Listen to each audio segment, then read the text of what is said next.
First, good morning to everyone. And I'd like to make you aware that we have joining us remotely today will be Trustee Richard Lewis, who is in California, Trustee Joseph Walker, who is also in California. They didn't invite me, must be a meeting there. And Trustee Obie McKenzie is in New York. Trustee Steve Corbell is in Florida. Trustee Pam Martin is not feeling well, but she is going to join us remotely. Was she able to? She's coming. Okay. Okay, so at this time, thank you, Trustee Martin, for joining us. We appreciate the effort you went to make this possible. Thank you so much. At this time, Attorney Pendleton, I believe we are going to start with the Executive Committee meeting. Yes, so you can note that we're changing up. Yes, we're going to change the order, and we will start with the Executive Committee meeting this morning.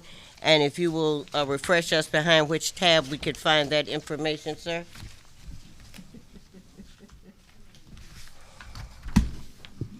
Okay. Thank you. All right. Good morning again to everyone. This is the March 16th, 2023 Executive Committee meeting that I am now going to call to order. At this time, I would like to make the Executive Committee meeting findings. Okay. Yes, I have that. Findings for conducting the Executive Committee meeting without the physical presence of a quorum. Previously, I indicated to everyone where the individuals were that are not here with us today. In accordance with Tennessee Code Annotated Section 844-108B2, as Chair of the Executive Committee, I offer the following facts and circumstances in support of a finding of necessity for the Executive Committee to conduct the March 16, 2023 meeting without the presence of a physical quorum. One, the Executive Committee is scheduled to take up important matters that require timely action by the Executive Committee, including report on the President's annual performance review, a discussion of the AGB governance report, and a discussion of the board's self-assessment process and retreat. Participation by electronic means is necessitated by travel issues involving some Executive Committee members. Accordingly, I move that the Executive Committee find that participation by a quorum of the Executive Committee members by electronic means of communication is necessary. Is there a second? Second. The question is on the motion to find that participation by a quorum of the Executive Committee members by electronic means of communication is necessary. Secretary Pendleton, please call the roll. Chair Cole, Yes. Chair Walker, Trustee Walker, Yes. Trustee Martin, Yes. and you've indicated Yes. Trustee Lewis. Trustee Lewis is out. Yes. Okay. The motion carries. We will proceed with the meeting with the quorum present at this time. Committee members, if you cannot hear or speak to the other committee members or board members, please state so now. For each committee member participating electronically, please identify any individuals who are present in the location for which you are participating. We need to officially call the roll. Okay. This time, would you officially call the roll? Trustee Cole, Trustee Cole, Yes. Trustee Martin, Present. Trustee Walker, Present. we have a quorum. Okay, thank you, Secretary Pendleton. All right, let's see. Okay, so now, the next, before I go to the next item, Dr. Melton, would you please join us here at the table? And Dr. Allen, VP Allen, would you please come forward? Yes. Dr. Melton, would you join me here? Okay. VP Allen, if you'll join us to the right of, to my right of Dr. Glover, and where's Dean Stevenson? Okay, all right, good. When he comes back, you can ask him to join us here, please. Okay, now, the next item on the agenda is the approval of the November 22nd, 2022 Executive Committee meeting minutes. The minutes of the Executive Committee November 2022 meeting are included for your review in the board materials for the March 16, 2023 board meeting. I move for the Executive Committee to recommend to the full board the approval of the November 22, 2022 Executive Committee meeting minutes as contained in the board material for the March 16, 2023 board meeting. Is there a second? Second. Okay, any discussion? The question is on the motion to recommend to the full board the approval of November 22, 2022 Executive Committee meeting minutes as contained in the board material for the March 16, 2023 board meeting. Secretary Pendleton, please call the roll. Trustee Cole? Yes. Trustee Martin? Aye. Trustee Walker? Aye. 3 ayes. Okay, thank you for joining us, Trustee Walker. Okay, the motion is approved. The next item on the agenda is a report on the President's annual performance review process. This is an informational discussion item, so no vote is required. As chair, I am charged with identifying the executive committee member to administer the evaluation process. And as many of you, and many of you know, the president is responsible for providing a confidential written self-assessment statement containing information regarding various performance-related assessments. Upon submission, the president's confidential written self-assessment statement is confidentially shared with the board members in order to solicit confidential feedback from the board members of the president's statement. The board's feedback is then confidentially shared with the president, and along with her written confidential self-assessment, will be used to develop a written draft of the assessment for the president's performance. I did appoint Trustee Walker to handle this particular process.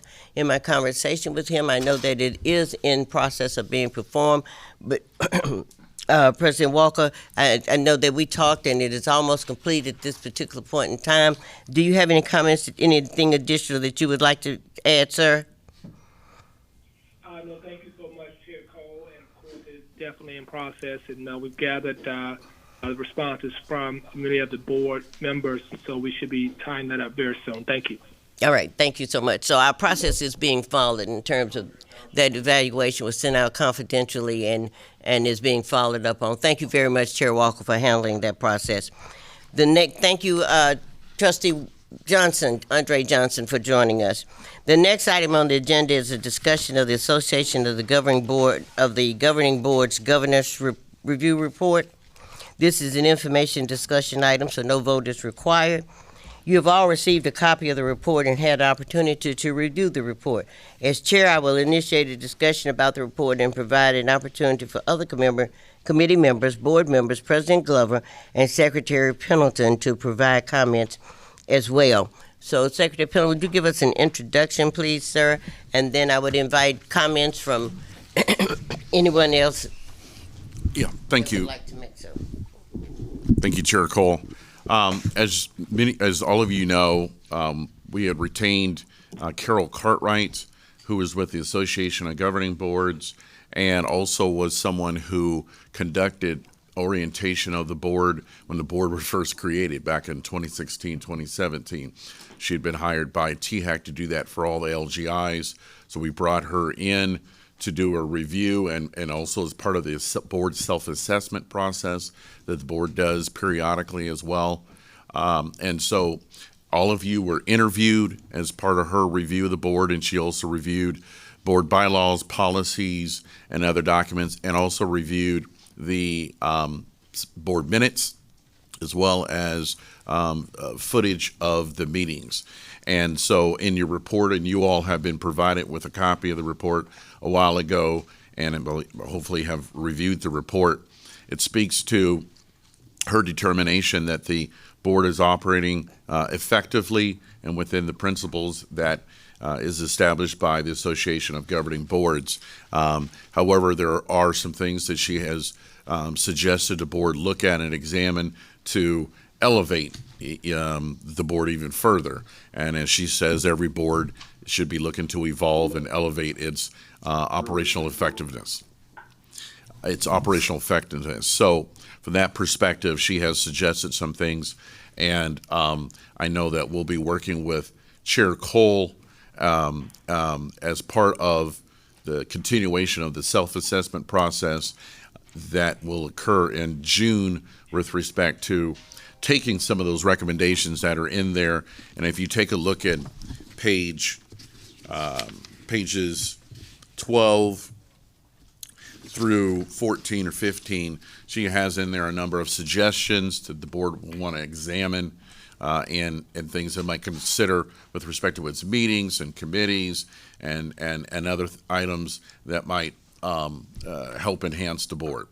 So those are things that I know we'll be working with the chair on and the other trustees to talk about as we look to plan, and this will be something, Chair Cole, for you to examine and look at in terms of a board retreat that would be a part of the June board meeting where the board can talk about a number of things. Because one of the things that's mentioned in the report is about planning and planning sessions and presentations and things of that nature that would be helpful for the board. Thank you, Secretary Pendleton. And as we mentioned, I think a couple of us at the meeting that we had with legislators that she did conclude that we were operating effectively. Let me ask you, did we send a copy or a summary, good morning, Mr. McKenzie, of the Dr. McKenzie, of this report to the legislators in any form? Yes, we did. Okay, so we did send, I'm sorry. We sent it to the committee members. Right, to the committee members that were both the Senate Education Committee and the Joint Government Operations Committees. Okay, so they have the report that came from the AGB, right? Yes. Okay, well, one, I'm very pleased that she did conclude that we are operating effectively. And also, as I mentioned at the meeting that we did have with the committee, that we all can improve and all can evolve to a higher level. So I look forward to going through with everyone and look forward to at our retreat that we are planning for us to implement those items that she has suggested for us as we move higher. Okay. Any other comments from anyone? Again, the actual report, even though you were sent it separately at another point in time, there is also a report that is in your binder under attachment number 3, I believe that it is, okay? All right, at this time, the next item on the agenda is the discussion of I'm sorry, we just did that. The next item on the agenda is the discussion of the board's self-assessment process, as well as further discussion about a board retreat. This is an informational discussion item, and it does not require a vote. In accordance with TSU's accreditation standard and board policy, the board must undergo a self-assessment periodically. The last time the board conducted a self-assessment, you were presented with a survey to assess your views on the board's operations. The AGB consultant, Ms. Cartwright, interviewed each board member and solicited your feedback on the board and its role in operational effectiveness. I believe her review and report operated as a self-assessment exercise for the board. Secretary Pendleton, are we allowed to use that as a self-assessment? Yes, we're allowed to utilize whatever tools we want. The question now will be, as part of that process, whether or not there's anything else we may want to do that would be a part of the board retreat as part of the self-assessment process. Okay. I'd like to invite Ms. Cartwright to visit with the board at the June 2023 board meeting/retreat, to follow up on the report and complete the board self-assessment process, including discussion and consideration of some of the recommendations contained in her report. Are you in agreement with this suggestion or this approach that I have? Is there any board, let me ask it the other way, is there a board member that is opposed to the suggestion that I have? If you are, please so note. Just clarification, as a visitor or as a facilitator, what would her role be? Visitor/facilitator, in terms of that she will be facilitating from the standpoint of she would be finishing the process of a self-assessment for the board. We would also be looking at recommendations that she has made. So I guess she would be more of a facilitator, a consultant. I like the word consultant better than a facilitator, because she will also be assisting us if we need assistance in some of those items that she has recommended for the board to implement. Anyone else have any questions, comments, concerns, or suggestions?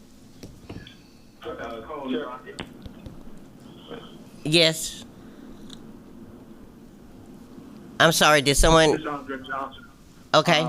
I think that would it be good for her to look at the assessment of the comptroller and kind of compare her findings to their findings.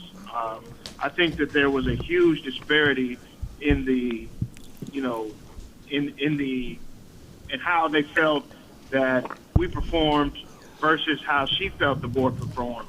And I would like to address or at least try to identify those things that were so different and how we could improve on those things. Yes, that would be that is a good suggestion, Trustee Johnson, and I think that would be as we haven't communicated to her the degree of what we would like for her to do. So I think that could be added as a point for her to do. That's a very good point in that we both have different views that have come about. The comptroller's view is one point, and then hers is another. So I think that would be very good for her to go through and for us to gain further insight on that. So we will add that to what we're asking her to do, sir. I think in support of that suggestion, I think we all should be familiar with the differences between her report and Controller's report in detail. We should really know item by item where the differences are, and each of us should really know that, not just the top of the house. Yes, Trustee Kinsey, that is also an excellent point. I think I've read this report at least 4 times now. Each time I get another glaring view of it. So I'm going to recommend, I know that all of you have read it once, I'm going to ask you if you would please read it again before that June meeting, and so that we can be very, but so that both of the reports, so we can be very familiar with the reports and get the information that we need from it. Chair Cole? Yes. Steve Corbeil. I just, first of all, want to applaud you and Dr. Glover for bringing the self-assessment in. I think that's a prudent thing to do, and many of us sit on different boards. I personally feel like we've done very well as a board, but we're, like you said, there's places where we can improve and we can evolve. Yeah, I agree with Andre completely and Obi as well. I'd put one more element in there. Can we, or are there other best practices for some other LGIs? Do they have similar committee structures? How can we adapt to or find out what's working at other places as we look for improvement? Or, are we structured the same way? We started talking about different potential options in this report, but I would just be curious to see, since all of the LGIs are fairly new in the last 6 years, how are they structured and how can we be different? I would just like to see that during our discussion. Okay, that is another good point, and Secretary Pendleton is someone making very detailed notes of these suggestions. I think that's another one. When we first when the board was first formed, I know Secretary Pendleton and President Glover both made contact with other institutions to find out how they were handling different matters. At this point in time, I think it's an excellent point to go back now and let's see what have they had success with, what didn't work very so well, and for us to look at that and see what parts of that we can glean that would be beneficial to us as a board here at Tennessee State University. So one last comment I want to make. Does anyone else want to make a comment, please do. I think this is very, very beneficial as to what we're doing. Okay. I would like to mention, as all of you know, that we did get a recommendation for a 1-year extension, and I sincerely appreciate that recommendation that was given. But what I want to say to each of you right now is that now we are just beginning the work. And every comment, every suggestion that we need to follow through on, I want to see it documented so that we can come back and make sure we have followed up, so that we know that everything that I told them that we were going to do at that meeting, that we do it, that we make an appearance to do it. That doesn't mean they're going to agree with the way we do it, but we must do everything that we said that we were going to do. And again, I appreciate that extension. And we will continue to work toward making TSU the very best institution that we can. Now, as the chair of the committee made a comment when we were there, that was the recommendation from that subcommittee. From the subcommittee, then it has to go to a larger group for a bill to be passed. Am I correct in that? And I have not heard anything on that at this time. Have you? Is anyone around the table? Yes, so right now it's being referred to a couple of different committees, and it's going through that process. So again, as you mentioned, it was a recommendation from that subcommittee, but it then is getting referred and will be reviewed by other General Assembly committees. Okay, very good. So after they review it, at some point in time, someone will let us know. But and I'm sure they would have a date that would be attached to it. But we're going to start our work right now. Okay, and when they attach their date, it would be later. But we've already started, so that's not a problem. Okay. All right. Anyone else have any comments on? Yeah, one of the things that I think we could do better, and that is to communicate what it is we're doing on the board to the decision makers that are discussing whether or not we're performing well or not. I think there's too big a gap between what we're doing that's positive, them finding out, oh, well, I didn't know that you were doing that. That means that we should be developing better communication and relationships with those who have decision-making authority over our fate for governance. And so I wanted to address that. I think there's a gap in the way we communicate and how quickly. For example, Andre Johnson's recommendation here, his suggestions, these things, how do we get that information into the hands or ears of those people who are talking about our governance more quickly in a timely way? Yes. I will take... Yes. Chair Cole, this is Andre Johnson again. What I was going to suggest is that we do a quarterly report first for the board to show that we are meeting the metrics and following the guidelines set forth by the legislature. But then I think we should do an enhanced report that we send to the legislature to show them that we are indeed working toward the metrics that they have set forth for us. If we just continue to operate in a silo, so to speak, like Obi just said, and not share it with them, there's no way for them to know what we're really doing. And so, number one, I think it helps us stay on task. But number two, I think it helps close that gap.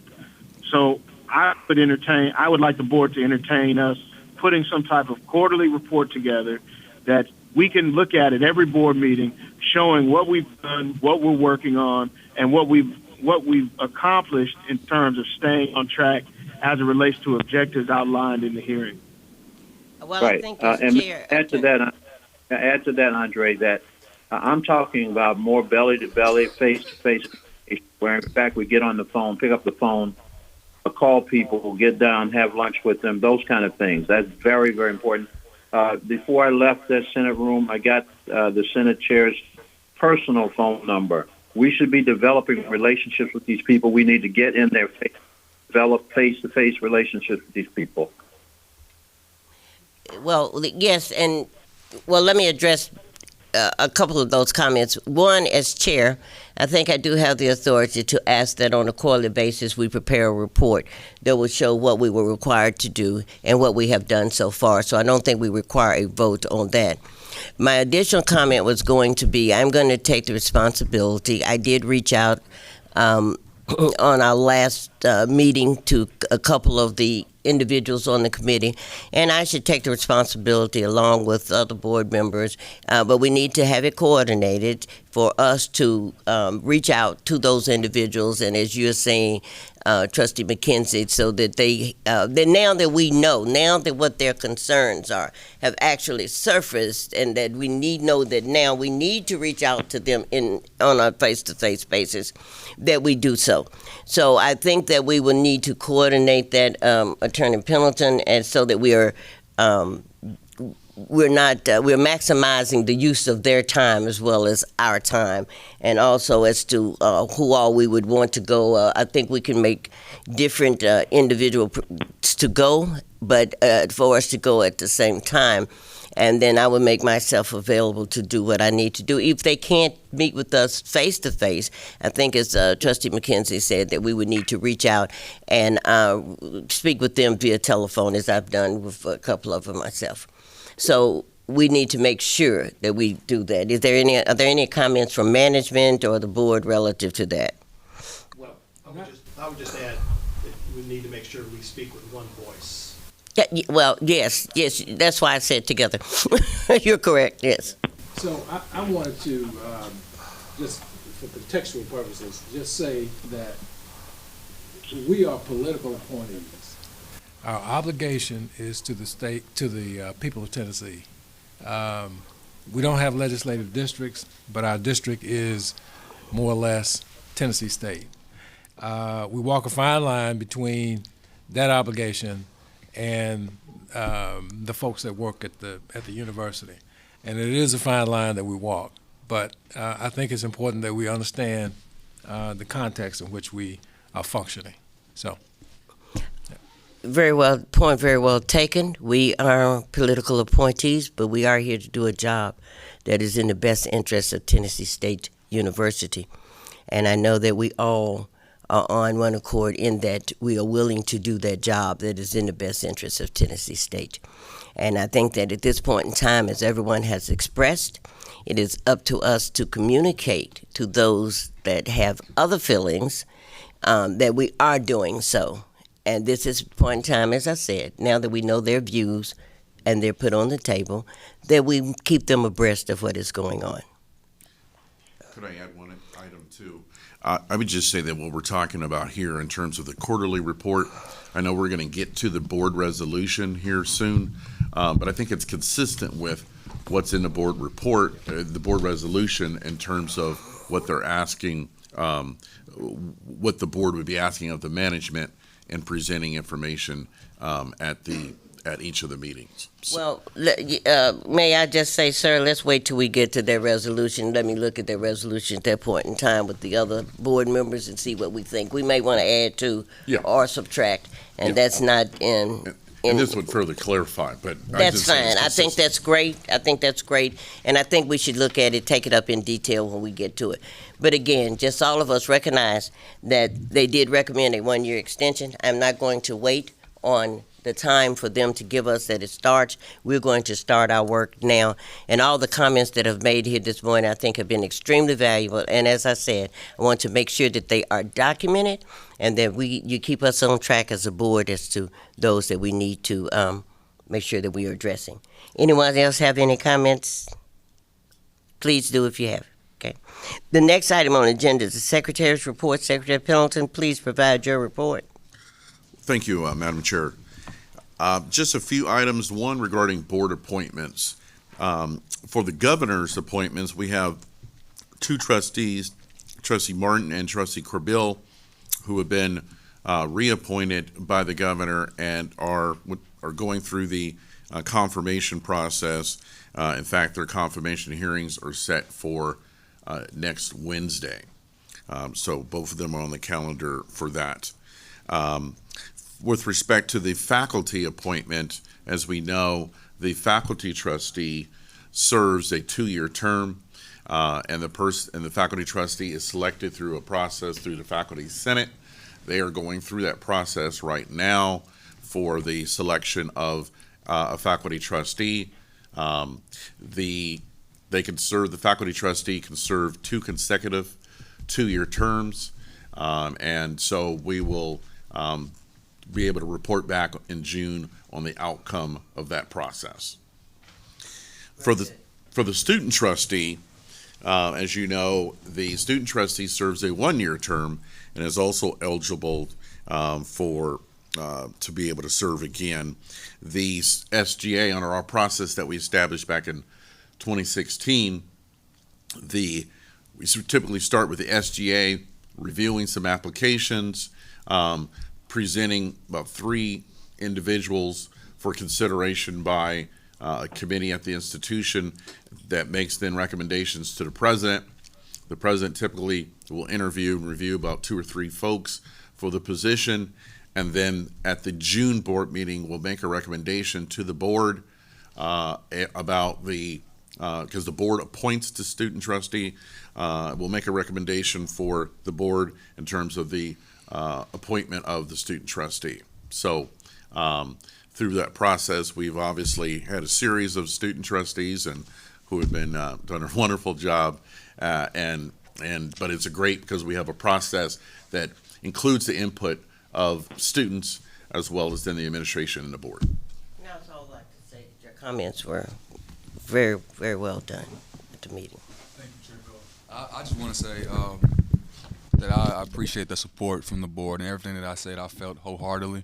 Being a student is a very, I don't want to say tricky situation, but as you all have multiple degrees, right? I'm working on my second, if you count my high school one. So the fact that I've been able to talk with all of you all and present my ideas, and you all have listened and wanted to hear me, I just want to say I appreciate that. So thank you, Chair Cole.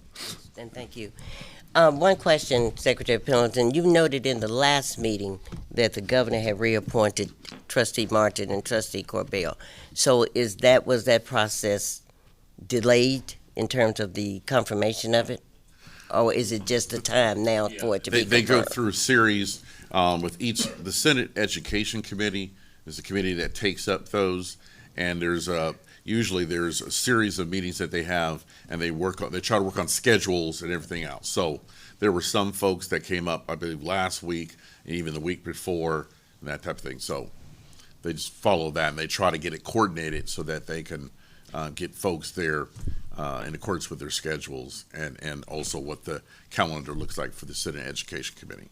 Well, I look forward to Trustee Martin and Trustee Corbell being reappointed. Those are 2 very valuable board members that we have. Okay. And just also then, conflict of interest forms, it's getting to that time of the year. I've brought some forms for those that are in attendance to sign those, and then I will be emailing those who are not able to be here in person the conflict of interest form to sign. As we know, pursuant to the board policy, we have to submit those each year, and we try to do so no later. Well, we have to do so no later than the June board meeting, but I want to get a jump on that and get us to be able to sign those, preferably today for those that are here. Yes, and I want to ask everyone to please make sure that you sign those in a timely manner. We don't want to have any violation for that. And that concludes the Secretary's report. Thank you, Madam Chair. President Glover, do you have any comments you'd like to make? No, thank you. Okay. All right, thank you, Secretary Pendleton, for that detailed report. Is there any additional business to come before the committee at this time?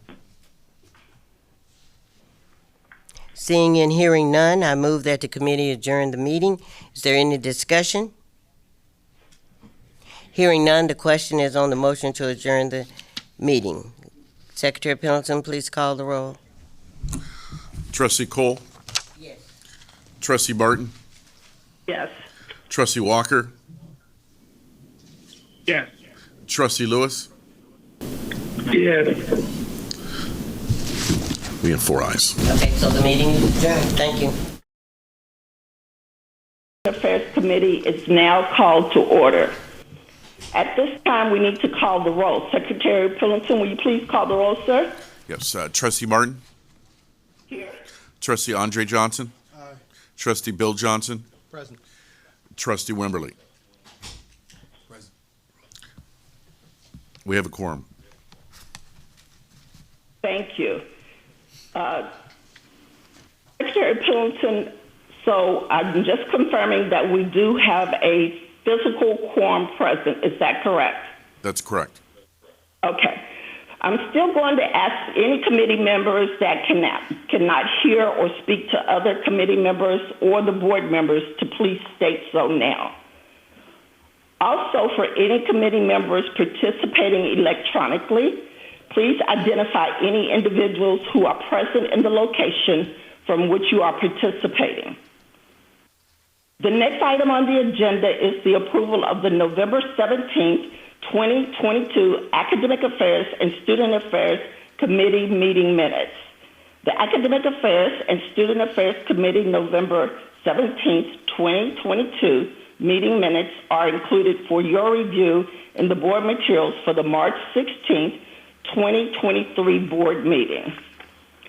I move for the Academic Affairs and Student Affairs Committee to recommend to the full board the approval of the November 17, 2022 Academic Affairs and Student Affairs Committee meeting minutes as contained in the board materials for the March 16, 2023 board meeting. Is there a second?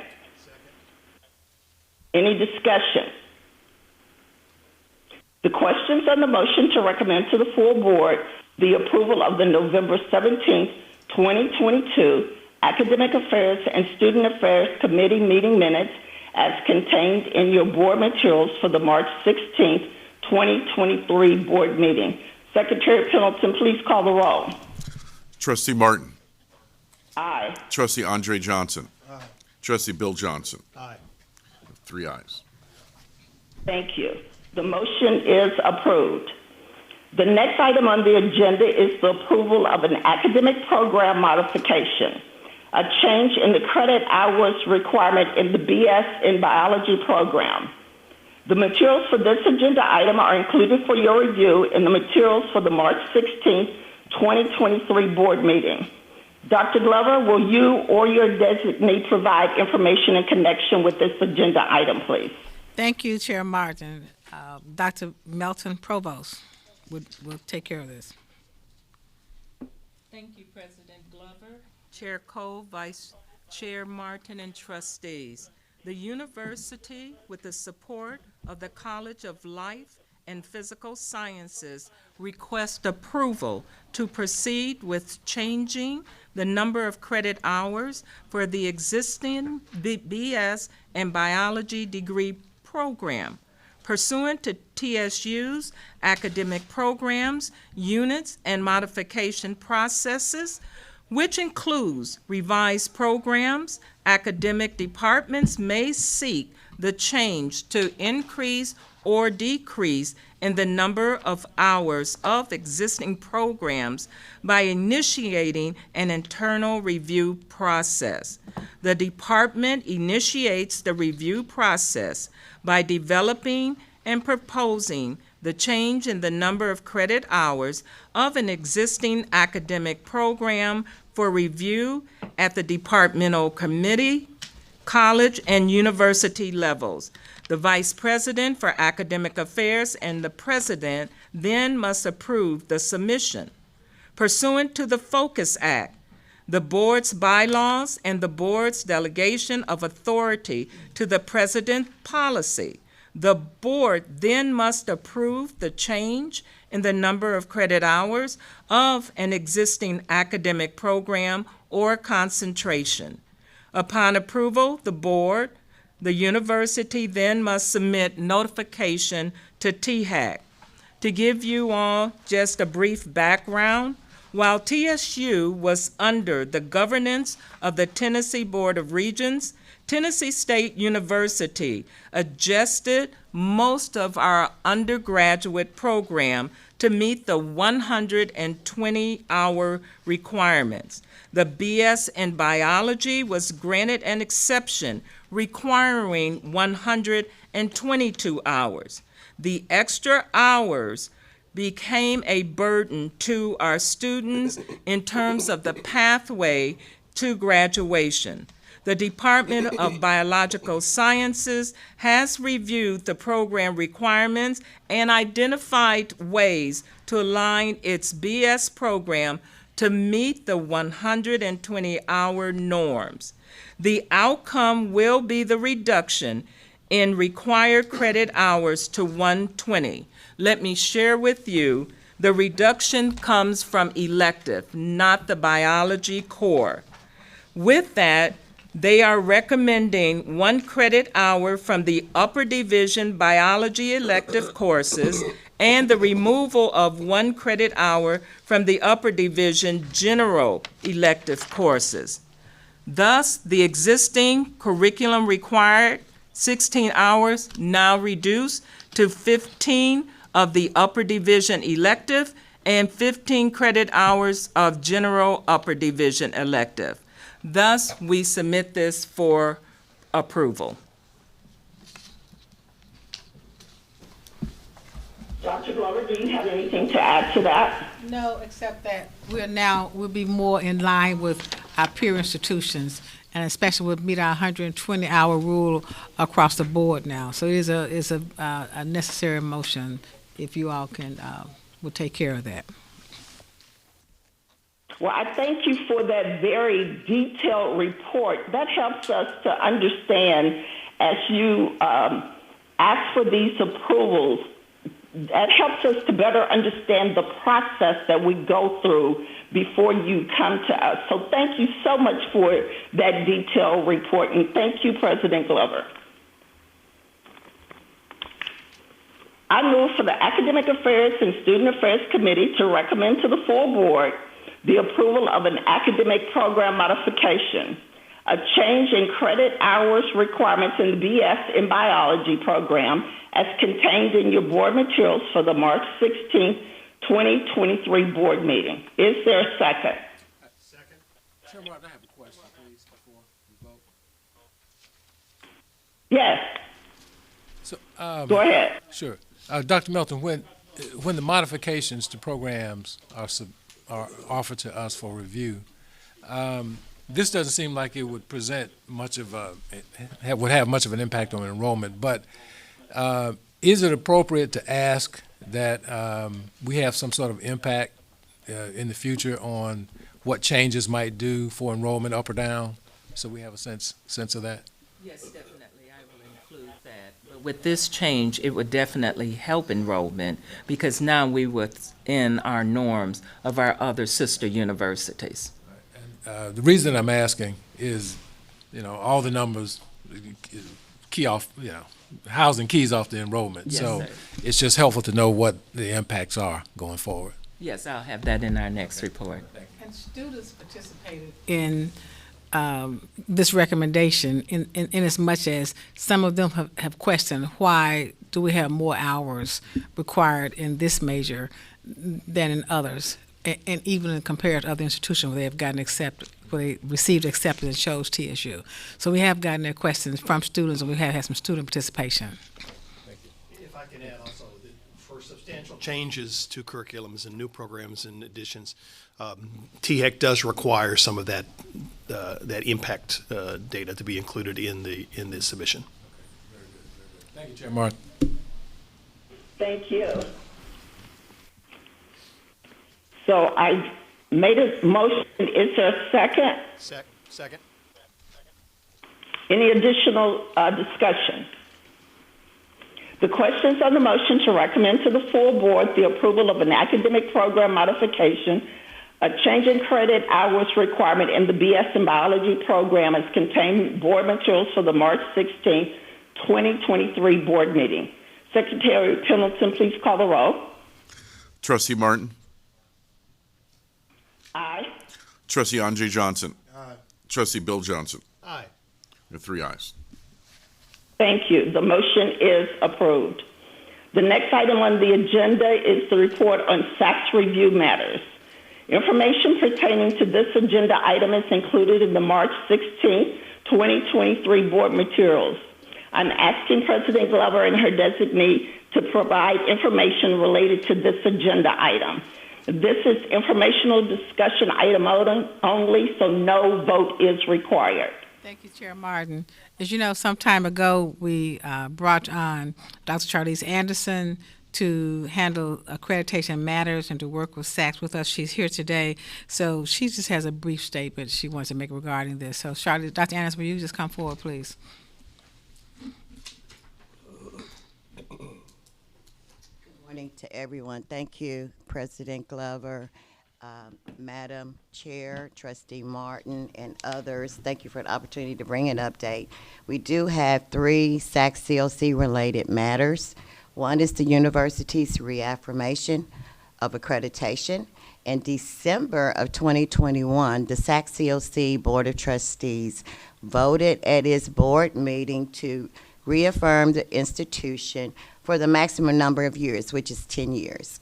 And our next reaffirmation then will be in 2030. In January of 2022, we received the SAC COC action letter. That action letter basically is our official letter that we are reaffirmed, and our next reaffirmation is 2030.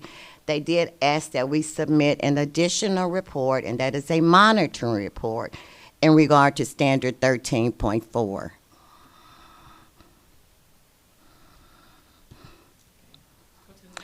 Item 2, the SAC COC verification visit. In response to COVID-19 and the pandemic, there were over 200 SAC COC member institutions that underwent reaffirmation. TSU is one of those 200, and the Department of Education is requiring SAC COC member institutions to have a on-site campus visit. That verification visit will occur on April the 18th, 2023. It's a one-day verification visit. Item 3.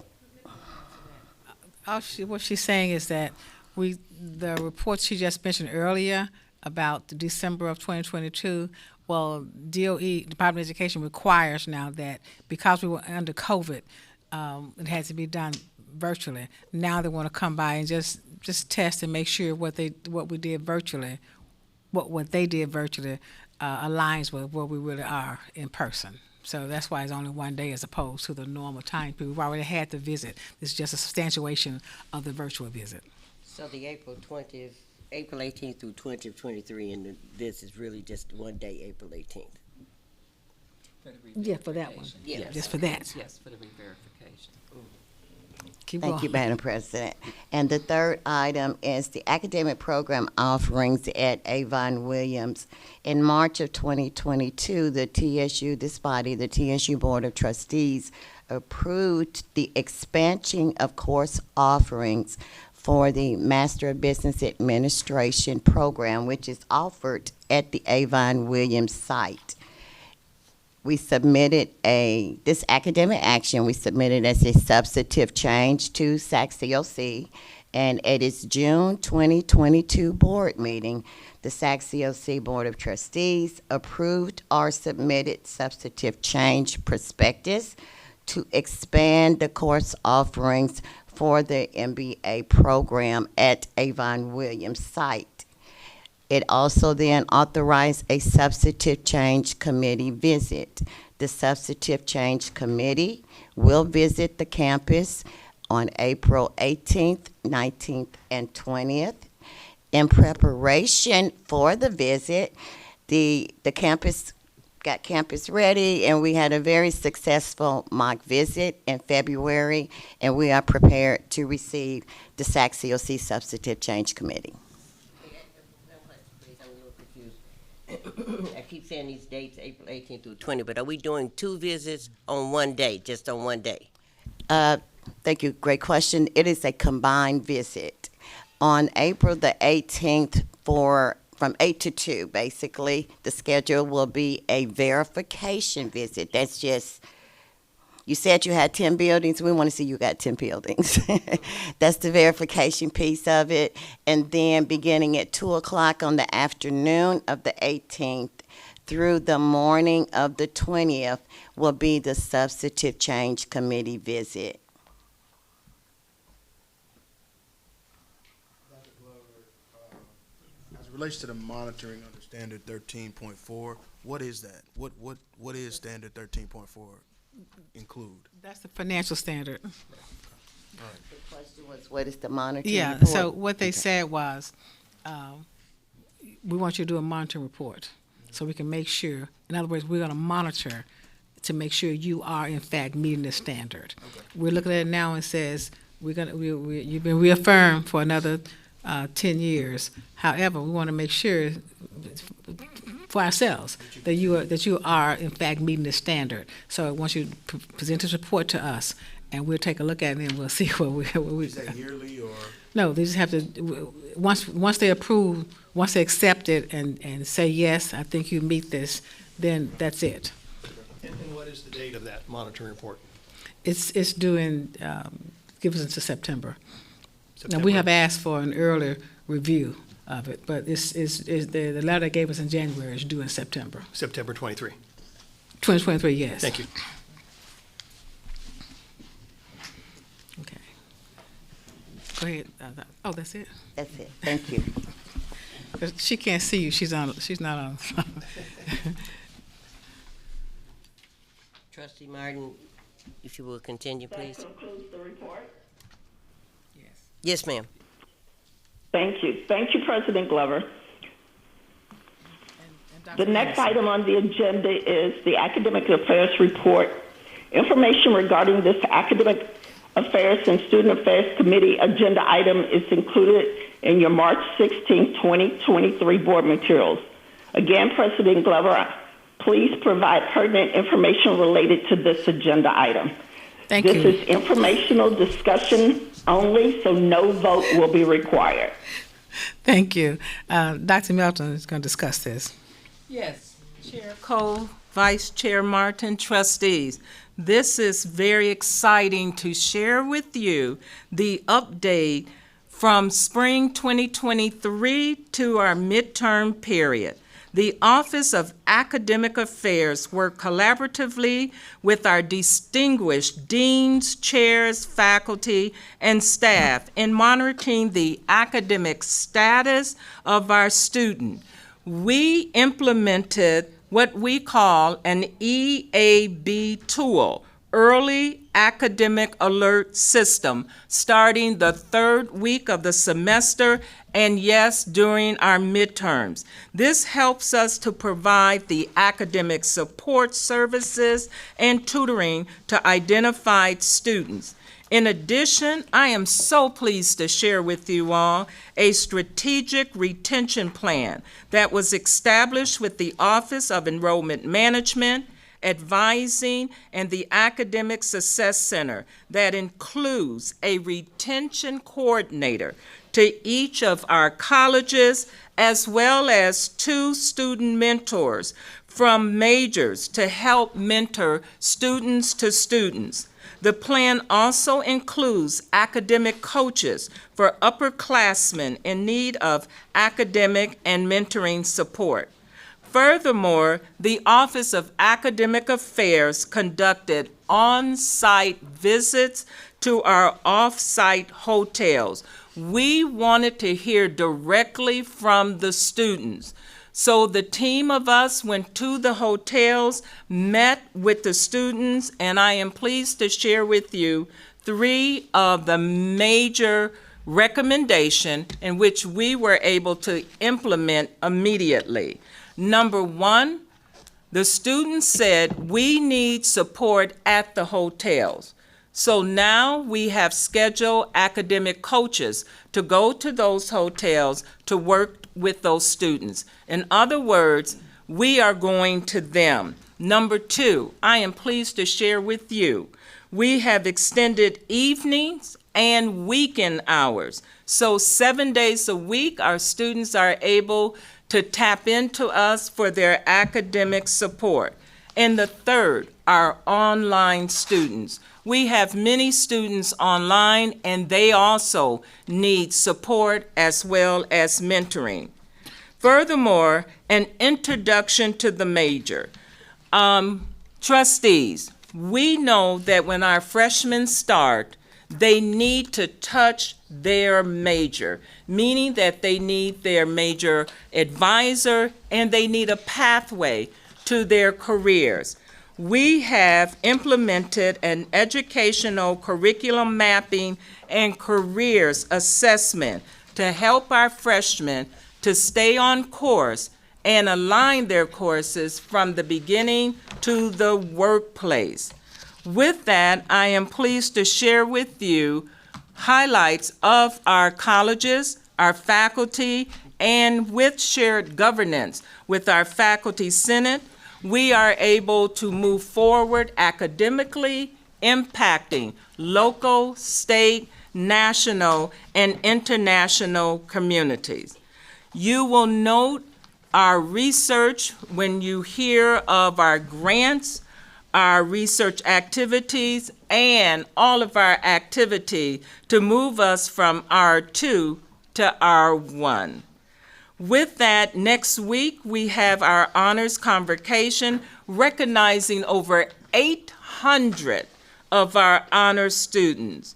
So with that, I am so pleased on behalf of the Office of Academic Affairs to be able to implement President Glover's vision, mission, and to serve TSU. I thank you so much, and you can share, I'm very excited for where we are in terms of academic affairs, and yes, we are ready for fall 2023. Thank you. Trustee Martin, I have a question I'd like to address. Then is this the same program that I heard from you from at 5 o'clock in the morning? Me? You.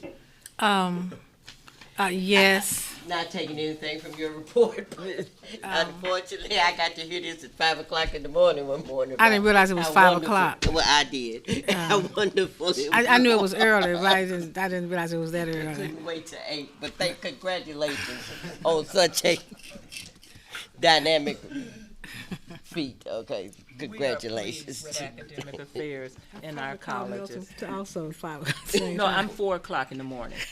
Better you than me. Okay. Okay. Thank you, Trustee Martin. Kyle Peanut gets up. He's up early. Thank you, and thank you for that report. Does anyone have any questions or comments? Yes, I do. And I think, first of all, congratulations on the progressiveness of the interface with the students there. There are other colleges and universities across the country that have had to use hotels to take care of the overflow and the need. It might be a good idea if, in fact, we can find out who they are and examine these wonderful recommendations to what those other programs are, in case there are other ideas that may ratchet us up to the highest levels for treating or for servicing students that are in hotels. And yes, I can respond to that.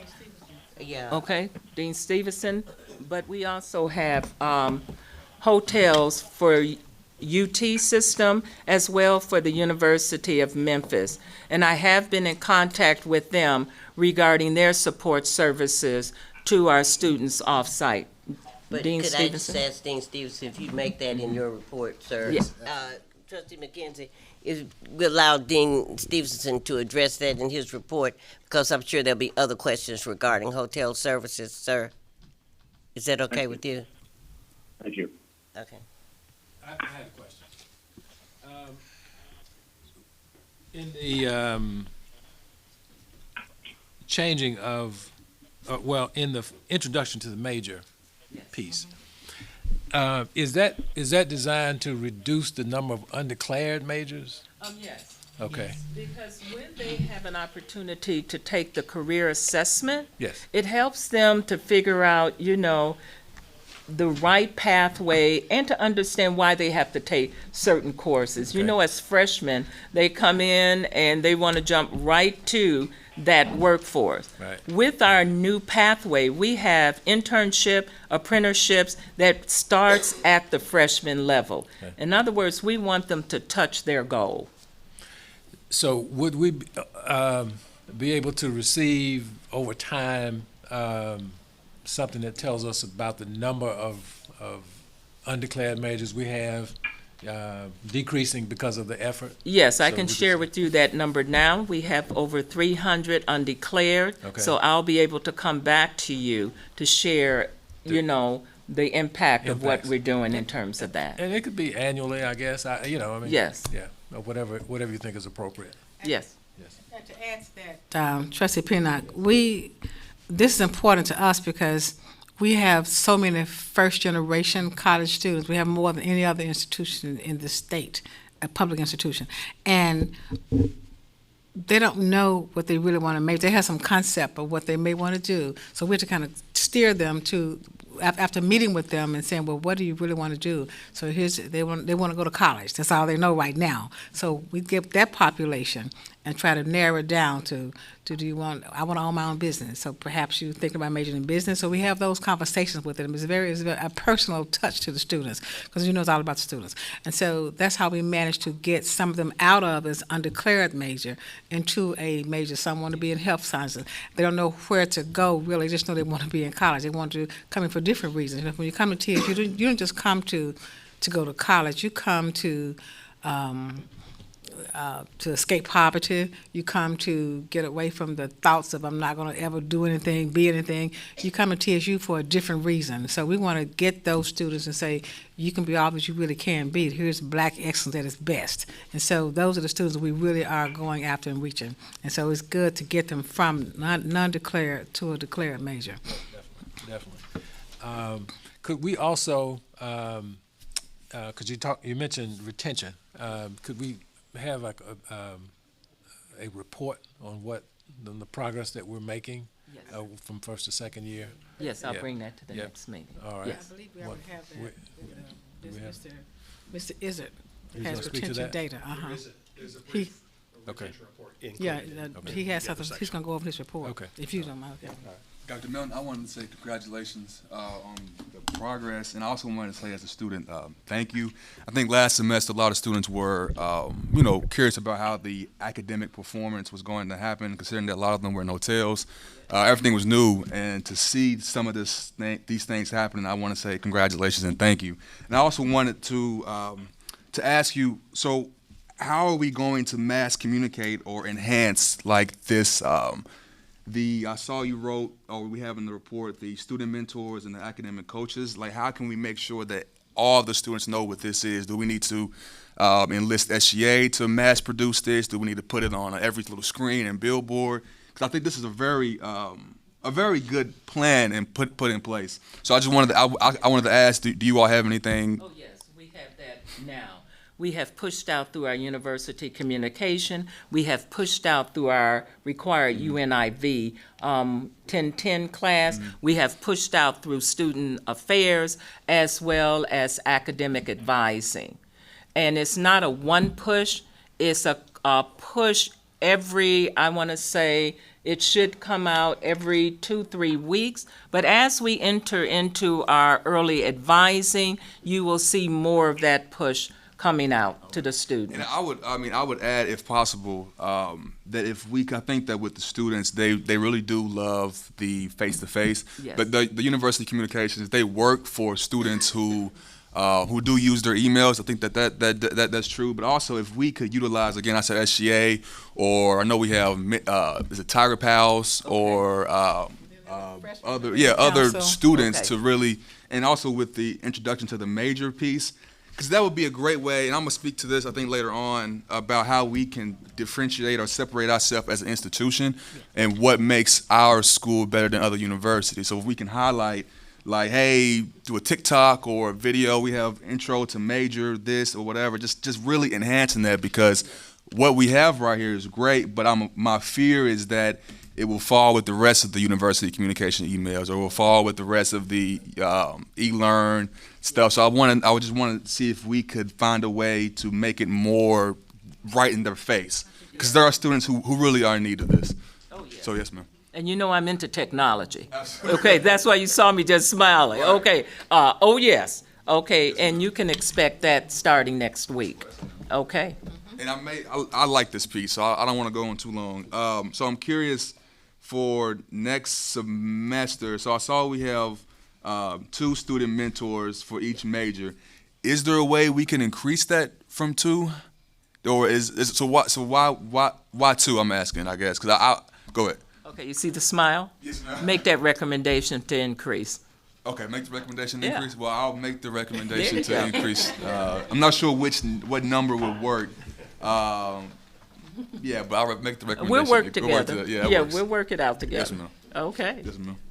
Provost Melton, do we have any understanding of the academic performance comparison between those students who were in the hotels versus those who were in our housing on our campuses? Is there a difference in academic performance? What we looked at was those students who were placed on academic probation and academic suspension. And we measured those students that are in our traditional housing and those students that were in the hotels. Now, we weren't quite comparing apples to apples because we have a larger contingency of upperclassmen in the hotels and a larger contingency of freshmen in the residential halls. But those students who were on academic probation, those numbers were much greater in the academic halls than they were in the hotels. But again, you're talking about upperclassmen students, so we didn't compare the upperclassmen students in the hotels against other upperclassmen students who may be staying in the community. We just we just compared it to those who are staying on campus. Can I suggest that we might do that? Absolutely. Yep. We can expand it. Trustee Martin, if I might add two comments. One, Secretary Pendleton, I'd like to see, unless there's something that prohibits this, at the end of each set of minutes, a listing of items that we need to follow up on. I mean, that's a very, yes, correct, that's the right term I want to use, so that it doesn't get lost, so that when we come back, we know those items, because we might not all remember them, and I think that some very valuable points have been made. Trustee Wimberly, you never cease to amaze me. Thank you so much for your comments. Thank you so much for those items that you just mentioned, and then you mentioned some things in there that I think we need to make sure that we follow up on. So that's why I'm asking. So if you got extra work, Secretary Pendleton, put it on Trustee Wimberly, because I want to make sure that we get back and follow up on those comments, that not only that comment, but all of them that we've made so far that we need to follow up on. Please, sir. Okay, I'm sorry, Trustee Martin. Thank you for allowing me that privilege. No, thank you, Chair Cole. And our student trustee, it's always amazing. We appreciate the input you give us. It is very valuable. So thank you so much for your comments and your input. Do we have any additional questions or comments? Well, thank you, Provost Melton and President Glover, for that report. The next item on the agenda is the Student Affairs Report. Information regarding this Academic Affairs and Student Affairs Committee item is included in your March 16, 2023 board materials. President Glover, again, I'm asking you to provide pertinent information related to this agenda item. This is an informational discussion item only, so no vote will be required. Thank you. Dean Stevenson. Dean Stevenson, would you please address Mr. McKenzie, Trustees, Dr. McKenzie's statement, question that he had, please? Absolutely. I've got the housing information, and I've included that in my housing information. Let me start by saying the last time we were in the committee meeting, I shared with you that our band was nominated for 2 Grammys. And so I know everybody knows this information now, but just so that it is solidified in the board records, the Tennessee State University Marching Band is now known as the Grammy Award-winning Aristocrat of Bands. The AOB made history as the first collegiate marching band to win music industry's highest honor for Best Roots Gospel Album, the Urban Hymnal, at the 65th annual ceremony. So again, to Dr. McDonald and all of his staff, we're very proud of those students and the work that they put in that brought national recognition to the hard work of the Aristocrat of Bands. So wanted to share that information. I'm sure we all have downloaded on our phones. Yes. Of course I do. Yes. And a lot of hard work went into that, so we're grateful for that. Also just want to share that we have we've launched our 7th cohort of Leadership TSU, which was announced in February. We have 48 amazing students who will be participating in this 1-year leadership training program. It is now being emulated by other HBCUs across the nation. On 2 weeks ago, we went to New Orleans and we shared it with Xavier and Dillard as they're looking to pilot and do some of the same work that we're doing with our Leadership TSU. Of course, Chair Martin, thank you for leaning in and helping us in some of the events that we're planning with these amazing scholars. with Leadership TSU. So let me share with you kind of the status of TSU housing and answer some of the questions and some of the things that have come up, and more intimately talk about our plan for the fall and what that looks like. So as you know, we were able to house all of the students who requested housing for this spring semester, and we did that by reducing 3 hotels, and so we only have 2 hotels, about 4,100 students that are currently being housed this semester. Now, we did bring on Jefferson Flats, so we got that approval, and we're excited about having that property for the next 5 years, and appreciate VP Doug Allen for his leadership in helping us to acquire that property. Certainly wish we had bought it several years ago when it was much cheaper, and got it before the investment group got it. But that's over with. But we have it, and we're leasing it, and we've made that space very comfortable for our students. We put some security things in there, and we're excited about having that space for non-traditional and graduate students moving forward. And so, Okay, but let me ask you a question. yes, You saying that we have, if I understand this correctly, we have 3,590 beds on campus. Then we got 150 from the House of God. The supplemental beds, is that Jefferson Flats? that includes Jefferson Flats. Includes Jefferson Flats. Okay. Yes. And then, so that would be 3,820, and then with 2 hotels. But what happens if we don't get the 2 hotels? Yes, I was going to get into that. I'm gonna dive right into all of that. So, Well, I know, but just dive right now. okay. All right, Please. I'll dive right now. So the plan is that we would house, according to what we think we would need, 4,313, and that does include the hotel bed space. If we don't get that, that means we would not be able to house 354 students. And we certainly wouldn't want to be in that position where we couldn't house those students. We certainly would hope that the state and others would see the importance of those students continue to matriculate. But Okay, hold a minute. You said for fall, we're projecting 4,313 students? yes, ma'am. And if, That needs Housing. bed. Yes, okay, and then, but we still, with the 4,313, we still have 354 in 2 hotels? that's Is that correct. Yes, ma'am. Well, where does that other 160-some students, where do they go? I mean, and I may be understanding this totally wrong, but at end of spring 2013, we were projecting 4,174 that needed housing. Is that right? That's how many are currently in housing. Okay, currently in housing. Yes, ma'am. And for fall of 2023, we are projecting there would be 4,313 that need housing. That's right. Okay. So what I'm asking is, and out of that 413, there would be 354 that would be in hotels, right? That's correct.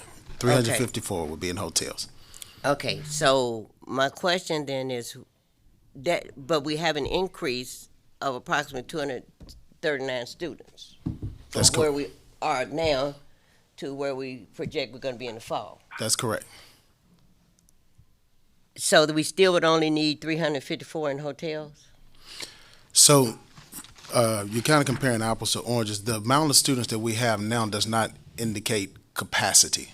It just means that's what we have right now. We have more, you're telling me then we have more capacity to house students. Our capacity to house students is greater than 4,174. That's correct. Yes, correct. That's only the used portion of the capacity. That's correct. So then the additional 213 is absorbed within that unused capacity that you have for spring. Yes, ma'am.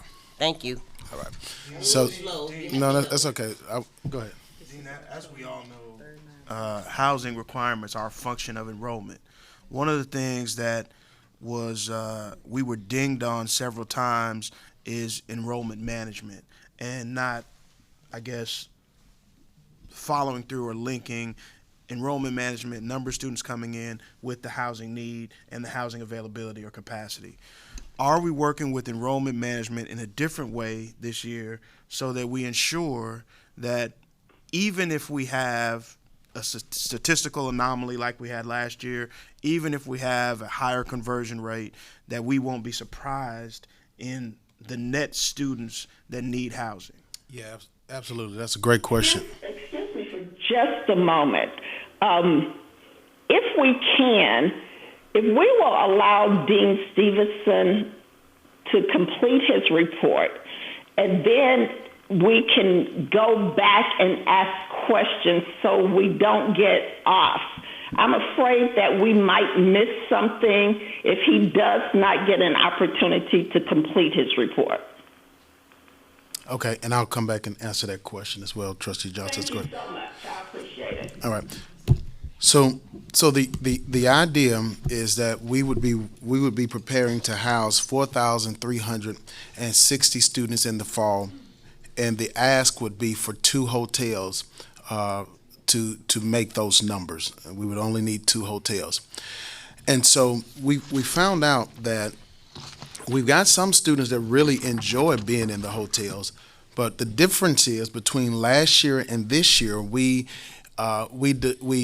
increased the opportunity of time. So we opened the housing applications a month earlier for first-time freshmen, and that started in February, and we opened it a month earlier for returning students, which started March the 10th. So we already know the numbers are already coming in terms of those students who will be requesting and requiring housing in the fall. The reason why that's helpful is that we can build the model. We'd like to go before SBC and go ahead and get this approved. If they approve it, we can go ahead and build the model of those students who prefer to live in hotels.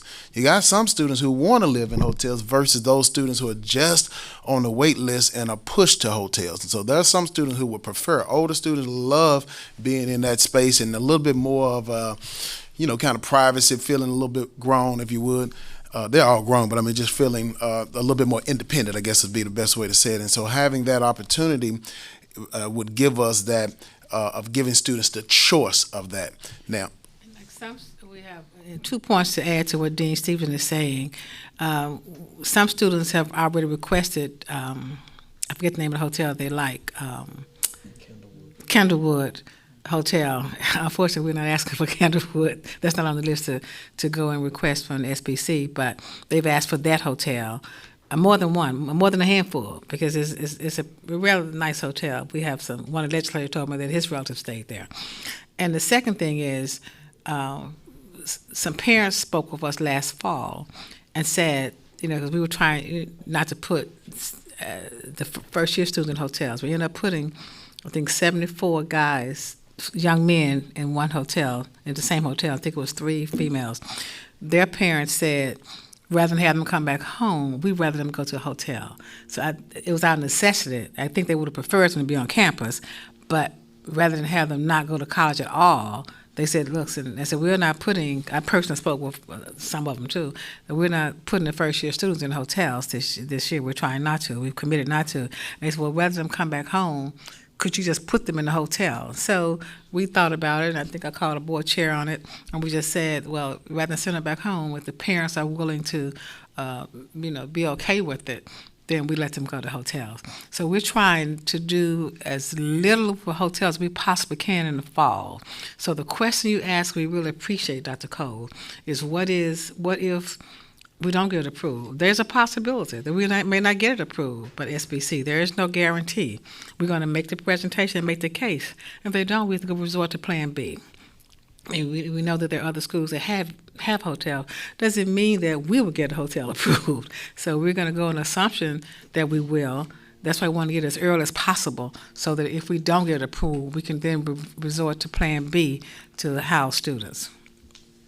Yeah, let me just say something to that point, because there was a discrepancy there in terms of the amount of freshmen that we had in hotels versus what was presented in that actual information. So let me clear that up. Okay, we only had 74 freshmen in the hotels.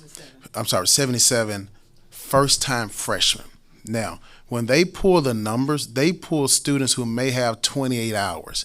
Those students were here a year prior to, and they're in their second year, but by hours, they may only have 27 or 26. So we were talking about students who are coming from high school for the first time on our campus. That's what we were looking at. So the difference between first-time freshmen and those students who academically may be still classified as a freshman but are second-year students was the discrepancy that was there. So it wasn't. So we did have students who were second-year students, but by their hours they could be classified, I guess, as a freshman, but they were second-year students. So only 77 first-time freshmen. These were mostly students who showed up in the gym on the day of, and we had space. So the choice we had to make was, do we pay for space and not have any students in it, or do we allow these students to come to school and stay there and put some extra services around them with extra RAs and a little bit extra support and putting them on the same halls and those kind of things to make sure they were okay. So it was not an attempt to deceive. It was an attempt to do what was in the best interest of the students and make an administrative decision, since we're in the space to do that. The other thing that was misconstrued or said that was quite concerning was that, we were planning to demolish buildings and that would reduce our bed space. That's just not true. We never had any plans to take beds offline until we brought new beds online. We're currently in the process of developing a housing master plan. We have some of the best thinkers and some nationally recognized people who are working with us for our housing plan. It was not a great discovery. I don't care how they plan it or position it. I want this board to know it was never our intention to take beds offline before we increase beds. It just never was the intention. Never, ever was the intention. Well, I'm saying from the report from the comptroller's office. Okay, I just want to be. I'm very specific. Well, it was one of the findings and that's why I wanted. I understand it. I just want to.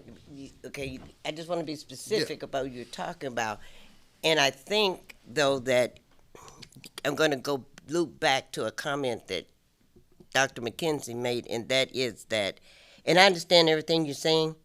Never did I ever think it was an attempt to deceive. I did not. But I do say that I think in the future, when we put something in writing, we write we're going to have 10 bottles. Something happens, we have to do 14. I think we have to go back and put it in writing what we're changing. That's well taken. Okay? Absolutely. I never thought that was a point to deceive. But the fact that I don't have it in writing, I can make whatever comment I want to make. So thank you for that detailed explanation, though. But in the future, let's make sure that we do that. Absolutely. So I want to. That's a very significant detail, particularly given the subject is management of enrollment versus beds on versus beds off. It's a very minute but extremely important detail for us to articulate. Yes. And I should not have given you a directive, sir. I apologize for that.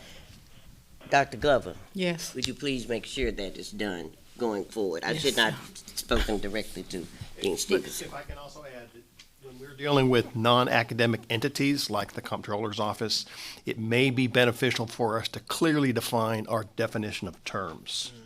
First-time freshman means this. Freshman means this. Sophomore means this. And that's in our action items, right? Secretary Pendleton? Thank you. And I think overall, the points of clarity that are being made today would help. If the comptroller's report were rewritten, I think the points of clarity we're making today would make a difference in the report, because it would be clearly defined that this is the definition of a freshman. Live in a hotel as a first-year student who's come to college for the first time, and not somebody who's been here and may have 28 hours.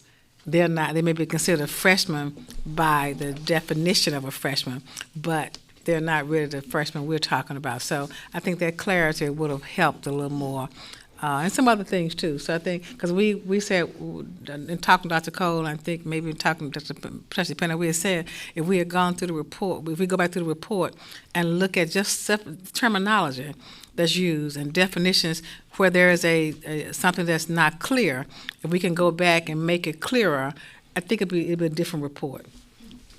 Now, to kind of address Trustee Johnson's very important conversation and question, he's absolutely right that the amount of freshmen that we admit that need housing for this fall is going to be very carefully analyzed with our bed availability, okay?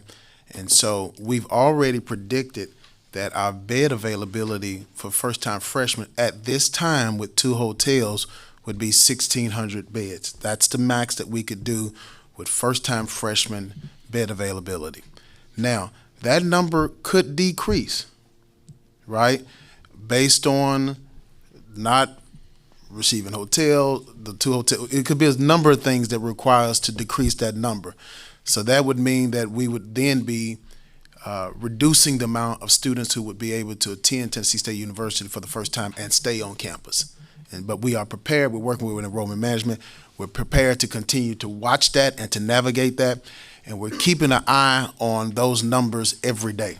So we're giving that report that says these are the amount of students who have enrolled and these are the amount of students who have applied for housing, right? And so we're managing that very differently, and we're out in front of it, and we've got the capabilities. So one of the benefits that we have this year is we have the benefit of knowing that we have a large amount of current freshmen who will be returning as sophomores.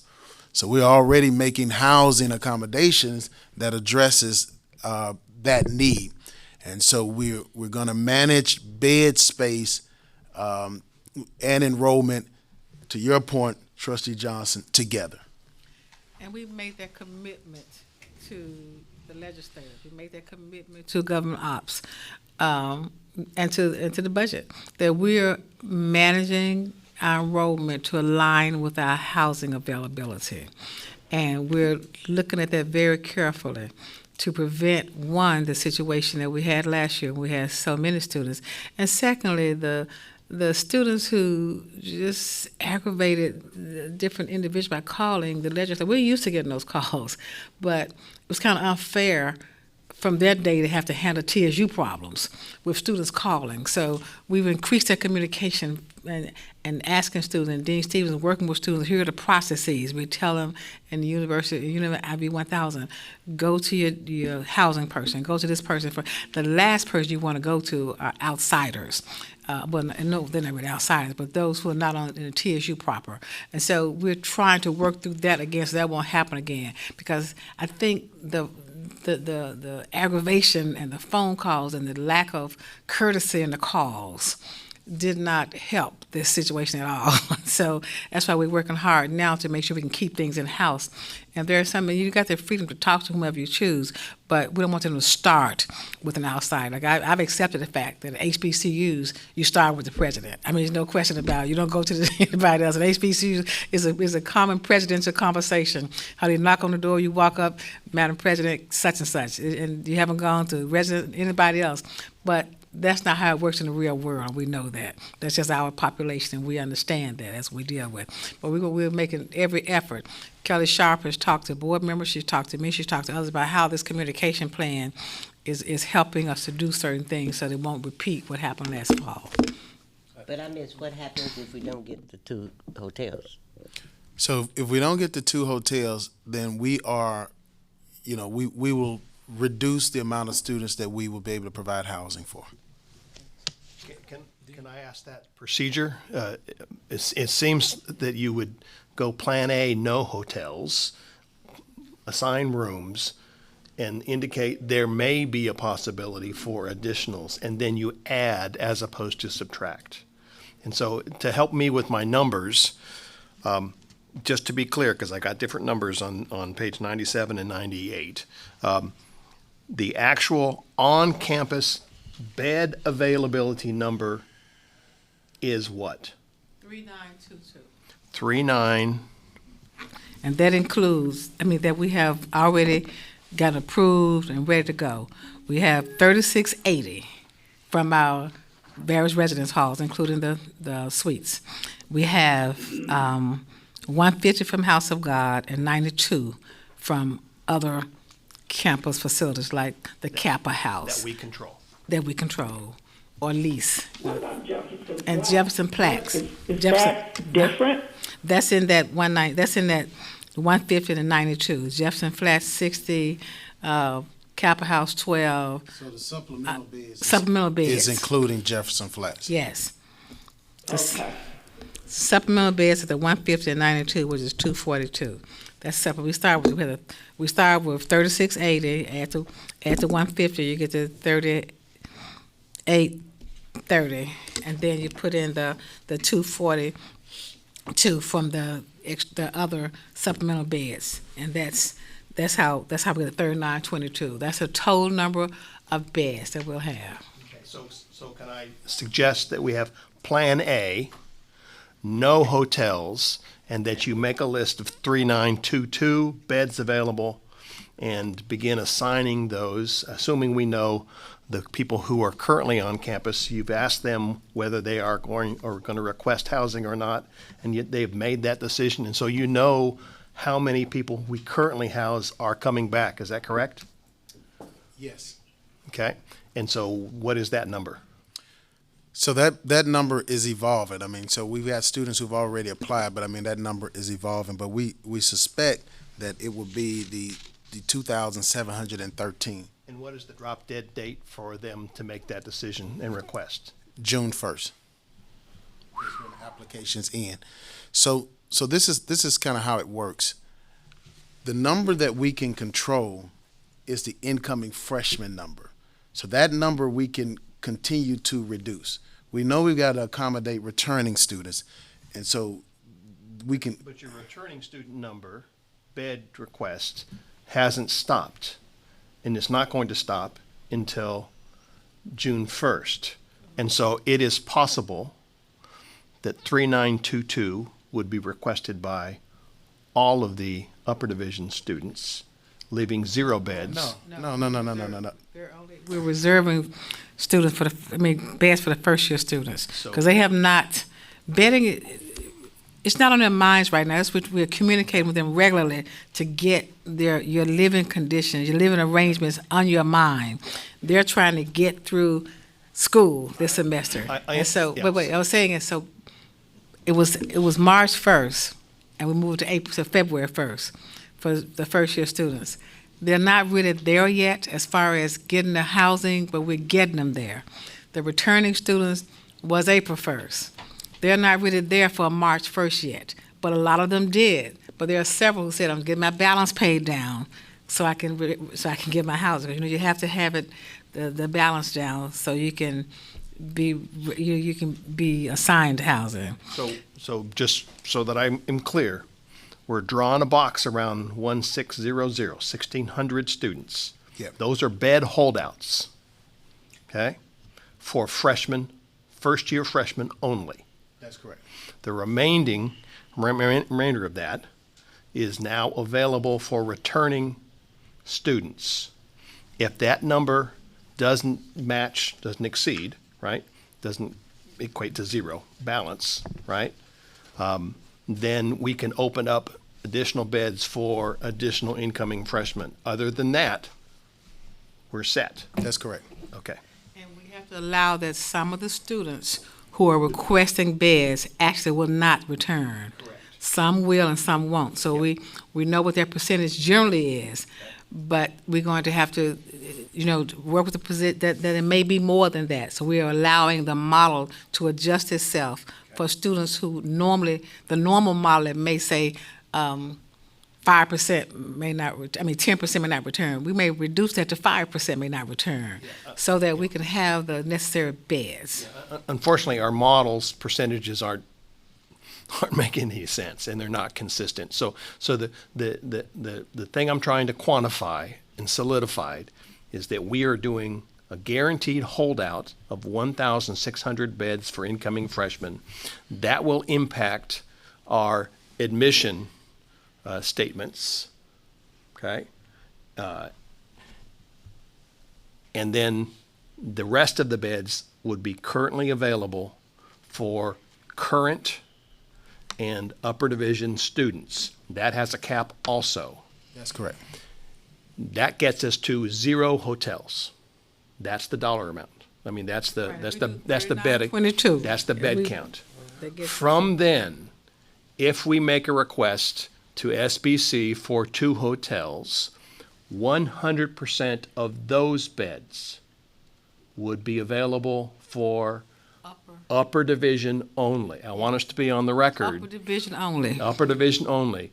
I want us to be on the record. No first-time freshmen, no freshman classifications would be assigned hotel housing if we are permitted to have hotel. It's harder to say no freshman classifications because students may be classified as a freshman and then pass a course, and they would end up being a sophomore, or they may fail a course, and they may end up being a freshman. We really won't be able to control that until much later.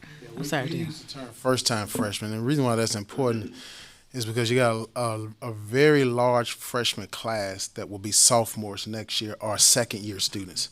My concern is 17 and 18-year-olds in hotels that technically, if they walked in with a Visa card, couldn't rent the room.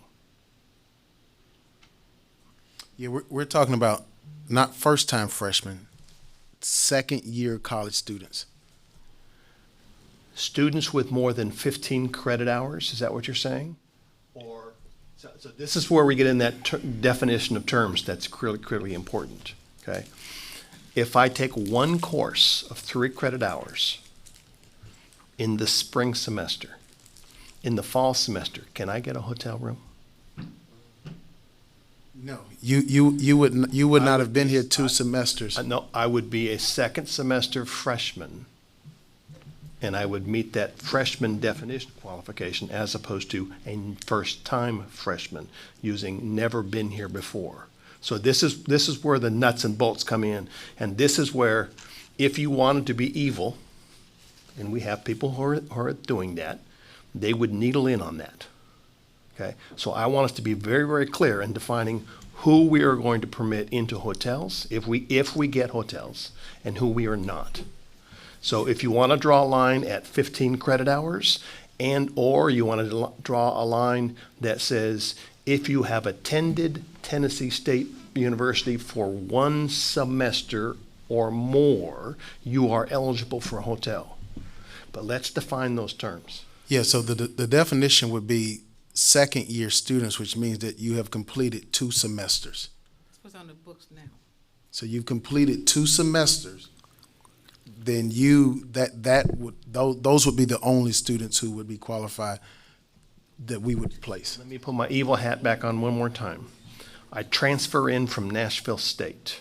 I attended Nashville State for semester 1 and semester 2 of my academic career. I have never attended Tennessee State University, and I still am under 30 credit hours, by the way. Am I a first-time freshman under that classification? Yeah, you're a transfer student. Okay, so the answer is no. I'm That's not right. a first-time freshman. That's correct. No transfer students are considered to be first-time freshmen, even though it's the first time on our campus. Well, we just categorize them different. We categorize. Well, I'm trying to draw the line of who can be in a hotel and who can't be in a hotel. Okay? You know, I would also add that our Housing Special Committee that's chaired by Trustee Pinnock, those are some items that I think between him, Trustee Johnson, and Trustee McKenzie would also be taken up and discussing and collaborating with the administration on too. Dean Stevens was putting together a grid that's kind of speaking to what you're saying. That's going to be with the housing committee. He's putting together a grid. I don't think he's even presented it yet, but he's gone through it. Once we got the comptroller's report, it made us look a little bit more deeply into what it meant to be a first-time freshman and what it meant to be an upperclassman. And so, having seen that, I mean, that was helpful to us because we were able to look and say, well, this is why this was included here. This is why we had a bigger number because this was included. So let's put this grid together And now we can see where they really are. And I think we're saying kind of the same thing, that we are better defining terms and who fits in what category in the bucket. Dr. Glover, could I ask, and if so, and it's an excellent conversation, and Dr. Johnson, I think you brought up some very valuable points. But could I ask that we let Dean Stevenson work directly with the Housing Committee? We know that one problem we have is the definition of what we are, of students that we will put in hotels. That's the first thing. We know that's a problem. Can we ask that you work with the Housing Committee? I think you're on there also, Attorney Johnson, and you all come up with that definition. That doesn't have to be brought back to the board for approval, but we need to make sure that whatever we come up with as that definition, that we use it without fail when we're putting the students in the hotel.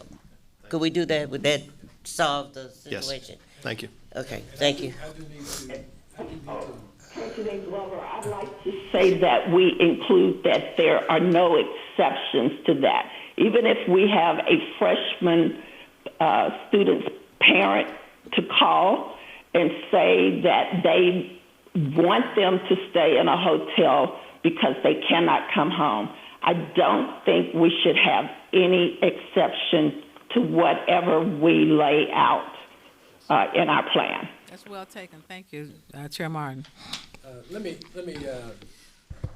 throw somewhat of a wrinkle in the discussion. All right. So if I look at the enrollment comparative analysis and I look at the number of applications for the fall, I think that number is 9651. All right. If I take the yield from last year, then we're looking at 3,957 students. Then if I apply a percentage of students that actually opt for on-campus housing, that number then gives me 859 students, 1,859 students out of that pool that would need that would need housing. If I add that to the 2,713, I actually have 4,672, not 4,313. So I'm getting a higher number if my percentages are consistent from last year. Yeah, so to answer that, Trustee Pennick, the number of students who want to attend Tennessee State University and the number of students who want housing may be higher than what we can permit. So that's why we're now managing that to say, if it's 1,900, then we will only be able to house a certain percentage of that. And we may be able to increase or decrease that, but right now we're drawing a box around what that number is. Yes, yes, but if I look at the number of, because it's all driven by applications. Correct. All right, and our yield from last year based on applications was 41%. Now, if that yield has changed, then that's fine. But if it is the same, and I'm assuming it's going to be the same because we still have the same outstanding academic programs and all the other things that we tout, then that's going to yield a higher number of students using just the percentages. So the projection of 4313 has to be based on these percentages in some way that I'm using. Well, the projection can't be higher than our capacity. So even if you have more students who want to attend, we will have to say to some of those students, we cannot house you. So even if we project that it's going to be 3,000 freshmen, we won't be able to allow those students to attend and to be housed, and we'll have to communicate that. But the language that you use, we are projecting the need to house. The need to house. And I'm saying the need to house based on percentages from last year of yield and those who opt for housing is higher than what the projected need is. So the projected need should be 4672, and then you can manage back from there. But we need to be a bit more accurate, based on last year's results, I think. Trustee Pinnock, that is going, the wrinkle that you just brought up, and of course I started the wrinkle, I guess, with my math in the beginning, but I'm going to say, sir, that becomes the responsibility of your committee. when I'm asking Dean Stevenson to work with you.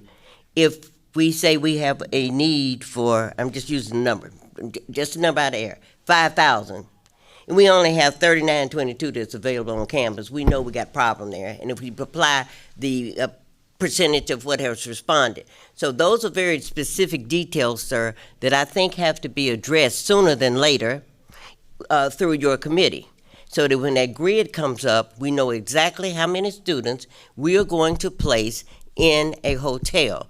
And as Trustee Martin said, we cannot make exceptions to that number in any manner. That number has to remain fixed, no matter who calls or what. You know, if it's our children, doesn't matter, okay? So I think that's a very good point you brought up, and those are the things that I think we have to work out and have a standard philosophy for as to how we determine those numbers that we're coming with, so that they make sense when we go to the state. I think that maybe I'm missing something because I went to Howard University, which was an urban campus in Washington, D.C. When I applied to Howard University and went there, there was no promise of housing. There is no, what I think we're selling ourselves short with is to say we're only going to admit this many students because we only have housing for this many students. I think that the comptroller's report dinged us for offering more full ride scholarships, including housing, than we had space for, right? Don't we have to communicate better with the students and say, at this point, you may be able to attend this university, it's still open for enrollment, but there is no housing available to you. In other words, that's the letter we have prepared right now. We have a letter ready to drop once we get to that point. Yeah, but Dr. Glover, and if I communicated that that I want you to limit the enrollment to the housing, then I communicated that in error. What I'm saying is not the housing, but what I'm saying is if we say we can only house 1,600 new freshmen, to me that doesn't mean we should only admit 1,600 new freshmen. Yeah, we should be able to. We should not give more scholarships that are full scholarships, including housing, than 1,600 because we don't have space. And we better explain. He's going to do over there. We better explain what full ride means. Okay. This fall we get to that. And we don't promise housing when we promise to educate you. Correct. Okay, so I wasn't saying. But we're not going to win that argument. I tried that 2 or 3 times, that you had a right to an education. You don't have a right to housing. We like for you to be housed. But that doesn't win not in our state. So we have to win, but the explanation of the statement as to what we promised the students better explaining that does. But right now, we're trying to bring it down, close to hush some of the noise. So what we had to do was look at some various models. I know we said models don't always work because last year was sort of an anomaly, but we're looking at the 40%. What if it's 40% again? That was 1,900 students. What if it's 30%? What if it's 35%? We have those models that we're looking at now to see, and that's going to be the points. That's the points we're looking at. That's accounting in me. That's a math in me. We said, here's what this says. If it's 40% comes, like it did last year, then that's 1,900 students. We know we only got 1,600 beds. That's 300 more. So plan B, you go to 3,500, go to 35%, 30%. Even though I know that we're not, what you say is well taken, Trustee Johnson, that I taught at Howard. So I was one of the ones that had to tell parents, there's no guarantee of housing beyond your first year. First year, you're probably going to get housing. You may not, but we make every effort. Second year, if you're in the right group, if you're in the right fraternity, there's a possibility. But after the second year, don't even ask for housing because it's not going to happen. So I'm not sure we've gotten to that point yet, but that is, and some other HBCUs do that too, and they'll just say, rather than we're going to give you $2,000 for the whole semester. I know because I'm on calls with presidents. $2,000, go find your way for the whole semester. We're not there yet. I'd rather imagine from the beginning to say to them, we don't have enough housing for you. You want to come to Tennessee State for our programs, and for whatever reason, that's great. But know that we're out of housing. So wouldn't it be prudent then to, on all admissions letters, once they're admitted, we put a disclaimer in bold that housing is not guaranteed with your admission. Correct. So then we are covered where there's no misunderstandings related to one's ability to receive housing and their admission to the university. And you could say something like, unless you have received additional communication which indicates housing will be provided as part of your admission. Yeah, so we're talking about separating admission from scholarships. Correct. They're two different levels. First you get admitted, then we say, and we'll pay for it. I mean, the decision process is the same. That will include housing. We got about 50 of those, I think. Unless you specifically receive information related to your ability to receive housing, you can be admitted to the university, and we'd love to educate you, subject to certain other constraints like teacher capacity, building capacity, security capacity, dining hall capacity. But that I don't want to limit our educating students with housing students.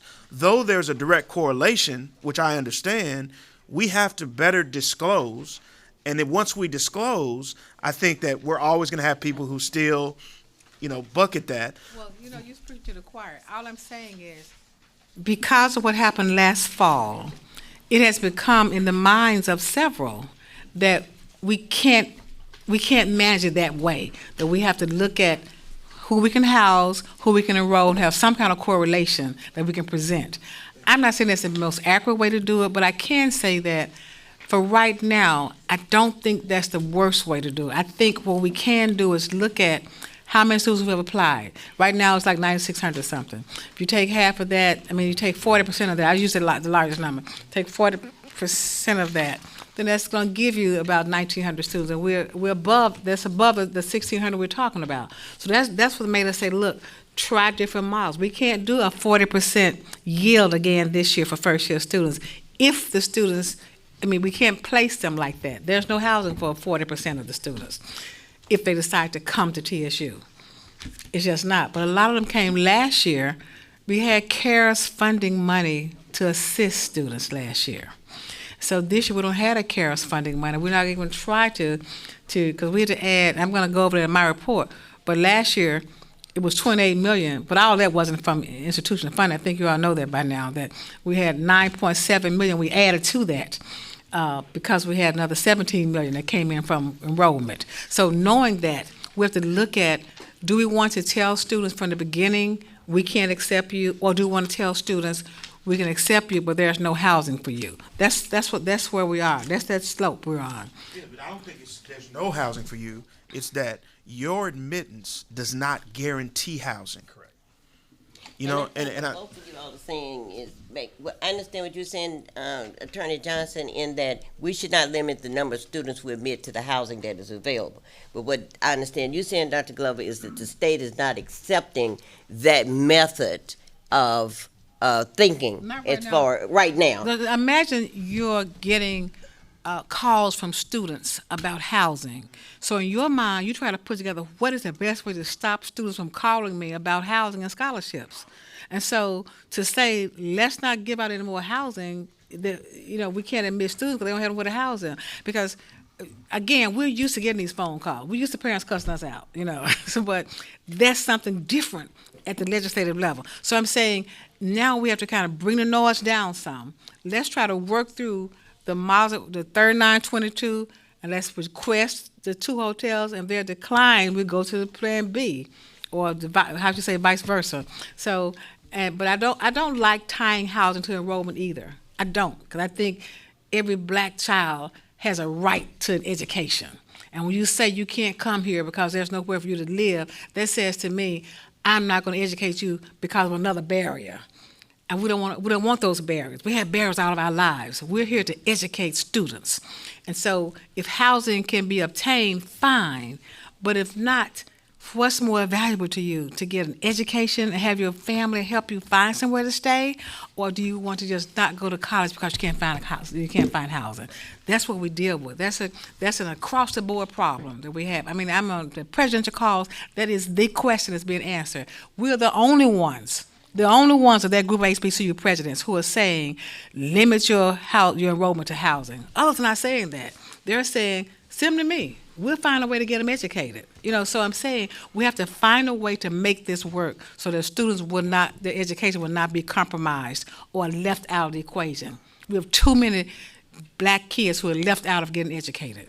Well, I think what Andre is saying is we need our menu to be different. So you go to McDonald's and you order something, and then they ask you, do you want fries with that? And if you don't say yes, you don't get fries. So the order is, I want to go to school at Tennessee State University. Do you want fries with that? Do you want housing with that? Yes or no? Those are two different decision pieces, okay? When we get to the admissions piece, and we're going to talk about capacity for classrooms and faculty, there's a whole different animal in there.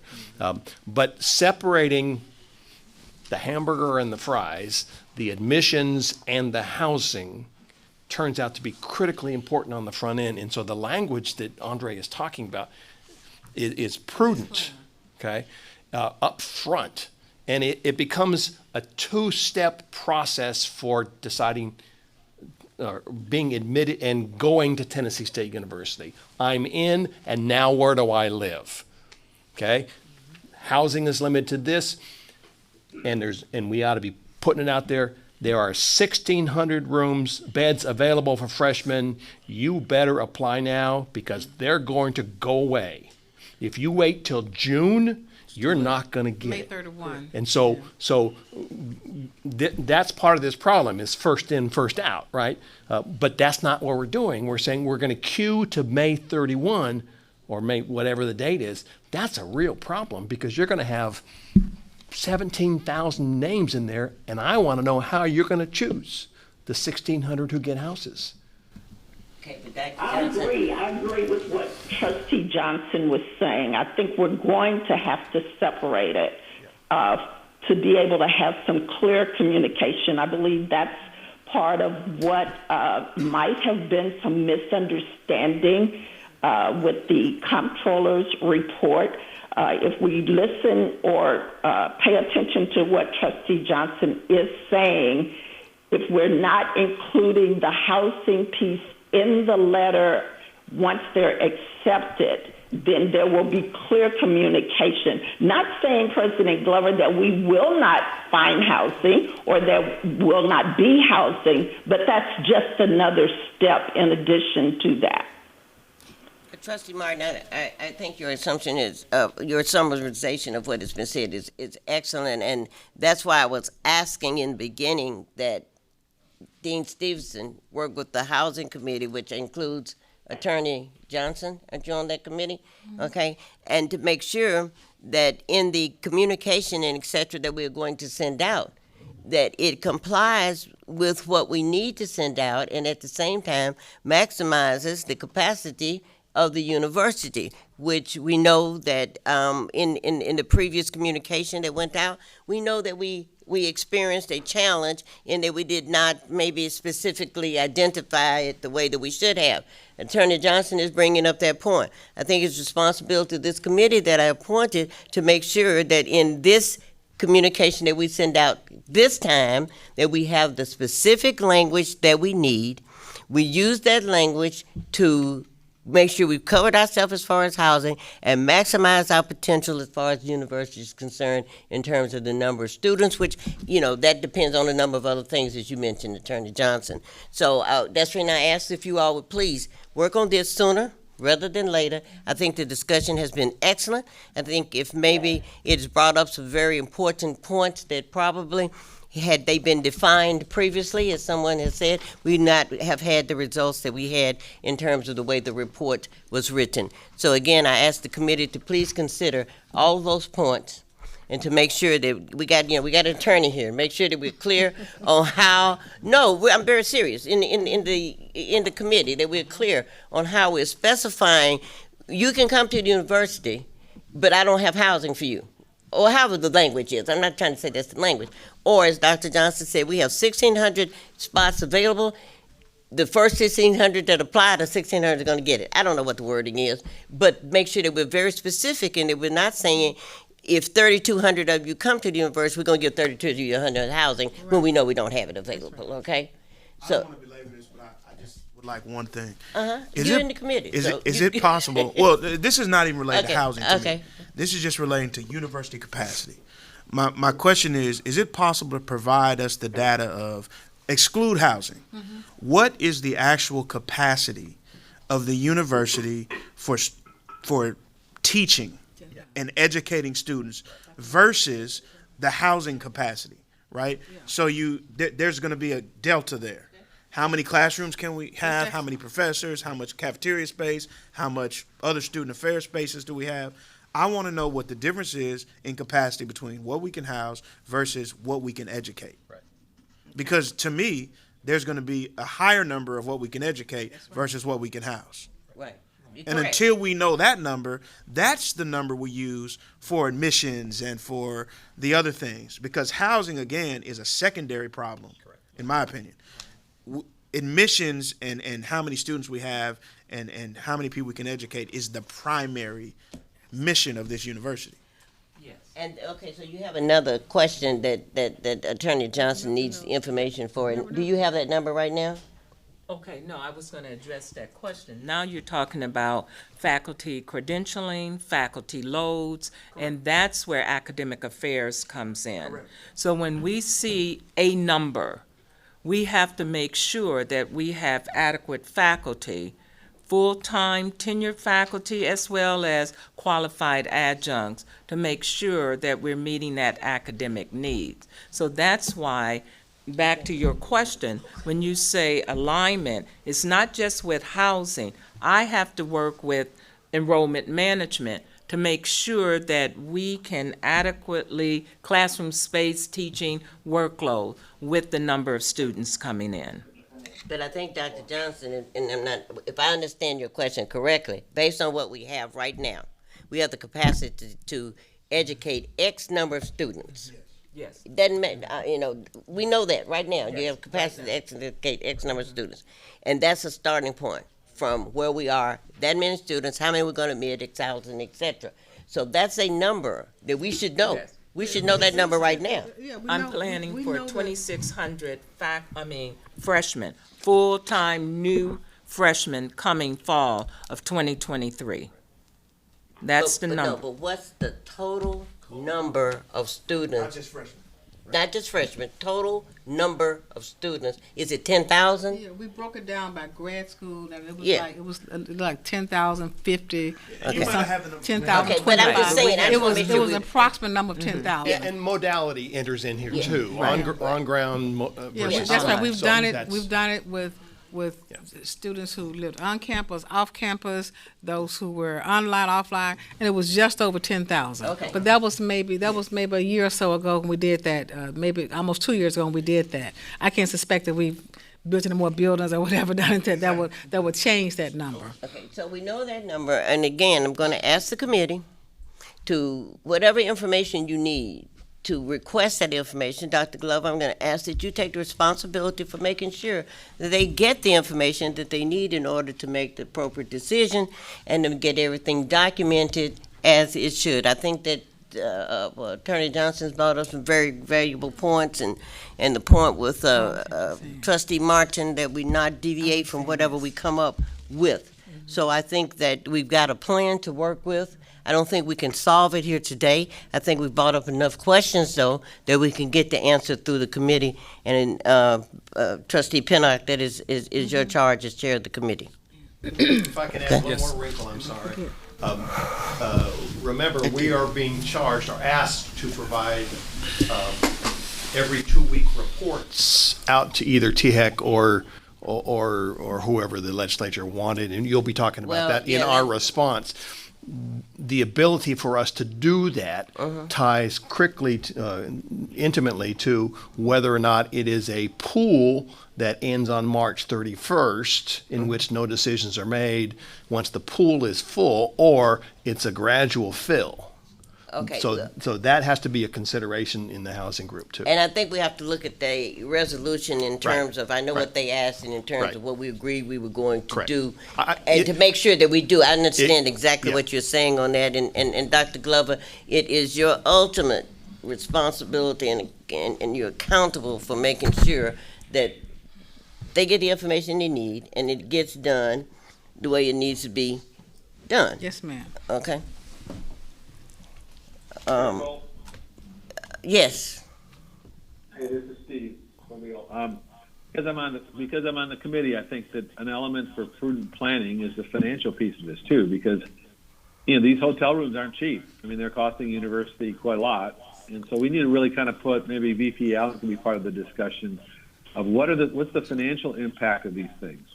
We have to add faculty, or if we add up their capacity, and what's the sweet spot? Because ultimately, we're all responsible, fiduciary, responsible for the financial viability of the university. And I think we need to understand what these decisions are going to make. So I just say we need to have an overlay of what are the financial impacts of the different models we're looking at. Oh, yes, sir. And of course, VP Allen would be, whatever information you need from VP Allen, I'm positive that President Glover has no problem with him providing that information. Called my name a whole lot today. I like you. That she has no problem with that information being provided to the committee as needed. That's a very good point. He Thank asked you you. the question now. Yes, Trustee Corbiel, to answer your question, so the 5 hotels that we had in the fall were a net number of 7.2 million. We had 2.5 million then for, 7.2 million was a total, 5.2 for the fall and about 2 million for the spring. So 2 hotels that we will request for the fall of 2023 would be about 2 to 2.5 million, depending on which hotels were selected. And since you brought up that, the House of God, supplemental beds, and the 2 hotels. Yes, that is correct. And in addition to all of that. Yes, sir. And it also includes security and transportation in that cost, total cost. and since, That is correct. Yes. Yes.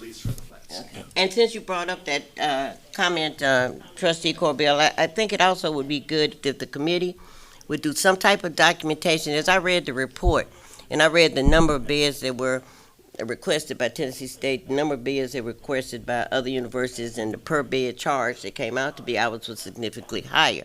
I think it would be good in the committee if we would do something that would back up why did they come out to be so much different.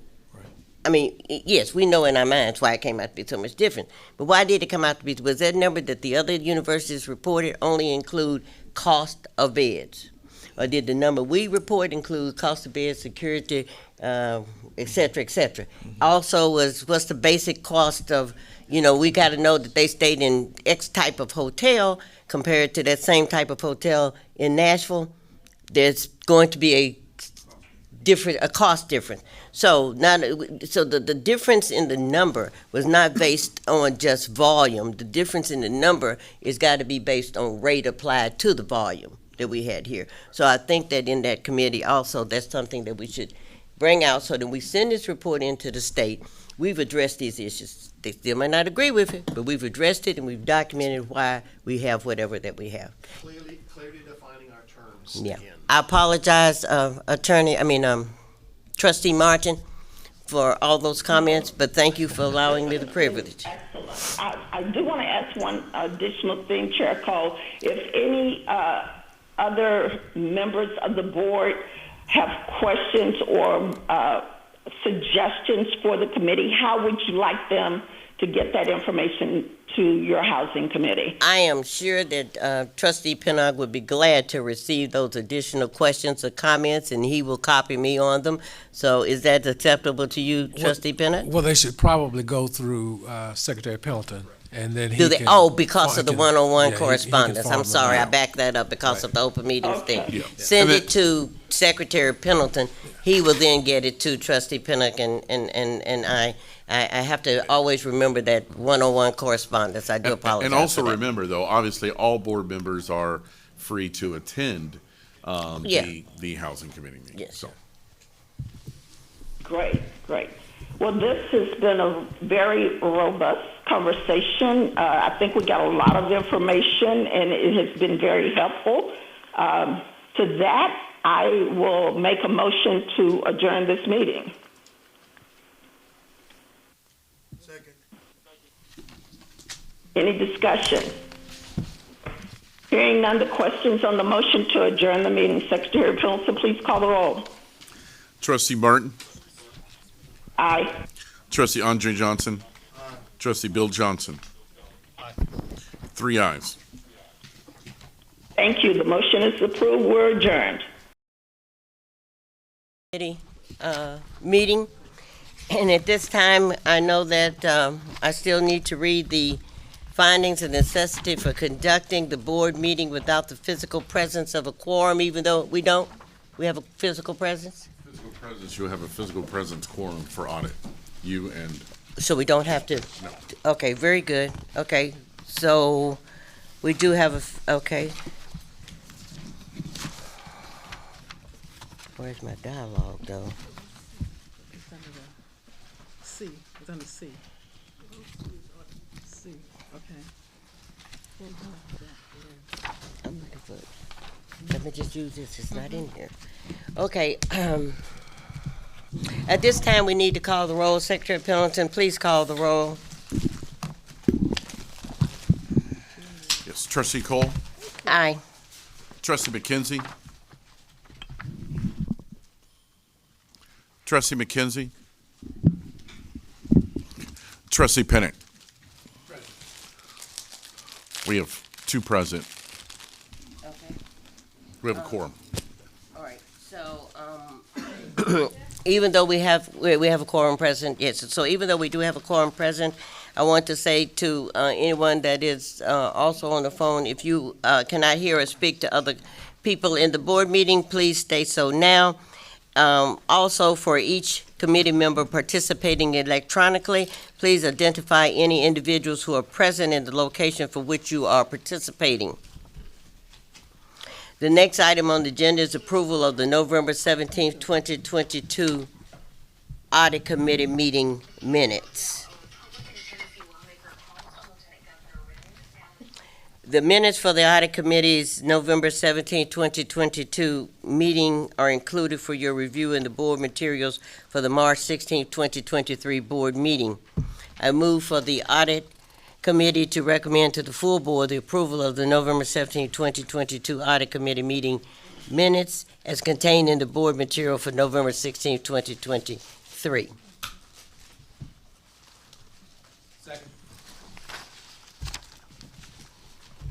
Okay, any discussion? The question is on the motion to recommend to the full board the approval of the November 17, 2022 Audit Committee meeting minutes as contained in the board material for the March 16, 2023 board meeting. Secretary Pendleton, please call the roll. And just to note, with Mr. McKenzie potentially joining us, we're continuing to call the roll. Technically, we don't necessarily have to because we have the folks here that are physically present, and he's not on. But let's just go ahead and call the roll Yeah, because he'll probably join us. question. Okay, Trustee Cole. Aye. Trustee McKenzie. Trustee Pinnock. Aye. 2 Okay, ayes.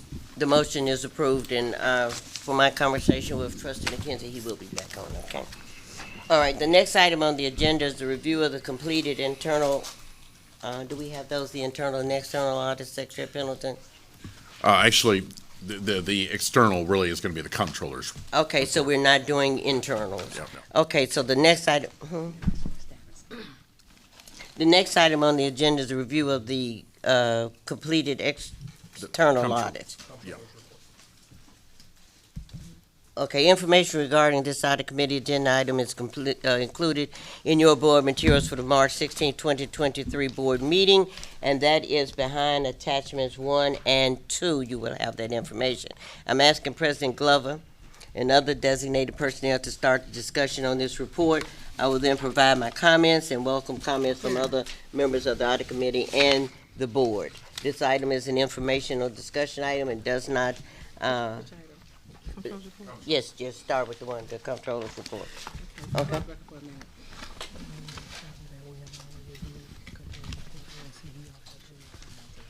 Okay. All right. President Glover was reminding me, in which we have, I know that we've had the comptroller's report was previously submitted to everyone. It has been reviewed. We've talked to it in the various meetings that we have. So I'm again going to ask President Glover and any other designated personnel to give us an update on this report or make any comments they may have. And then if you all have any additional comments that you have, please so do make. But I just want to go on record that we did receive this prior to this meeting. Yes, thank you, Madam Chair. We did distribute the comptroller's report to all the board members. There's been quite a bit of discussion on it publicly, and I've talked to most of you individually, if not all of you individually. I think one I may not have reached about the report and gotten some information about how we can, some things we can carry out in the report. I guess you're going to cover it a little bit later. I think we're trying to accommodate most of the recommendations from the report. We've done some more analysis. It made us take a deeper dive to see what things we could improve upon that were in the report. It was largely about housing and scholarships. We looked at that in a lot more detail, see what improvements we can make on the report. And so we've had a lot of discussion this morning about it. So I'm going to turn it back over to you. I don't have any detailed discussion on it. Okay, I know that we're also going to discuss at some point in time the resolution. So that will be more specific, but at this point in time, does anyone have any comments they'd like to make in general about the comptroller's report, board or committee members? Okay. All right, the next item on the agenda is a review and discussion of the board's resolution. It's where the details will come in response to the comptroller's report on TSU's operations. Information regarding this audit committee agenda item is included in your board materials for the March 16, 2023 board meeting. I'm asking that everyone take a few minutes to review again the resolution. And what tab is that under? Okay, for expediency, the resolution is under tab C3. Okay. Page 30, tab C3, page 30. Okay. So I think we should review this resolution in detail. But as you recall, I testified at the Joint Government Operations Committee meeting on February 27, 2023, at which time I emphasized the board's commitment to address and correct the issues, conclusions, and many of the policies considerations that were contained in the report. This includes holding TSU management more accountable for its fiscal and operational practices and elevating the level of board oversight related to the university's operation and fiscal practices. The resolution is a starting point. It is not the ending point. Again, I don't know what date they're going to assist for us to start, but we are starting today. This is a beginning point for the board as well as for management. I'm asking President Glover to speak to the management as it relates to items that are in the resolution and provide us the assurance related to these items. After that point in time, I will then offer my comments and it'll be open for discussion up to the committee members and board members for any comments they may have. This is an informational discussion item, but we will formally take up the resolution for a vote in the full board meeting. Okay, so President Glover, you want to start with the resolution? Any comments you have on it? Page 30. Right, I got it right here, page 33. Well, since the resolution is coming from the board, okay, I was just gonna, if you had some specifics for me. Okay, does anyone have any specific questions for the resolution number one? It should have covered each one of the items that I committed to the joint committee that we would as a board undertake and those things that we would do. Do you want to go through each one of them? Yes, I do. Okay. Well, we don't want to spend, I want to go through each item, please. Okay. Okay, so in going through each one of the items, again, this traces what Chair Cole had testified at the Joint Government Operations Subcommittee in terms of speaking to the board's commitment related to and in response to the comptroller's report, and really addresses most of the, if you recall, the report has what they call key conclusions and conclusions in it, and then also had policy considerations as part of the report. And so these look to address many of the policy considerations in terms of what the board is looking to do. So in looking through these items, the first one is about really just a commitment, a renewed commitment with respect to the enhanced oversight by the board, which is also. Okay, yes. Yeah, you finish that statement, sir. I won't cut you off and be a statement.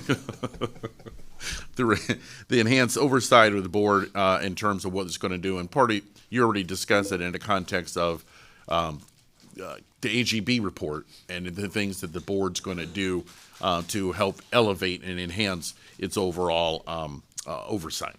And this resolution is a commitment on our behalf. It is something that we are obligated to follow because this is what we communicated. So in the first item, the TSU Board of Trustees is committed to actively engaging in an enhanced oversight of TSU's operational and fiscal practices, including working more closely with TSU management in operational and fiscal areas. And I think we addressed that briefly this morning. Well, not briefly, but we did address it this morning in terms of, one, when we do the management retreat and the meeting in June, bringing in Ms. Cartwright, and Ms. Cartwright going over with us items that she feels that we can work on in more detail.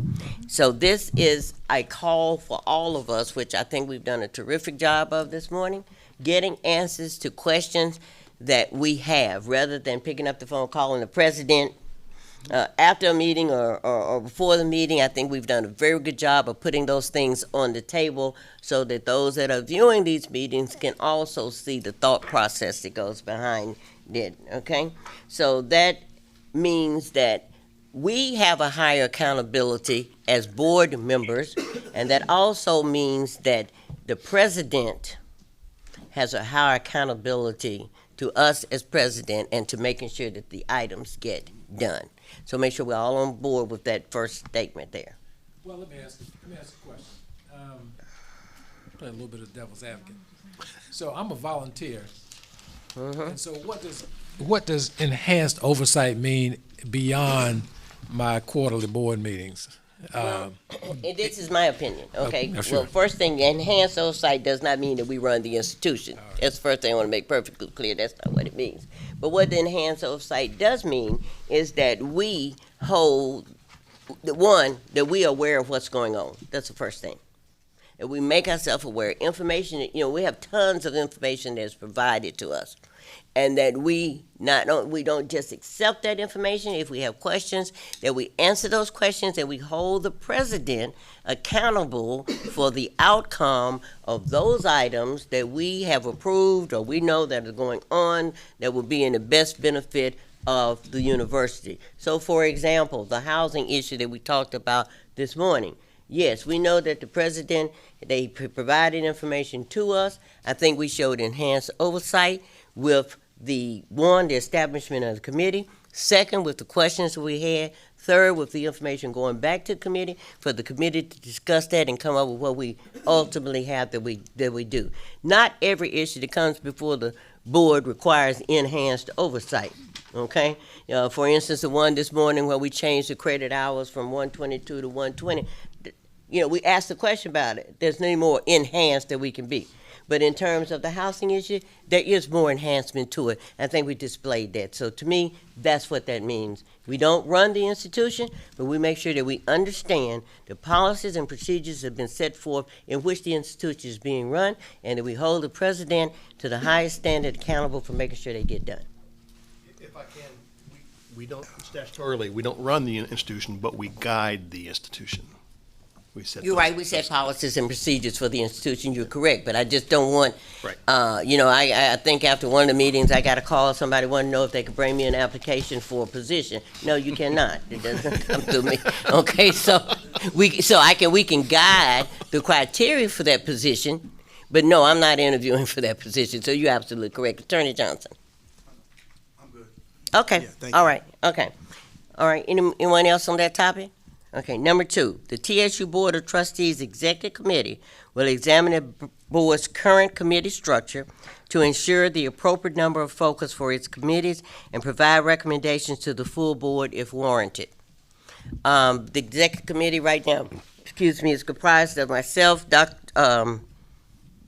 Trustee Walker, and Trustee Martin, and who else? And Trustee Lewis. So we need to look at the committees that we have.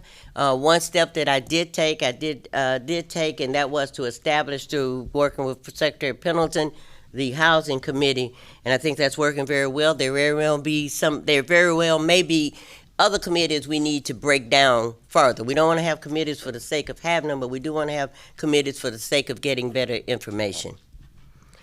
Item 3, to further strengthen the board's overall effectiveness, the board will continue to work with the Association of Governing Boards of Universities and Colleges, including the self-assessment process, to enhance the board's operational effectiveness. I think we addressed that this morning in the fact that we're going to invite Ms. Cartwright as a consultant to come in, and I think the consultant role is more effective than just being a visitor from the state standpoint, okay? And thank you for asking that question, that she will be coming in June to work with us. The 4th item, TSU Board of Trustees hereby directs the TSU administration to provide an annual scholarship plan to the board, and commencing the board's June 2023 meeting, present reports at the board's regular meetings pertaining to the number and value of all scholarships offered and the number of signed scholarship acceptance offers. Notwithstanding the fact that a scholarship presentation will be made at the March 2023 meeting, the TSU administration shall ensure that it provides a copy of the annual scholarship plan to the Tennessee Higher Education Commission for the academic years 2023 to 2024 and 2024 to 2025. Yes. So, are we talking institutional dollars only, or are we saying that if I get a scholarship from the Ford Foundation or something that comes to me directly, we're not concerned about that? We're only concerned about institutional dollars. Is that right? Repeat that question again, I'm sorry. So are we talking about institutional dollars, that is, dollars that TSU provides in the way of scholarships, or are we also seeking information from foundations and other third-party organizations that might fund me as a student? Yes. Go. Sure. When Dr. Cole called me about this resolution, she mentioned that she would like to see all the scholarships that are offered, but there was going to be particular emphasis on what came from TSU and what came from the institutional scholarships, because that's the part that, we got some come from the foundation. We don't have any more CARES funding, and the other came from Foundation, CARES funding. Foundation. and institutional. Right. So, and there's some third party. There's some scholarships that may come directly from our sponsors. But we're more concerned about institutional, because I think the number 28 million really resonated with a lot of people. But once we broke it down to show that the 6.4 million, but only another 9.7 actually came from the institutional accounts. The rest came from other places. And it was good that that number surfaced, because we had a chance now to break down. Here's the institution. We had an additional $17 million that came in from, what's the number? 17 million that came in from excess revenue, unanticipated revenue from the large number of students that came in. So we were able to break that down and offer more scholarships to students. So it really gave us a chance to show that we weren't just trying to lure students with scholarships. Because of the need for scholarships for students, because our population can't just come to school without scholarships and grant awards. And one thing we are going to do, the Quantum report did show us that you had to break that down better. It was all lumped into one category called scholarships, and they all weren't scholarships. Some were SAG, student award grants that we gave to students who may have started out with the amount, because the way the process worked, Mr. Izzard would offer scholarships to students based on a transcript at the time. We made some scholarship offers early as November, December, January, and they had I'll just say a 3.5 at the time. But by the time they took their final exams and got their final transcript, it dropped to, I'll say, a 3.3. Well, they're not eligible for a scholarship based on a 3.5 anymore because their final transcript did not show them having a 3.5 GPA. But since these students now were here, and they were still good students, we tried to find other sources to assist them. So we gave them a student award grant, many of them. So, but that amount wasn't broken out. We are breaking it out now for audit purposes, so we'll know ourselves, and we probably need to show it to the auditors too. But we're breaking that amount out now, so you can see that out of the scholarship, the 28 million, X number went to grants, the rest went to scholarships, and the 28 million is broken down. I'm going to show that later on in my president's report as to where it actually came from last year, this year, and next year. So that's what we're talking about now. But we'd like to see, especially institutional scholarships, because those are the scholarships that come from money generated from TSU. But what's really important is to know that we did not go back to the state asking for any kind of supplement to assist us with scholarships, because we know that we had a lot of students coming. But based on the revenue, we were able to increase the scholarship dollars. That's why one legislator said to me, "I'm not sure what this is all about unless you're telling me that we actually did pay for some of it." No, you really didn't. I think there was some confusion some of the rumors had gotten out, and it took a life of its own. And and one of the words that came to our ears from legislators, at least one, two, because one told you, that we were taking part of some of the money from the 250 million, some other to pay scholarships. So we had to make sure that we got that part clear. I'm not sure the whole message got out or not, but we want to break that down, let this board know that the funding for scholarships all came from TSU generated funds. Whether Leader Tony and I were out beating the bushes, Ms. Mira bringing in money, Ms. Mira went and got another $1 million from HCA. I mean, we were out beating the bushes, bringing in money so we could have scholarship dollars for students. And so none of it came from any restricted fund from the state or non-restricted fund from the state. So we were happy that we could report that. But this was, if it had been 28 million, okay, if it had been 128 million, it was all money generated from TSU and our efforts to support the number of students that we knew we had come into TSU. But I think you made a very good point, though, that communication, and back to your point, I'm going to come back to you, Attorney Johnson, back to your point about enhanced oversight. That's an example. Because, I sat down and called both of them and said, explain this whole scholarship piece to me. I'm not sure previously we understood the breakdown of the scholarships. I'll say I didn't. But when I called them, they gladly explained it to me exactly how it worked. So that, to me, is an example of it. But also, what I want to make sure that we are able to show at all times, as you said, you're going to provide the breakdown of the scholarships. I'm interested in the board knowing all of the information. Now, even though the scholarships paid for directly through our funds here at the institution may be the most important part, we need to be aware of that total picture of scholarships. We need to be aware of how many scholarships that we are offering for the semester or whatever. We need to be aware of how they're going to be paid for and when they'll be paid for. So that's what I'm looking at. Attorney Johnson, I'm sorry, sir. I just think that this is another perfect example of an opportunity for additional clarity and disclosure. If we had a form, a statement on the scholarship offer that says this is a contingent scholarship offer, that your final amount will be determined based on your final official transcript that you receive or the university receives upon your graduation. Because what the comptroller's report said is we had people that didn't meet the criterion, right? And what you're saying is they did meet the criterion when it was offered, and then if they didn't later, we used other dollars that we had within the institution to fund it. But if we had properly disclosed it, they could have never said that in the comptroller's report, right? That's what we're saying. You're right. If we had disclosed better, communicated better, as I said earlier, a lot of points that were made in their report may not have been made because it would have been better understood. We didn't get the chance to talk to them as much as we had wanted to because they were not on campus a lot.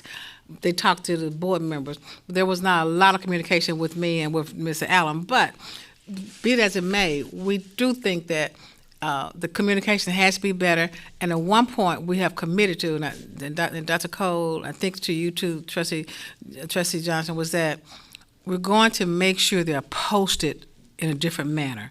Part of the conversation that we had with the auditors and part of what their report was, the students were concerned that the scholarship were not posted on their accounts in a timely manner. And I take responsibility for that.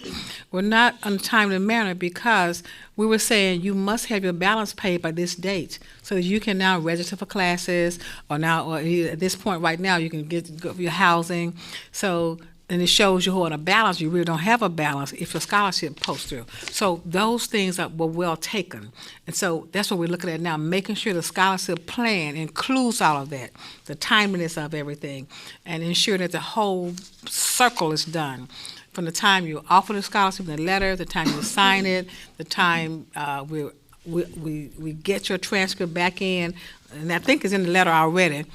Isn't that right, Ms. Is It's in the letter already that it's based on a final transcript. However, we're going to make sure it's a bit more communicated. These are students who are just graduating from from high school. They may not really look at it in as much detail as we need them to, so we're going to make sure we do our part a little bit better with the communications. So like right now, we've changed a lot of communication. We've changed it from the full cost, better explain where we gave them just a simple dollar amounts. And sometimes it's significant, but they got a dollar amount of their scholarship, so it won't be any confusion about what it covers and how much is left over to your last dollar scholarship. So we've made some real significant changes in it. So the scholarship plan will help to do that. And we're going to communicate. It'll help in a lot, the whole respect of that. But one other thing I think we need to add to that, I think had we had the files better documented in terms of a sheet that said, and here's the exception. This is exception, and this is a what was the term? This is an award. This is and this is not a scholarship, or this is an exception, and this is why it's a financial aid. That's one thing. So you learn. We learn, and we move forward. That's one thing I think. The second thing is that there is a scholarship committee that has been established. I am chairing that committee. I have been in communication with a couple of members on the committee already in terms of what we will be doing. And of course, Attorney Pillington, those were employees of the institution. You just might want to clarify, this is an internal Yes. scholarship committee, not a board scholarship. That's why I went back and said these were people of the institution. It is not a scholarship committee whereby the board members are present. This is a scholarship committee working with the individuals within the institution. So, and I have been in contact with them, so we didn't violate any rules in terms of communication, okay? And we will be working on that. And my goal is to make sure, one, up front, the board knows, one, how much we're giving away in scholarships, doesn't matter where it comes from. Yes. Number two, knows the funding for those scholarships, where it's coming from. Three, that the funding, the scholarships are paid. The students know they're paid and how they, as President Glover mentioned, how they are being posted to the accounts and when there should be no question about that, okay? So that's my comments. Anybody else have any more comments on the scholarship committee? Please make them. If we can also make sure that in this report that we send out, that we clearly identify the source, internal auxiliary money versus foundation scholarship money, and where exactly that $1 million from Home Depot goes. Does it go to the foundation or does it go to university to pass through? So those scholarship dollar amounts are identified with source. Okay, that's Right. a good point. Okay, very good point. Yeah. Mr. If I can speak to that. So, Dr. Johnson, on that point, the board is responsible, and I think it's great for full transparency to know where all funds are coming from to fund scholarships. However, the board is responsible for approving institutional scholarships. So we'll provide X, Y, and Z to show here's the total amount. Now, for example, Home Depot, $1 million. Those type of funds go to the foundation, that are housed at the foundation. And then we're able to use those funds. So so the board doesn't approve those, but you will be made aware of all those sources as That's what the requested. comptroller and the legislator was confused about, right? Where'd this come from? And if they, Home Depot, whomever gave scholarships to a specific group of people, then we want to make sure that we know that those people got it, those been posted to their accounts, that those types of things have been done. I don't know all the details about how it transferred from the foundation to the university, but I will before I finish this committee. So we want to make sure that that those types of things are done. Okay. Any more comments on scholarships? And I've used the word today a lot about I'm holding. And somebody you minds. All these minds here at this table that are much greater than I.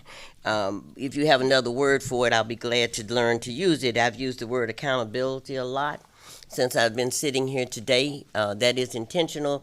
If you give me another word, then I'll use it and I'll flip back and forth.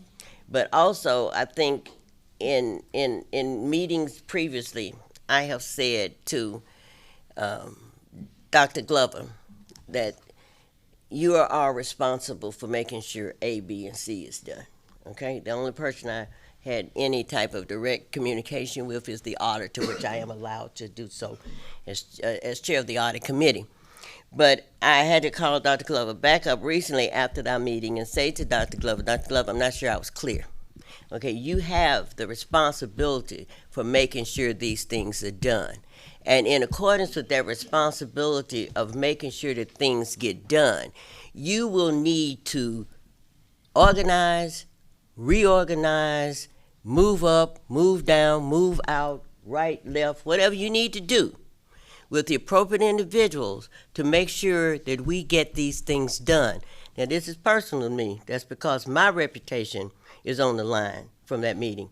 So I've said this to Dr. Glover personally, but I want to say it publicly. Dr. Glover, you are responsible for getting this done, no matter whether it means you organize, reorganize, move people up, down, in, or out, as long as we get it done so that we know that what we've communicated is being done. Okay? Thank you for allowing me that point of personal privilege there. Number 5, the TSU Board of Trustees directs the TSU management to provide housing application and enrollment application data to the board, commencing at the board's June 2023 meeting and thereafter at its March, June, and September board meetings, notwithstanding the fact that an enrollment data report will be made at the March 2023 meeting. The TSU also provides a copy of said housing and enrollment application data to the Tennessee Higher Education Commission for the academic years 2023 to 24 and 24 to 25, and to the State Building Commission upon request. Any comments on that? So if we're going to provide, is this, it's the same report. We're just going to get a copy of what's going to THEC as opposed to, the staff spending time creating 2 different reports. No, right? it's not going to be, it shouldn't be 2 different reports. Okay, It should be all right. one report that provides all the information we would need to be in our role of responsibility, as well as that report that would go to THEC. So there's no confusion. It would just be one report. I think the difference is they're asking that we're saying that if the State Building Commissioners ask us, we'll provide it to them upon request. Okay? Yeah, the primary source. Yeah. The primary recipient is the board. Okay. And then you provide a Yes. copy to THEC. Right. Okay. So the And information to going to be the the same. It commission. should not be 2 different reports. Okay. Or 3 different in this case. Okay. All right. And so for board purposes, then, how detailed would this report be? Would this be determining how you're admitted by GPA or by formula or other kind of things? Yeah. Yeah, I think so. I think the management should work through those details. Okay. You can always remember now if they presenting us a report today, it may be that we say next time we want to see A, B, and C. Right. So I think that's something that has to evolve as we go through time with it. Very good. Item number 6, the TSU Board of Trustees directs the TSU management to provide enrollment classification data to the board, commencing at the board's June 2023 meeting, and thereafter at its March, June, and September board meetings, notwithstanding the fact that the presentation will be made at the March 2023 meeting. And I think, sir, that should not be that a scholarship presentation, but that a presentation will be made. On page 2, that needs to be changed. Okay. Any comments on item 6? Okay. Item 7. Only thing on item 6, let's make sure we clearly define what incoming freshmen are, etc., Okay, terminology, glossary is a better word for it, I can think. Number, Can also include those people who have indicated they're going to be online only versus Okay. on the ground. all right. Number 7, the TSU Board of Trustees is committed to ensuring that TSU management has sufficient and appropriate personnel to operate TSU in a productive, effective, and efficient manner. And to that end, hereby directs President Glover to conduct a review of personnel, including but not limited to organizational structure, performance, and staffing within units, and present a personnel action plan to the board at its June 2023 meeting. I think this is an area where Trustee Martin's expertise can also be brought in, and and that can work with you, President Glover, as Yes. needed. But again, I want to reinforce that you are responsible for We've having the talked personnel we've to talked get it about done. Yeah, Okay? Dr. Martin, Trustee Martin have talked about it. Right. But I'm talking about it's your responsibility to make sure we have the appropriate personnel to get the job done, okay? So, Yes. all right, the other thing is, tell me in the meantime, where are we in terms of this chief operating officer that I mentioned? Okay, on the next one, you want me to read that first? Okay, I will. The TSU Board of Trustees further directs President Glover to retain in an expeditious manner a chief operating officer, director of construction management, or similar title position, and conduct an in-depth review of enrollment management operations, including personnel and structure. That is the specifics that I presented to the committee. I just started at number 7, talking about the chief operating officer. So I ask my question again. Please give me a status on number 8 in its totality now. All right. We have spoken with 2 third search firm. Well, 2 and one is not a real search firm, but was one that will offer to assist. We talked to 2 professional firms in detail and gotten proposals from both of those. We have selected a firm to move forward with assisting us in hiring a chief operating officer. It's a firm of AGB Search. And they do presidents, chief operating officers, chief financial officers, chief executive officers. They specialize in that, and provosts. And so they gave us a proposal, sent to councils. We're looking at, the first one we got was from, I just can't think of the name of the firm, the first one. But they both do the same type of work. But this one had gave us a detail they were going to put together. We gave them a position description. They have a separate one. They're probably going to combine and look at what we look at that we need. They're going to have more conversations about COOs and higher education. There's at least well, they're going to look at that and put that. They're working on it right now. And they say they already have some folk in their database who they could probably pull out just start looking at it. So what we're looking at now is putting together a timeline. We've told them it has to be done pretty quickly, that we didn't want to wait till the fall, but they had to get started. That's one of the things that, in talking to some of the legislators myself, we've made that commitment that we would get a chief operating officer, and Chair Cole put on the record when you put on the record at one of the meetings. And so we're moving swiftly on that. That's why we had the proposal sent to us. We thought for a position like this, it would take a little bit more than having a committee in-house to do it. Although we would have an internal search, have a search committee at TSU, we were going to have them to assist us in getting the good people and the rest, and then others who may know someone. You know, if you know somebody other than what they send to us, let us know. Or let the chair know, or let me know, just so we can make sure that that person gets the consideration. So, because this is one of the ones we want to make sure we fulfill that commitment that we made. Just to let you know, have we got a job description of the COO? I do believe that that in addition to experience in the educational arena, that the person have serious credentials around running a business. Yes. And so I just wonder whether we have any description of the job. We all have outreach to a number of search organizations, but I'd like to know whether we have a description of the job. Yes, and whether that does include serious levels of business operation experience?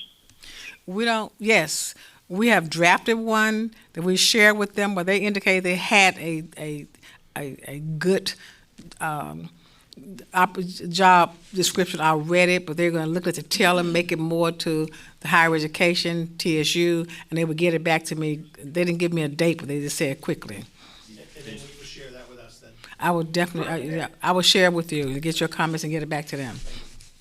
They know we're on a fast track, so.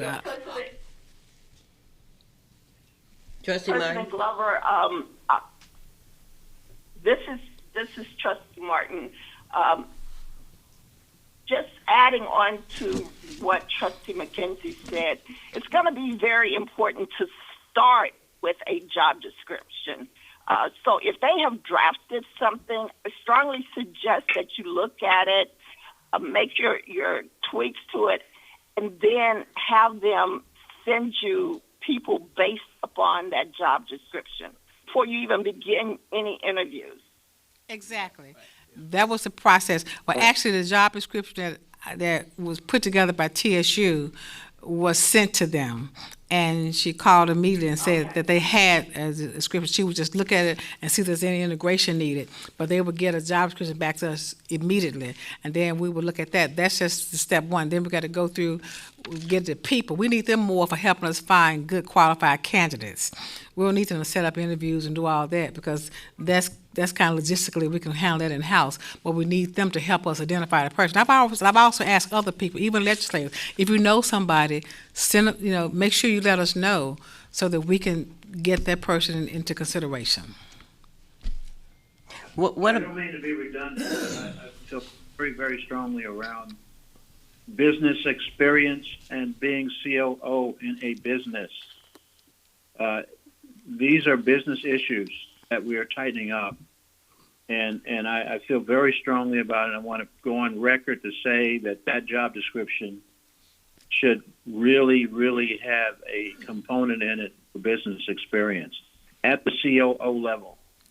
Thank you. I made a note of that, Trustee McKenzie. Thank you very much.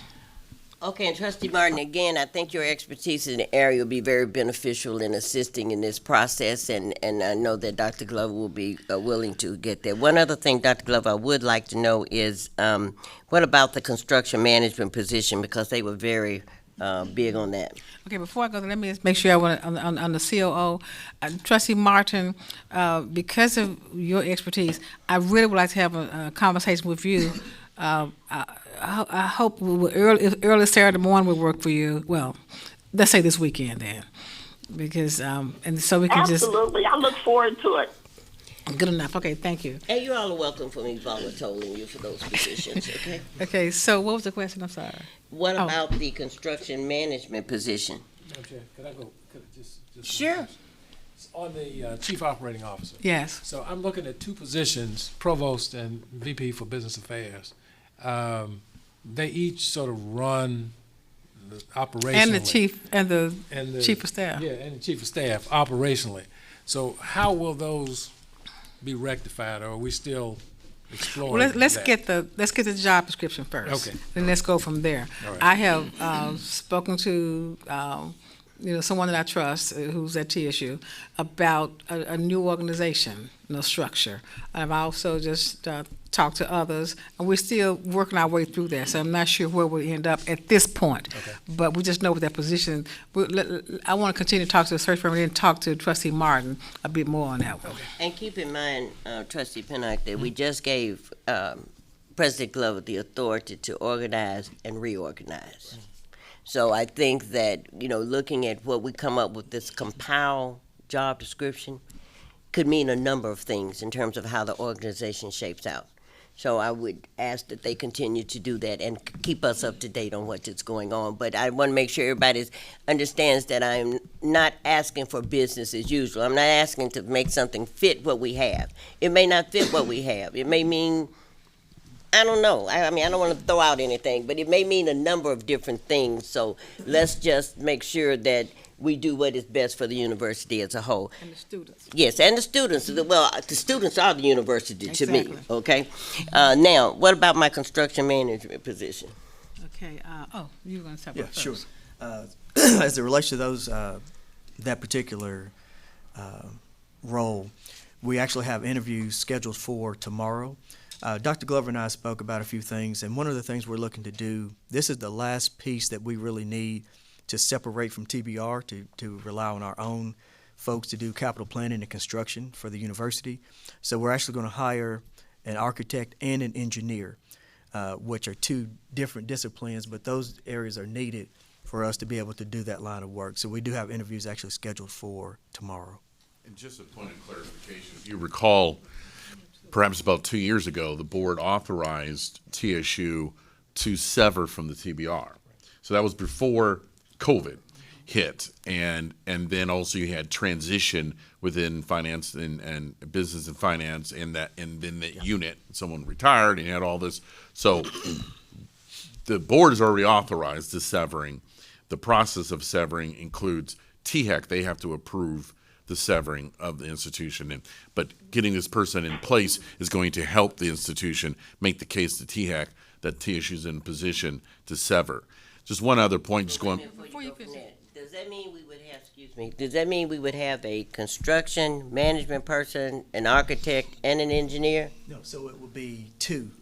One is just an engineer, and then one would be the architect. So it would be two positions. Okay, so we wouldn't. This is not one person that would be a director of construction management. That is correct. Okay. That is correct. Yes. Also, just wanted point of clarification on the AGB, the search firm. So they're associated, they're affiliated, but not officially a part of Association of Governing Boards, which is with Ms. Cartwright's with.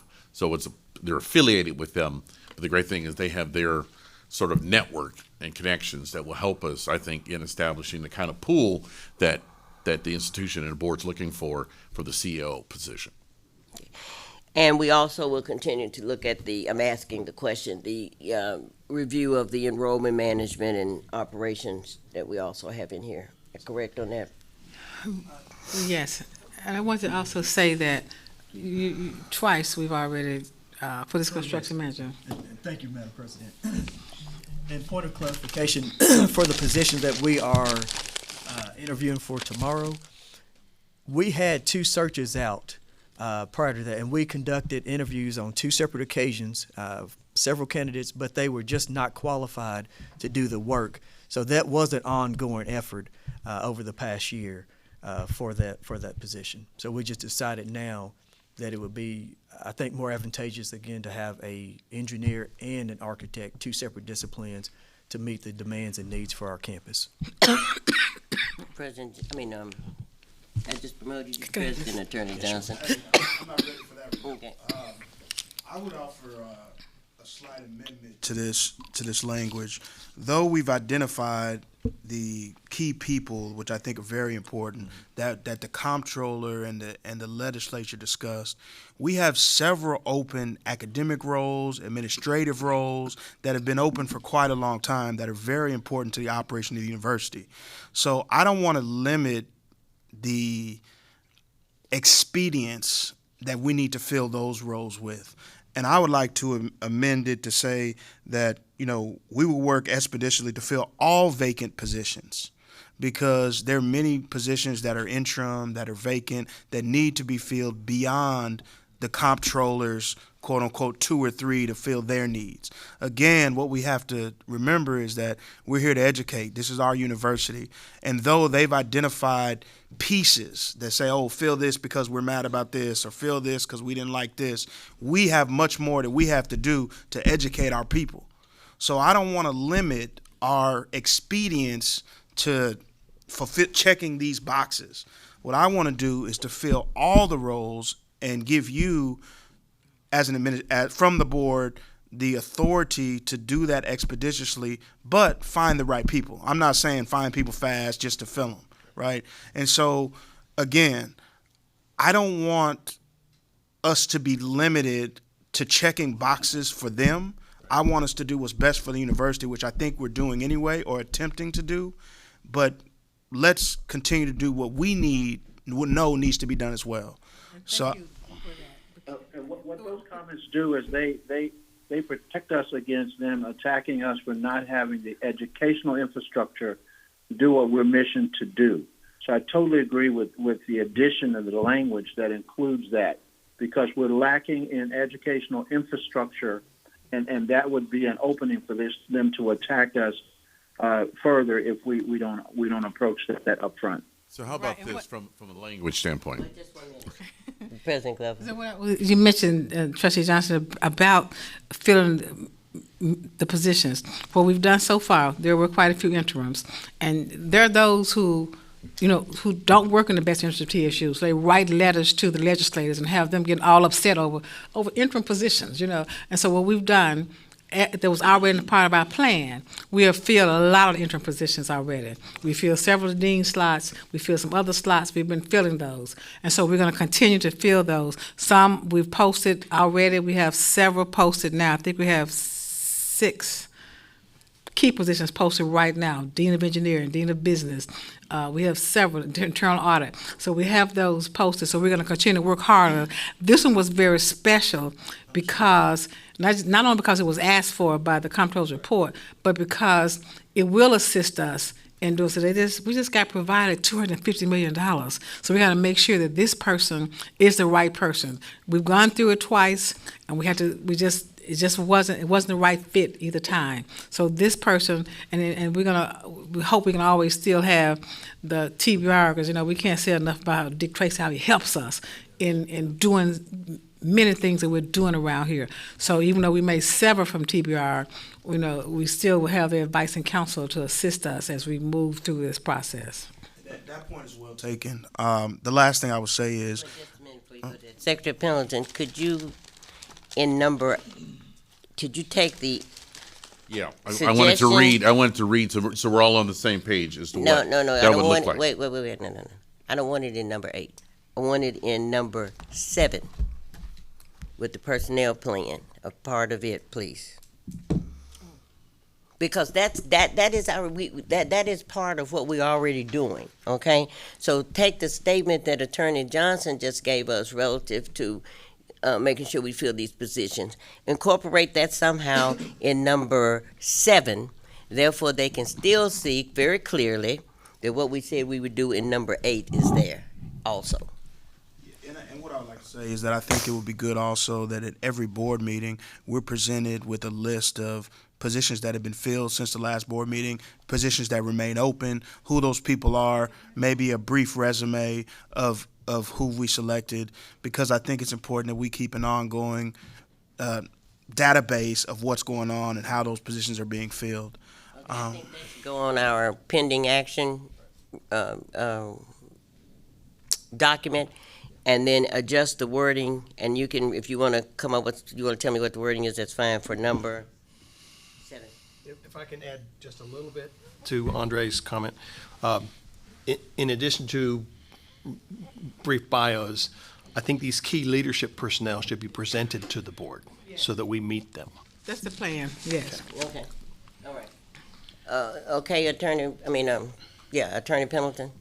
Yeah, I'm just trying to look here at number 7 in terms of versus number 8. Well, if you want to put it, it's just a sentence.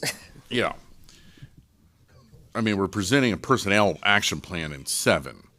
That's correct. And so, And part of that personnel action plan is for us to fill the interim and vacant positions with qualified individuals in a timely manner.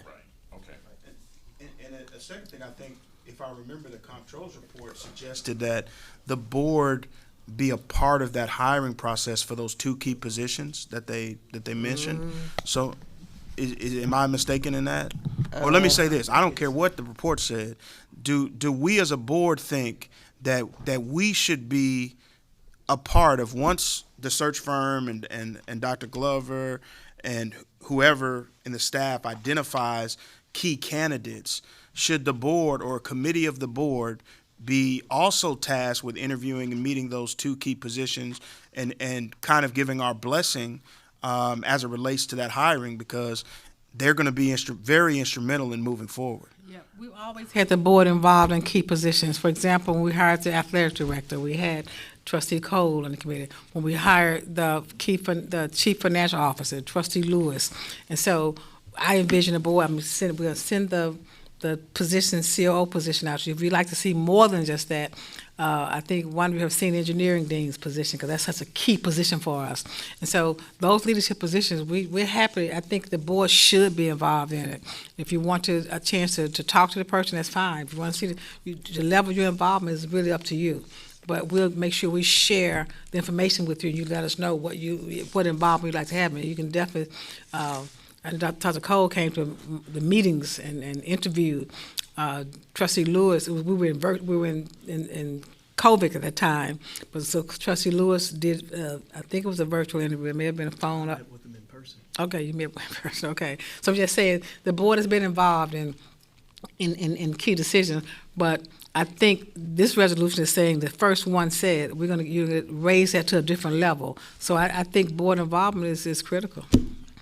Okay, could we just, and this is a suggestion, I think I asked Trustee Martin to be intricately involved in the process, and I think she should.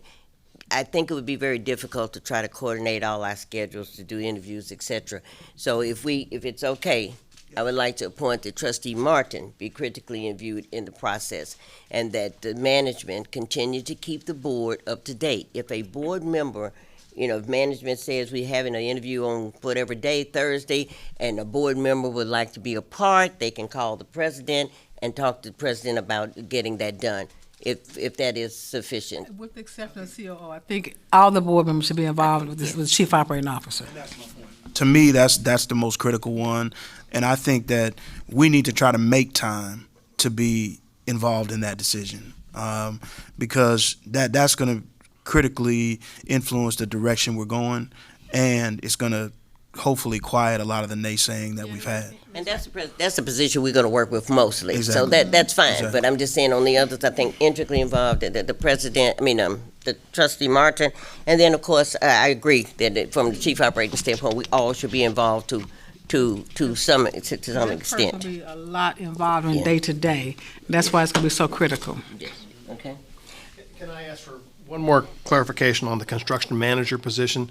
So is it our intent to still seek an overall construction manager in addition to having these, the architect and engineer to move us forward now? I'm wondering who these people report to and who manages this process.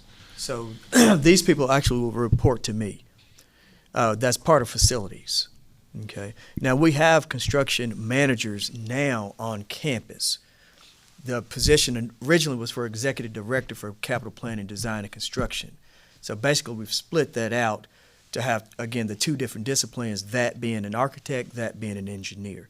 So those will still then report directly to me. So we probably should change the wording of number 8.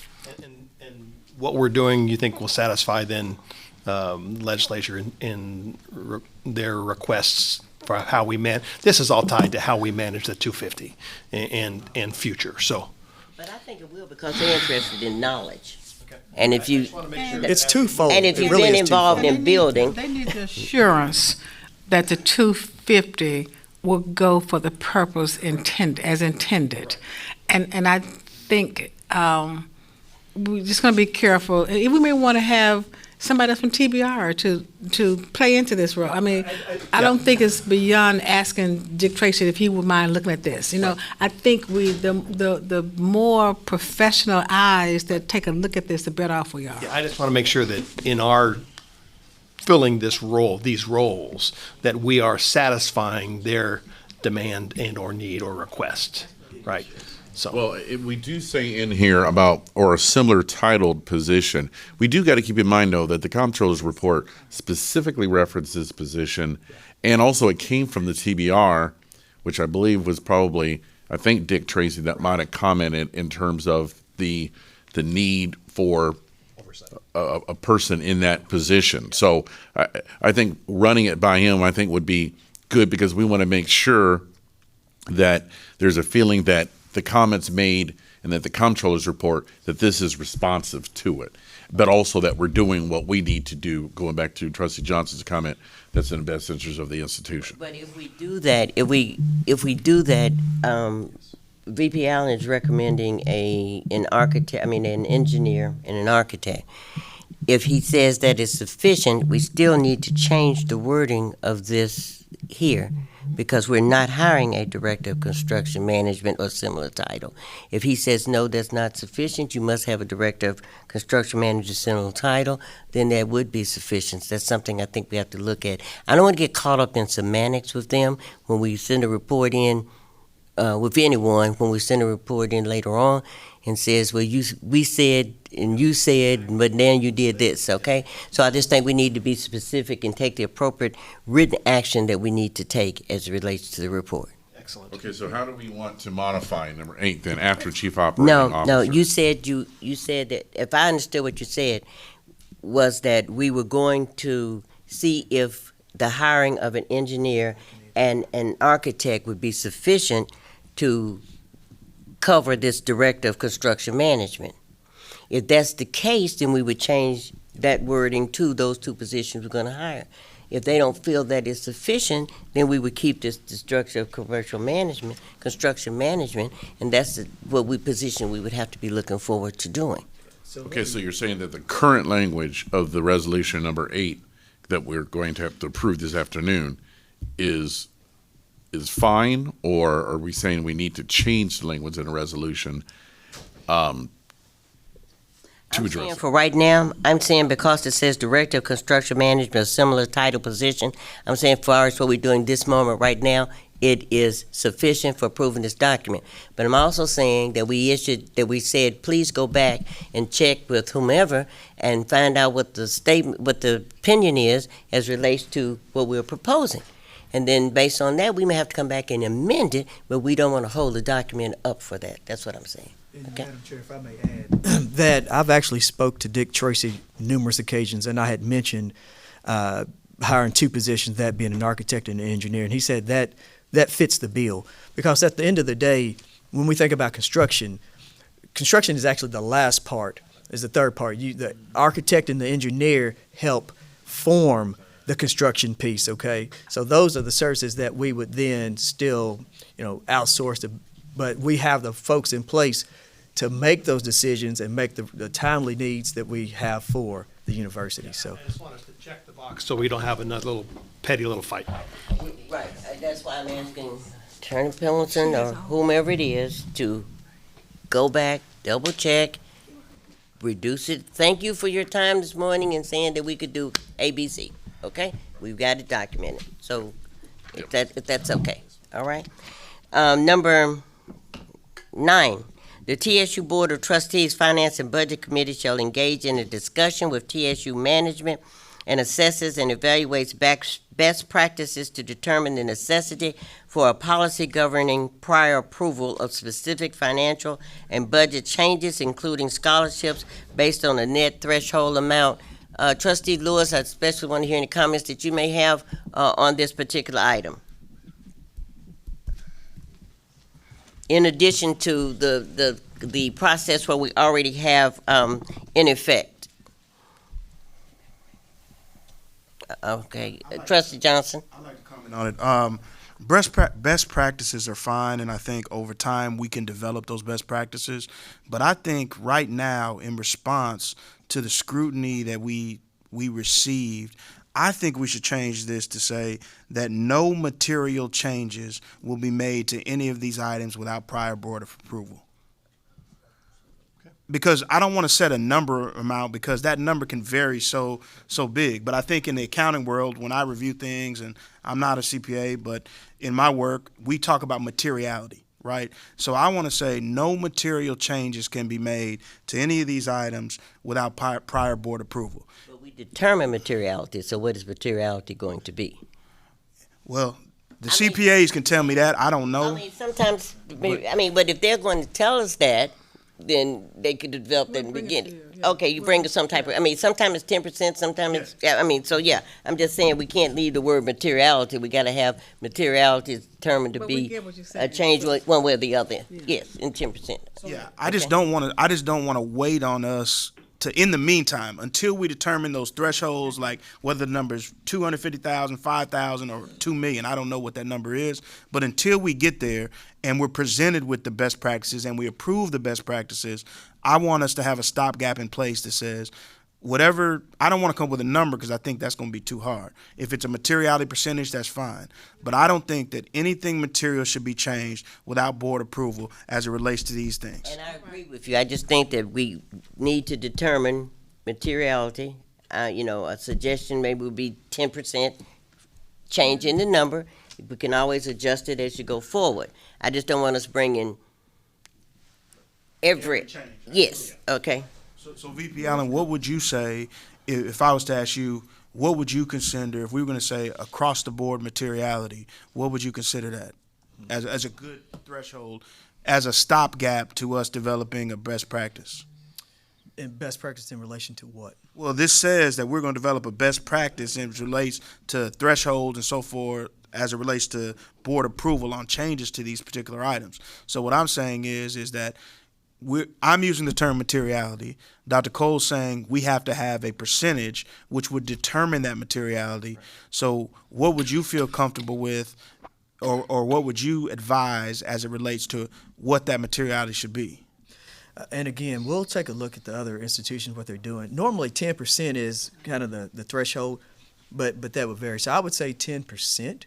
But again, I think we still have to have a few little discussions in reference to that. Total budget. So if our budget is $156 million, right? So no, that let me say this. 10% Right, of that item. it would be 10. Right, because 10% of the budget. No, that's we're never coming to you. Correct. Right. Yeah. From that point, so you have to look at it on a line item basis. So normally 10% would be about that That's the detail threshold. that I want. Correct. I need. So scholarships, the line item, it might be $2 million as materiality, but another project budget might be $500,000. I don't know, but And we can look at that level of detail again as we're walking through the FY23-24 budget. If I might just suggest, I don't want us waiting to get this implemented, for one thing, okay? So I'm just sitting here and putting, I think we issued $28 million in scholarships, it was $17 million increase or something, in terms of what they were thinking, so that would put the base. 9.7. Okay, well, we'll go back to 9.7, I'll round it to 10 for my level of thinking, okay? So the 10% difference then, if we had said that would be 10%, we're talking about $1 million. So actually, I'm thinking, depending on what it is, I'm leaning more toward, at this point in time, just so we can get started. We can if it doesn't work, we can always change it if we're going another way. Let's look toward, let's say, 20%. I mean, if we were looking in terms of whether a financial statement was correct or incorrect, and the item had a 10% materiality effect, that would affect that. If I remember correctly, it may have all changed, that would affect that.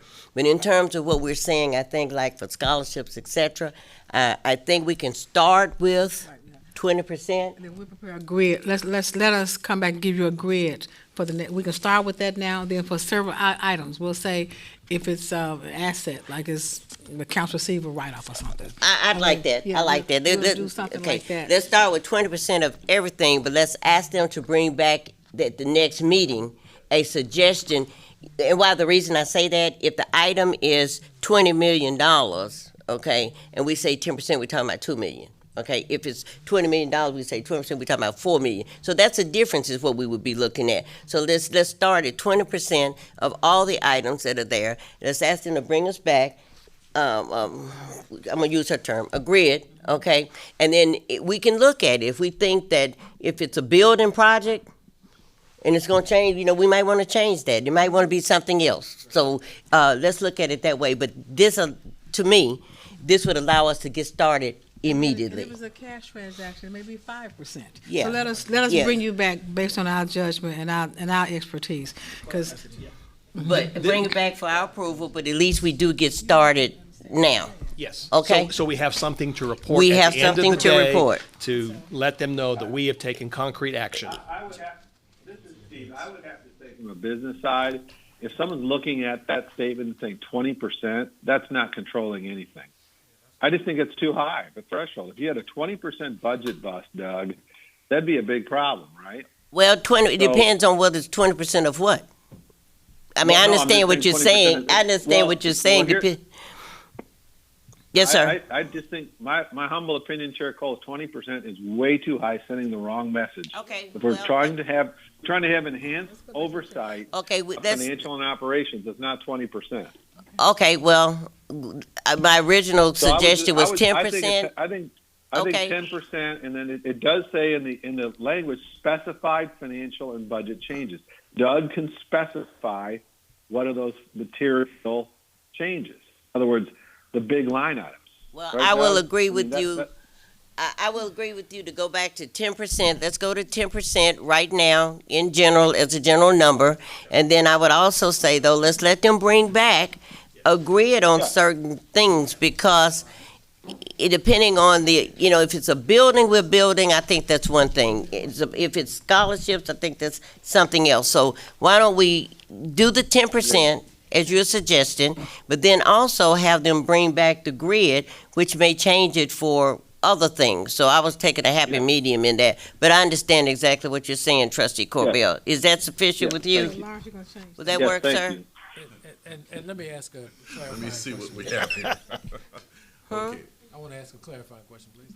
I'm assuming that we're not talking about fund-to-fund transfers, that sort of thing, that have no impact on the budget, or are we talking about those too? Well, if you read, as I remember it, when we read in the comptroller's report, it did talk about transfers and talk about the fact that transfers should be supported with appropriate documentation. So I think that was something different that they took out.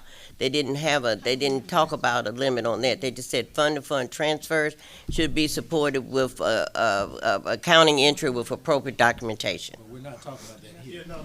This is talking Right. about, this is talking about material changes to line items in the budget. So if something is increased, we can't just have a phone call or whatever. We need to have a special board meeting or whatever if it goes above this materiality for us to approve that, so that we have documentation which supports our involvement in those decisions to exceed the previously approved budgets. So, again, being a CPA and been in the audit world, et cetera, materiality, just like you had mentioned, Trustee Johnson, you have it on the legal side, we have it on the accounting side, right? We can set a materiality at a balance sheet level of, say, 10%, right? And I'm just throwing it out there. But for purposes of when we're looking at individual line items, we have to set it's based on the risk of that line item, okay? So we will assess it, risk tolerance, where we are, and where we think we need to be. That makes more sense to do it that way and provide you a matrix to show you here's where are the risk analysis, okay? We may say scholarships is high risk, right? So it may have a lower threshold than, say, a capital construction project. Just throwing that out there, but that makes more sense to do it that way. I think we're maybe not everybody's on the same wavelength in terms of my point. My point is, as of today, this statement said we're going to work to determine best practices. I'm saying that's not acceptable. What I'm saying is we have to have a policy in effect immediately. I love the idea of the matrix, and I understand the risk tolerances for various things, and I love that, because I don't want to be having a special board meeting for every little thing that goes above a 10% materiality, right? So I love that idea, and maybe we'll have it by the next board meeting so that we can revise this policy. What I'm trying to do is to put something in place today so that we can say that though it might be cumbersome for both the administration and the board, as of today, until we get that matrix and until we approve that as a board, we have something so that we can show that we're in tune and that we are part of material changes that exceed 10% on line item standards. How often do we make transfers? Once? Yeah, we make transfers once a year. Those are the major transfers. Right. Yeah. Throughout the year, we'll have transfers that the board, and you got to keep in mind, and I'll talk about this a little bit more, the board approves transfers when you all approve the budget. Okay. Okay, let me just try to pull something together to get this done now. Okay, I understand exactly what you're saying, Attorney Johnson and Trustee Corbell. So I'm recommending that starting now, that we say that the TSU Board of Trustees Finance and Budget Committee, okay, setting a policy that we must have prior approval of specific financial and budget changes, including scholarships, based on a 10% change from that base. We're also saying, as a side point for your action list, Attorney Pendleton, that we're asking management to bring us back based on risk assessment, which this board does evaluate, bring us back maybe some different suggestion for different items depending on that risk assessment. But to start today, it would be 10% of whatever the item is. The next board meeting, we would look at more specifics. I'm trying to blend everything together. I was trying to take a blended approach with that 20% number, but let's just do 10% on everything right now, asking management to bring us back a risk assessment of items, balance sheet items. They always told me if the assets and liabilities are correct, your income and expense will fall out. How that may have changed, I don't know. Okay, so let's could we do that? Is that okay with you, Trustee Corbell? Yeah, and I could clarify, or we can simplify to Andre's point. We could say at this, today we could just have the approval of the Budget and Finance Committee of the board. It doesn't have to go to the whole board. If there's a 10% variance to budget, we're talking 10% variance to budget. No, that's kind of what we're talking about. That's fine. That's a good point. Let's do that. We that's what we say. The TSU Board of Trustees Finance and Budget Committee. That's what it reads. Yeah. Okay. Yeah. All right, we're good. That committee would give the approval if there's a 10% variance to budget. And Doug, we can work together on that with, Richard Lewis and the rest of the committee. Right. That's what it says. It does read the Finance and Budget Committee. Okay. Can we codify that so we can report that out as a formal action today? What you mean? Make a motion. It is. Okay. It's in the resolution. Very good. Okay, we just took out the best practices part and put in the 10% part. No, this entire resolution will be voted on in the full board meeting. Is that correct? In the full board meeting. So it will be, okay? All right. Okay, now number 10, the TSU Board of Trustees in concurrence. I just want to get clarity as exactly what this is going to say now. So it's the Tennessee State Board of Trustees Finance and Budget Committee, or the Board of Trustees directs TSU management to present any specified material, financial, and budget changes for approval. The Board of Trustees directs management to submit to the Finance and Budget Committee any change in specified financial and budget changes, including scholarships, that exceed 10%, whether it's up or down, plus or minus 10%.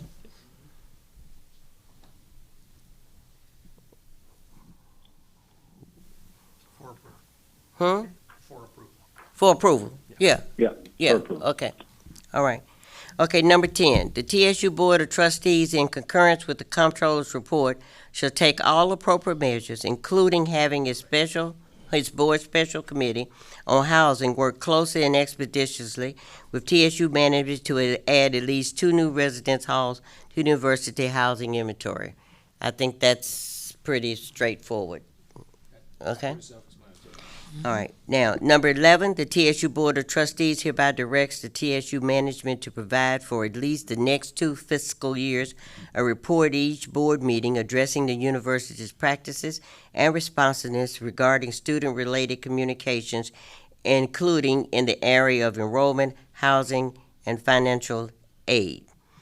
I think a little work needs to be done on this, only from the standpoint, I know that when we looked at the number of comments that went to the comptroller's office, et cetera, I mean, if I added them together based on the date they gave, it was something like 36 or 37 compared to 3,400 and X number of students that applied. So I agree with Dr. Glover, though, it was the fact that they got irritated by it. Was it material? No. Right, correct, okay? So, and we had already started looking at looking at the area of making sure that we were providing good communication and services to the students who are of most importance to us. So the TSU Board of Trustees, I just, Um, I think it's okay. We can provide us with the general information regarding student-related communications area of enrollment, but in line with what I think we directed that we hire a person that was going to be in charge of, what was the word I used? Relations. Customer relations, okay? So that person should make a report to the board like any other area does. Is that not correct? Yeah, so let me ask, so I was asked to, like you were asked to look at the scholarship committee, to convene a meeting of staff and faculty around housing, which we did, which you met yesterday. Is that part of this? Or is that something else? I'm sorry. So I was asked to chair a university committee focused on housing issues. And so our committee met yesterday, and it includes faculty, staff, students, and so on. So is that part of this? Is that what this is supposed to The be? report on housing, that of course, dissatisfaction or responsiveness to questions, et cetera, on housing would be a part of this. But what we talked about previously was a total picture of customer service to our students, and not just isolating, as Attorney Johnson said on many occasions today. Just don't isolate just that housing issue. Go over the committees in the afternoon session. Okay, so then what I think I would like to do, if there's no opposition from our board members, is why don't we ask Ms. Sharp to bring us a report on communications with our communications at our next meeting until we can get this person in place, and then when we get that person in place, then we would get a report from them. So Communications. Okay, communication can include all the areas we talked. We said housing, enrollment, and financial aid. Okay. Okay, but not those in terms of, we're talking about how we're working with the students on that. That was our main problem before. So we're talking about how we're addressing how many, are we decreasing our number of complaints in those areas? Okay, so it could leave the same, I guess, but that's what the specifics of it would be. Would that report also include sample letters and those kind of things that we've been talking about for admissions? And Yeah, so it'd be a packet. Yeah, I think we should understand now. Just we said in here we say we're directing Ms. Sharp to bring us that report. But now, because Ms. Sharp brings us a report today, it doesn't mean that report has to stay the same for the next 4 meetings. Not any report that comes to this board is set in stone. The Board of Trustees has the right to request additions or deletions, which I have to wait on that to come, addition or deletions to any reports that are provided. Okay? So, yes, sir. Okay, then the number 12, the TSU Board of Trustees through its respective board committees shall monitor and review adherence to directives and matters contained in this resolution. I'd like to just add one thing. Okay. I spoke about this earlier. I think the first page references quarterly reports to THEC and the other people related to housing. But I would like a quarterly report included in these, in the meetings that relates to adherence to all of the issues outlined in the comptroller's report. In other words, I don't want to the housing is one thing, it's a big thing, and they focused on it. But there were several other issues that we've identified here and talked about. And I think that the board needs to be updated on not just the housing, but quarterly reports on every issue outlined, how we're handling it, it's kind of a comprehensive report to say, I mentioned earlier, what vacancies have been filled, who have filled those vacancies, what's happening related to overall enrollment, housing being a part of it.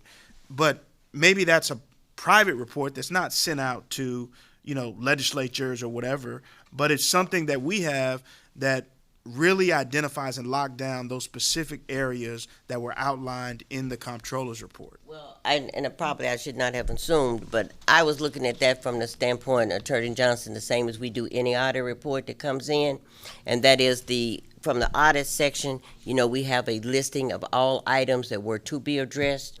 And then on the next column, we have a listing of the actions that have been taken. And then the next column, whether it's complete or not, or any additional follow-up that was needed. So I was looking at it as a standpoint of that report would become under the same format, if that's okay with you, that would come under. Continue and roll all the way through. Yeah. Same things over and over and over. Yeah. Yeah. Because things fall off the audit report. These would not fall off. Yeah, okay, that's fine, okay. So, for purposes of number 12, then, could we say the TSU Board of Trustees, through its respective board committees, shall review and adhere directives to matters contained in this resolution, and TSU management shall present a report at each meeting reflecting its adherence or its response or its compliance or completion of matters referred to in this resolution? Yeah. Okay. Okay, is that okay with anyone, any additional comments? Okay, all right. Now, again, I want to express, the board has the right, as we go through, to adjust, to request changes to various reports. Whether it's additions or deletions. But at this point in time, I would like to ask you to please adopt this resolution with the changes that we identified for implementation immediately. Did I leave something out, the attorneys? No. Okay. That's my, I second. okay. I did. I forgot too. Okay. So, yes, sir. So what we're gonna do then is, in the full board meeting, I think is the second item, the board's gonna actually approve the resolution, and what we'll do is approve it per our discussion today, as to the language, and approve it at that time, so that the full board is actually taking up and approving it as a separate. That's fine. But the committee, we're approving it with the changes that have been mentioned today to be submitted to the full board. As amended, yeah, okay? Yes. Is that correct? Yeah. All right. Okay? It wasn't listed as an action item for the audit committee. It was listed as a discussion item for the audit committee, with the actual action being in the full board meeting. So it doesn't require a vote in audit. You're right. Okay, we don't have to vote on this. Okay, very good. I love my attorneys to keep me straight here. Okay, so at this point in time, going through that resolution, what we have done, and I'll make sure we're very specific for the record, what we have done is we have gone through the controls report. We have reduced to a resolution the items that are in their report that they asked us to address, and that I verbally committed to them that we were going to do at the meeting. And all those items that we have addressed in the report are here for us to see. We may have changed it a little bit, but I think in the spirit of the report, we have maintained the spirit of the report in terms of the changes that they have asked us to do. I think it also shows that, based on also the communication around the table, that we as a board of trustees take very seriously the report that they provided to us. We have evaluated from the standpoint of what they've asked us to do, and we've also evaluated from the standpoint of additional items we feel that are in the best interest and benefit of the university. When I say university, of course, first and foremost is the students, okay? So I appreciate all the input that you have given me on this, and I think we've done a fantastic job of this today. Okay. I put my glasses back on so I can hear if you say something, okay? All right, where am I now, Attorney Pendleton? So you were on. Oh, I have a, you got me? That's a risk. Okay, risk assessment, that is in here now. Okay, that is behind C4, I believe. Huh? Page 30. Yeah, page 33 is the beginning of it, 32. Yeah, on that item, I talked to former internal auditor Davis, and what she noted is that what typically happens each year is that we know that this was an item that had been discussed in the executive session, and there's simply just, this is acknowledgement that it was addressed in executive session at the last meeting. Dr. Glover, you have any comments you'd like to add on that in terms of, I'll say you are VP Allen, in terms of the risk assessment? No more than what's already in the board book. But I do want to mention that we do have a search going now for a director of internal audit. And we've appointed a search committee. We posted position, and so we're going to, we're moving with that one too. That's one of the positions we talked about were the key positions. Okay, and that is another position whereby the board should be actively involved in the process of that selection of the individual. Okay, if there's nothing else that is there, that's all I have. Is what you gave me. I don't have any more pages. Where am I now? Am I at the end of that? I'm asking you Yeah. because I don't have that in my book. Okay. Yes, it's adjourned to go into executive Okay, session. yeah, we would, now at this point in time, I need to adjourn to go into executive session. I'm going to ask if everyone except for the Board of Trustees and the President, would you please leave the room? I'm sorry, and Secretary Pendleton, of course. I'm going to ask everyone else to please leave the room at this time. The Budget and Finance Committee meeting, Trustee Lewis? Huh? Before they said he wasn't able to speak, but is he going to be able to lead it? Because otherwise we have. Oh, okay. Because he was going to be on and off, so otherwise we're going to have Trustee Corbill. Okay, Trustee Corbell. Yes. My I'm here. understanding is that you are going to lead the meeting, sir. I will try. You all have to put up with not with the esteemed Chair Lewis, but with me today. So everybody, before we get started, let me go ahead and do the usual. We need to make certain findings on the record regarding the necessity for conducting the meeting by electronic participation without physical presence. So let me go ahead and read the usual document here in accordance with the Tennessee Code annotated section 844-108. As Vice Chair of the Finance and Budget Committee, I offer the following facts and circumstances in support of a finding of necessity for the Board of Trustees, Finance and Budget Committee to conduct its March 16, 2023 meeting without physical presence of a quorum. Number one, the Finance and Budget Committee is scheduled to take up important committee matters which require timely action by the committee, including but not limited to approval of the compensation plan, a housing fee, and a scholarship plan. The committee will also hear important reports on housing special committee and enrollment, recruitment, and retention. Number two, participation by electronic means is necessitated by members in person absent due to unavoidable travel issues. Number three, accordingly, I move that the committee find that participation by a quorum of the committee members by electronic means of communication is necessary. Is there a second? Okay. The question of the motion has been to find the participation by quorum of committee by electronic means is necessary. Secretary Pendleton, please call the roll. Trustee Corbill? Aye. Trustee Andre Johnson? Aye. We have 2 ayes. Okay.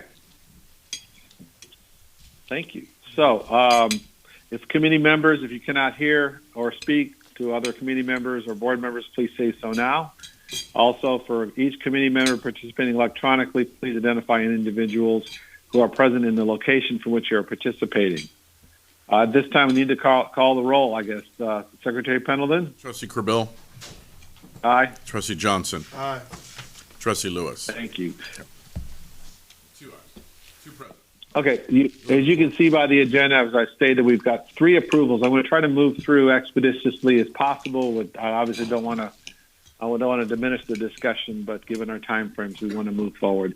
We have the next agenda item for approval is the November 17th, 2022 Budget Committee meeting minutes. The minutes in the Finance and Budget Committee are included in your review in your packet. I move for the Finance and Budget Committee to recommend to the full board the approval of the November 17th, 2022 Finance and Budget Committee meeting minutes as contained in your packet. Is there a second? Second. Great, thank you. The question of the motion is to recommend to full board the approval of the minutes of our Finance and Budget Committee of November 17th. Secretary Pendleton, would you please call the roll? Trustee Corbill? Aye. Trustee Andre Johnson? Aye. 2 ayes. Okay. The next will be a report on the agenda item for the report and update of the fiscal 2023 institutional budget. This information regarding this for our committee agenda is included in your packet. This is information only. So, President Glover, could you please provide pertinent information? Thank you. The budget, Mr. Allen, ready? Yes, thank you, President. Thank you, Trustee Corbill. I would like to turn your attention to page 49 of your board packets, page 49. Yes, the new 49, yes. I want to start off by saying these are our budget to actual expenditures and transfers as of January 31, 2023. I'm going to turn your attention first to the very last column, which is the FY22 actual. Very last column. At the very bottom there, you'll see excess deficiency or revenues over, under expenditures and transfers. For the fiscal year ending for FY22, we actually had a surplus of $12.2 million. Okay, that's after all revenues and expenditures. We had a surplus of $12.2 million. Okay, and that's very important to note. So in FY23, if you look in the first column, you'll see the budget. The second column is the fiscal year to date. I'll start with a few line items here, and then we can work into any questions that you all may have. Our tuition and fees is our primary driver for our revenue base. You'll see that we had budgeted $99.2 million. Now, if you look in the very last column there, the FY22 actual column, you'll see that we had generated revenues of $80.9 million for fiscal year 2022. We're up to $99 million. That is based on the fact that we had increase in enrollment, and we were able to drive that additional revenue, as the President and Madam Chair said earlier, as it relates to the scholarships, and I'll talk a little bit about that as well. Okay, we've been able to recognize 97.9, right at 98 million of the 99 million. So we're at 98.7% of total tuition and fees accounted for. Our state appropriations, they come in every month.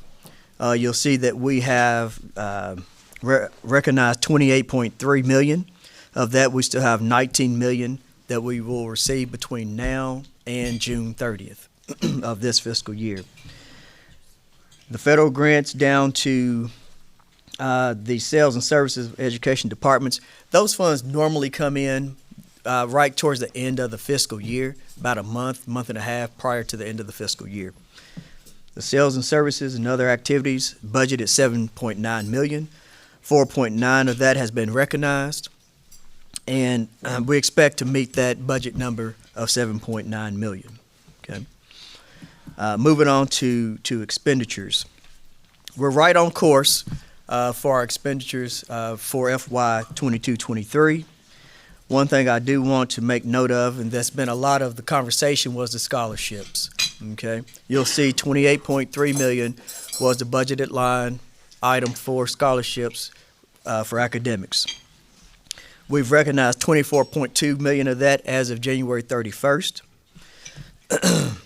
Now, very key note to make, in the comptroller's report, there was conversations that we had moved, university personnel had moved $28 million without board approval. Okay, we had transferred $28 million.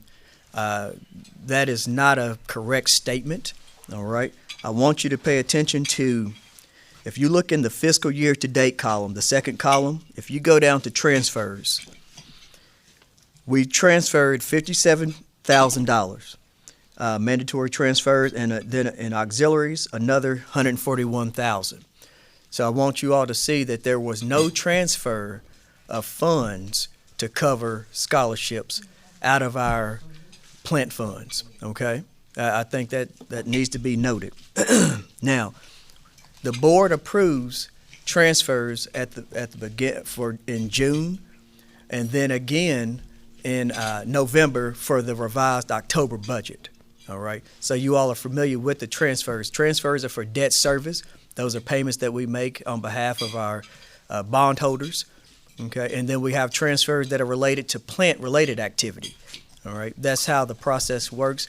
So when we have capital-related items, or it could be deferred maintenance. Those are from plant funds in which we exercise the right to pay for those type of expenditures. So again, I just want to say that the 28 million was not transferred. The revenue base that came in from the enrollment increase was the offset for those scholarships. Now, what you don't see in here as well, you have, of course, operating funds, and you have the non-operating. We've set aside $6.4 million in CARES funds to offset scholarship costs as well. But because that's not a operating budget item, you don't see that here in the budget. Okay. Yes, ma'am. So Doug, The 12 how am I to read the non-mandatory transfers of 15.4, and then for both the education in general and auxiliary, the 3.7? It doesn't. Those are just different numbers than what we had anticipated in the budget, right? Or at least the actual. No, these numbers here were the numbers that were approved by the board. Okay, so these are exact numbers. Yes, those are exact numbers. Yes, those are the budgetary numbers. And as of right now, so please keep in mind that. Oh, I see. Yes, Yep. yes, sir. When we went to the State Building Commission, I had to provide very detailed report of how we were paying for the hotels that we were leasing for this academic year. We had initially set aside $7.2 million in reserves, in plant fund reserves, from auxiliaries to pay for the hotels. We have not had to transfer any funds, all right, as of right now. So hopefully, as we get through the rest of these few months in this fiscal year, we may have a few transfers out, but right now we have not had to transfer any funds to pay for the hotels. Operations have been covering that cost. So we told them you could be transferring $7 million. Yes. We didn't have to do it. We have not had to do that as of yet. That is correct. But Got it it. was set aside for Got the it. fact that they needed to understand that we had the resources to do so. Thank you. Yeah. Okay. All right. Those are some of the larger items that I wanted to provide to you all with this budget to actual request for today. So I'll open up to questions. Would you characterize we're pretty much on plan as you anticipated, Doug? Sir? Is the bottom line that you think we're kind of on plan? There's nothing untoward that you're anticipating that will throw off the budget? I don't expect anything that would significantly throw off the budget. No. Okay. Okay. Yes, sir. I have a question. Yes, sir. Under the tuition and fees line item, given that we are a couple of months away from the end of school, is the 1.25 million variance with? Okay. Well, would that be collected, or you think that'll be bad debt? No, that will be recognized. Okay. Because you have to keep in mind, summer term picks up in this fiscal year as well. So we will meet that. We'll probably exceed the 99 million, but I'm very conservative, so I say we will at least meet budget. Okay. And then, given that we were using federal funds last year to meet scholarships, what impact would that have since those dollars are not coming back? So what the president and I have sat down and had many conversations and working the numbers. Since that was non-recurring funds, the CARES Act, our actual scholarships that will be awarded for 23-24 has been reduced. Now, the good thing is we're still able to give scholarships out to a number of students. It's just in a lesser amount. Okay, so that's how we're then offsetting that with a smaller scholarship budget for 23-24. So you're not reducing the number of awards, you're reducing the amount of the awards. Yes, yes. Now, and that's on the institutional side, okay? And I want to be clear that we have other methods to fund, but for operating purposes and the budget keeps in operations only, we do have funds that we are able to use from the foundation. And I do want to say the TSU Foundation Board came through really strong for the spring. They were able to provide enough money for 127 of our students to stay in school for this spring semester. So I want to recognize their efforts as well.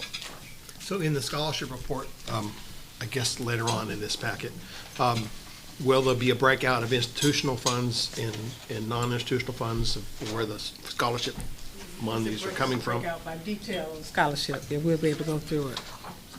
By those categories of institutional and non-institutional? Yes, is that how you got it broken out? Can we just hold that till we get to him? Sure, I just wanted to. Yeah, we'll get there. Okay. Now, We'll get there. Thank you.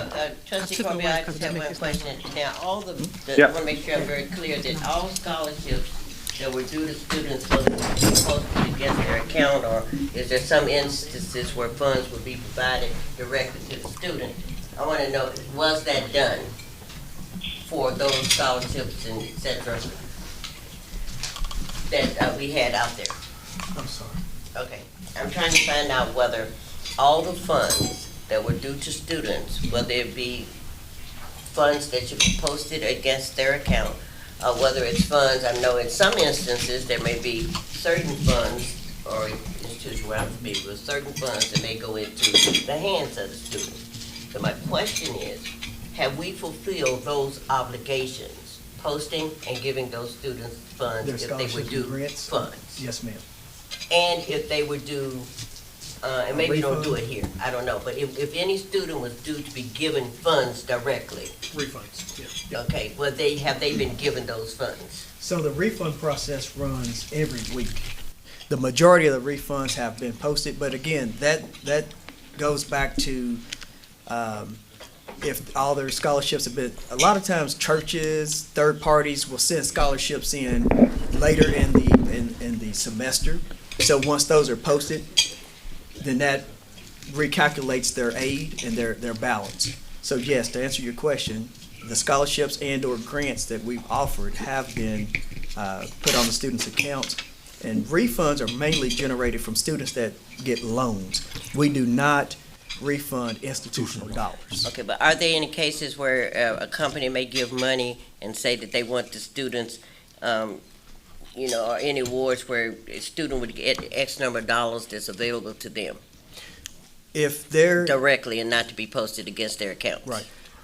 Really, you don't see scholarships like that. Not scholarships, funds, period. Or grants, just funds, grants. awards. Their grants and things are, it recalculates. Now, if the student has met their obligation, then any unused portion of that scholarship or grant can then be refunded to the student.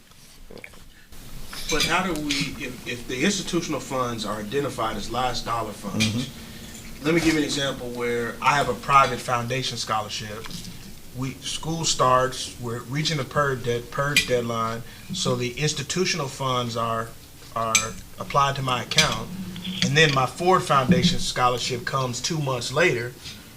Now it's already been applied. My balance has now a credit balance because the institutional funds have applied. How does that happen? So when that say that check comes in from that foundation, you have what's called, it's a calculation that determines their EFC, what they qualify for. So whenever that additional funds come in, we have to reduce that by the institutional aid that we've given. Because if you don't do that, it messes up their calculation for their FAFSA, et cetera. So that's what I'm saying. A lot of students think that, well, I have this check coming in, but actually we have to reduce the institutional aid against that first. You're saying it's retroactively, it doesn't affect their account. It does not. You just maintain the zero balance and return the balance of. So if it's $1,000 credit, yeah, right, at say on 3/31, and that check comes in on 5/1, then that $1,000 check is going to be offset against the institutional fund, so they don't receive a credit or a refund from that money, right? In some cases, they may or may not, but it's based on individual students and what their EFC calculations are within their student account. All right. Okay. Any other questions? So in that case, there would be, those money would be applied first and then give it to them? Yes. And I will say that's consistent with all other state institutions, you always put the last dollar on first, being your institutional dollars. So we're making a greater effort to communicate Yes. last dollar scholarships, or Okay. last dollar aid. Okay. Yeah. Okay. That's part of your Anybody response. else have any other questions for VP Allen? That's all Like to I move have. forward If there are then no with- other questions. Go ahead. Oh, I'm sorry. I was just saying, Okay. I have nothing else unless there are any other questions from the board. Okay. Okay. Thank you. Thank you. We're going for approval. We need the next agenda item is approval of the FY24 compensation plan. It's the agenda for an approval. The materials are in your packet. Dr. Glover. Thank you. Thank you. The next item is compensation plan increase for FY 23-24. What we're asking for, within the governor's budget, there were funds set aside for a 5% salary pool. That's for all institutions that work within state government. There's also an increase. They provide an additional increase for health insurance benefits, the offset of those costs, and then our performance funding measures that we've met and the allocation of those dollars. So what we've been able to do, based on the numbers we've ran, is requesting a 5.5% salary adjustment effective July 1. In addition to that, 3% salary pool for faculty only. This really helps us to get in the process of better aligning our compensation within this market, and then also with other institutions as well. The cost of that for the 5.5%, the university's cost is roughly 1.9 million, and the 3% salary pool for faculty only is approximately 750,000, bringing it to about $2.8 million in total. And at this time, I would like to, I'll entertain any questions as we request approval for this item. One question on the part of the faculty is the 3% performance-based pool for faculty, is that a merit adjustment, or is it across the board? We're trying to move to a faculty incentive package. We're going to work on staff at another, but right now we're going to deal with the faculties. And we were saying that we were trying to see what can we do to encourage productivity. Yes. So if everybody gets the same raise all the time, that's no encouragement. So we said, let's put together if we can do the maximum, we tried to, we did 5%, we could squeeze it another percent, 0.5%, so we did 5.5%. And then have a 3% pool that the deans or chairs, we're working that part out to how they can get more of a raise or an incentive for their productivity. So those rubrics or metrics for determining that 3% merit, if you will. Yes. That have not been determined. We've not done that yet. Okay.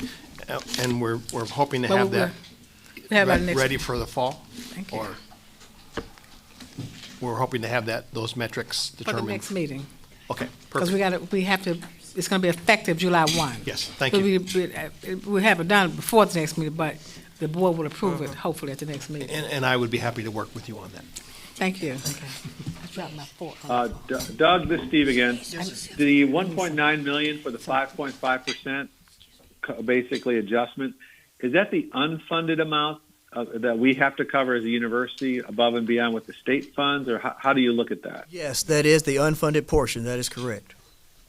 In the 5.5, since they funded a 5%, the state funded a 5% pool, but did you say that excluded benefits? That will include benefits. Okay. Yeah. So we're For the essentially saying we want to 1.9 go for the university above side, yes. the funded amount of I'm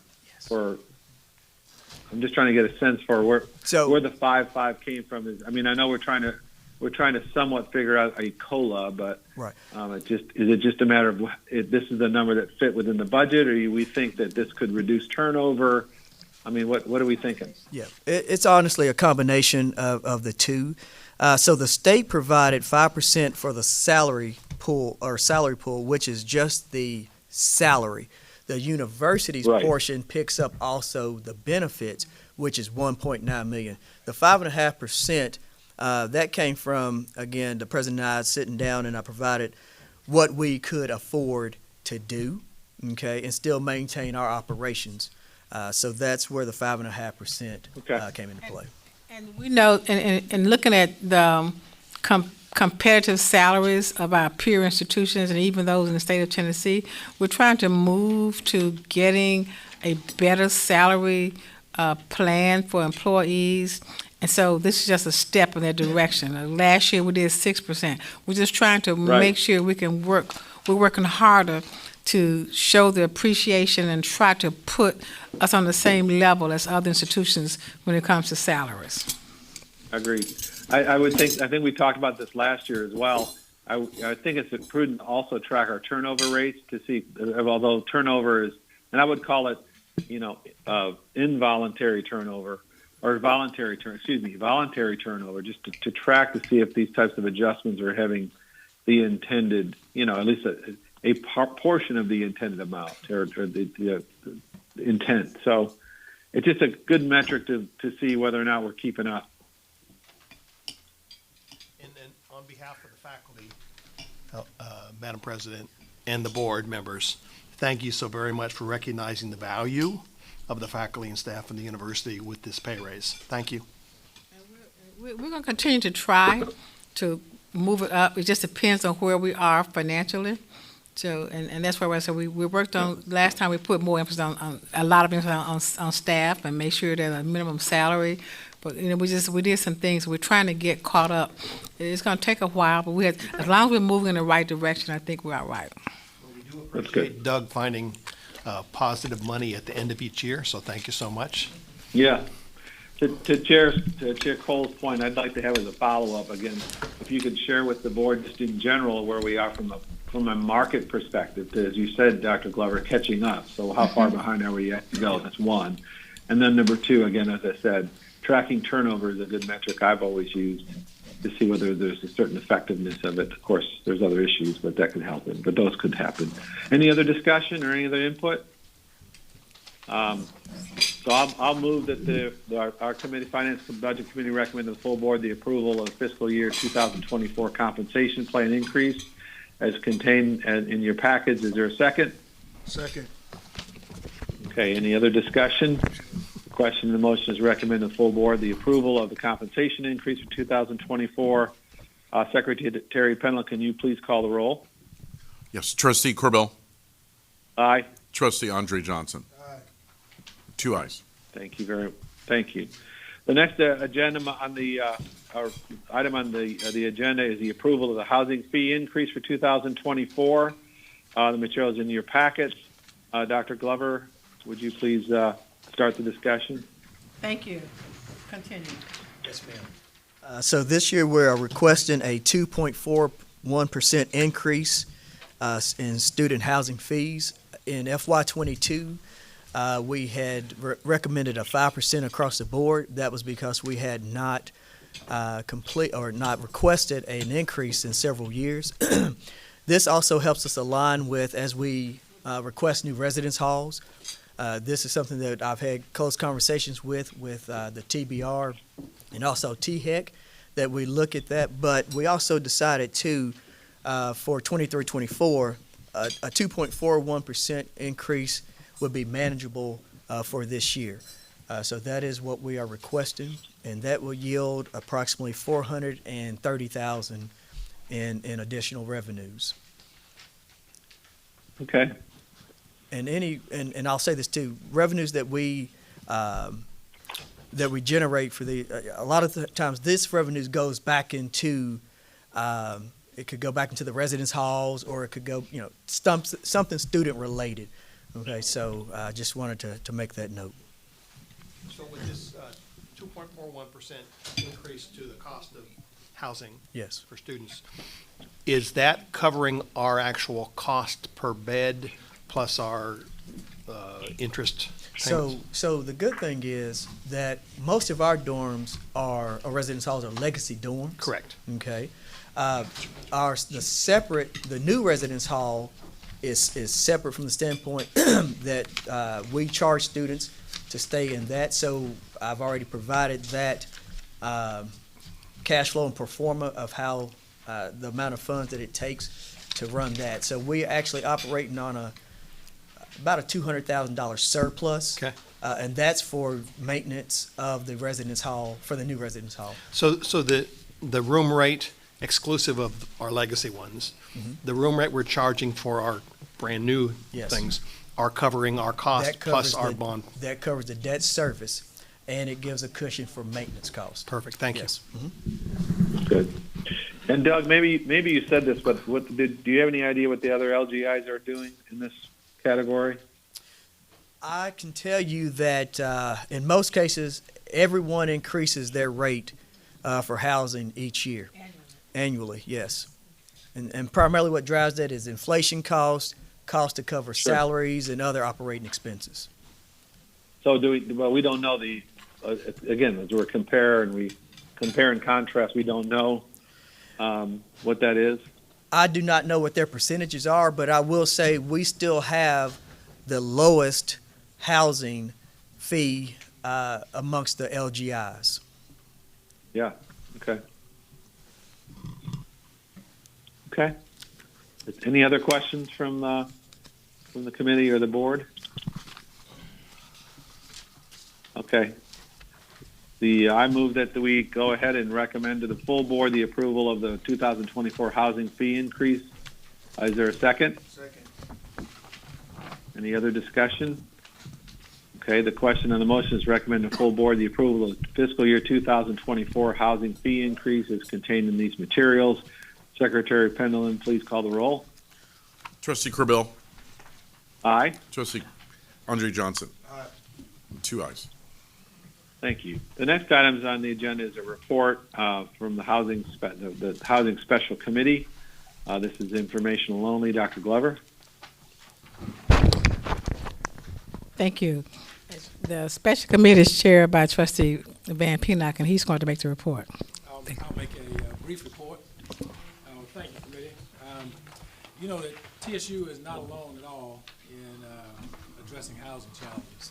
And we've had an opportunity to talk to several universities across the country, as well as some university foundations that handle real estate transactions only for their universities. We did speak with Howard. Howard is a major university in a tight urban market and deals with housing challenges all the time. We also talked with Cal State Fullerton that also has a really tight housing market and very limited options in terms of student housing. So we've gotten some good input from several places. Is Trustee McKenzie on? Well, so we've also had some really healthy discussions with some developers and architects and others about what possibilities exist for us to develop both on-campus residential units as well as off-campus units. And there are some fairly decent tracts of land that are very close to the university that provide some real good options for us. We've had also discussions with some community-based organizations, municipal agencies, and others about partnering with us to address not just our student housing needs in an affordable way, but also really make a play and address some of the affordable housing needs that Nashville has, because we do have a societal mission, a societal purpose to our mission. So having said all of that, we think that over the next 5 to 10 years, beginning now, we could bring 10,000 beds online to use for future purposes. We think it's an aggressive number. It would be based on enrollment, demand for housing, some future envisioning of what TSU could be and wants to be, but we think that we can do that over time. Units would include a combination of course, on-campus residence halls, off-campus apartments, and again, some workforce housing. Off-campus housing would be multi-tenant, mixed-use housing, and would also include retail, residential, and other amenities that we think are sorely lacking in our footprint. So I think that is that's sort of where we are briefly. Speed is our friend, delay is not, and so we need to get moving as quickly as we can. I'll stop there. I don't know if Trustee Johnson wants to talk about anything related to some of the documents and planning that need to happen. Yeah, I think that we just need to continue to work on working with these third-party outside developers to create these public-private partnerships. I think that all cities, all universities, all communities are finding that that's one of the best ways to get things done. You know, there's a lot of institutional knowledge there. There's a lot of capital that's out there in the public sector, and it would relieve some of the stresses that we may have in paying for these things and issuing bonds, and ultimately our bond capacity, you know, that is affected. So we're going to continue to work on it, and I know Trustee McKenzie, Trustee Pinnock, and I will come up with some more robust long-term planning solutions that go along with the ultimate university-wide master plan. And I think that's what we're kind of working on is, you know, the master plan needs to be extended beyond the reach of the university footprint, but to surrounding communities and to other places that can give us the opportunity to provide housing and bring in more students to educate. So we will continue to work on that as a committee. That's great. If I might make a Just comment. obviously, yep.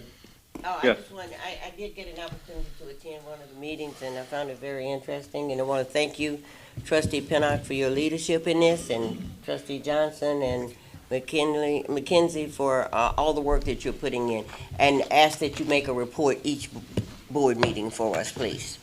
Be glad to. You know, it makes it easy when Yep. you're giving me two very capable trustees to make the job easy. One of the things that I'd like us to possibly consider, I know we're planning on going to the SBC and asking for 1,000 new beds, right, 2 dorms. And that's not going to be enough for us in the long term. I would like us to consider asking for more than 1,000 beds, perhaps 3 buildings, right? 1,500, 1,800 beds as opposed to 1,000 beds. So if they say no, they'll cut back to our original number, right? But we will eventually need to come to them and ask for an additional set of beds. Let's make the pitch now. Let's go for the big number, right? Thank you. Okay. Thank you. Very good. Thank you very much. Great report, and appreciate all what you're doing. The next agenda item would be discussion of the use of plant funds. Dr. Glover? Thank you. You got that ready? Thank you.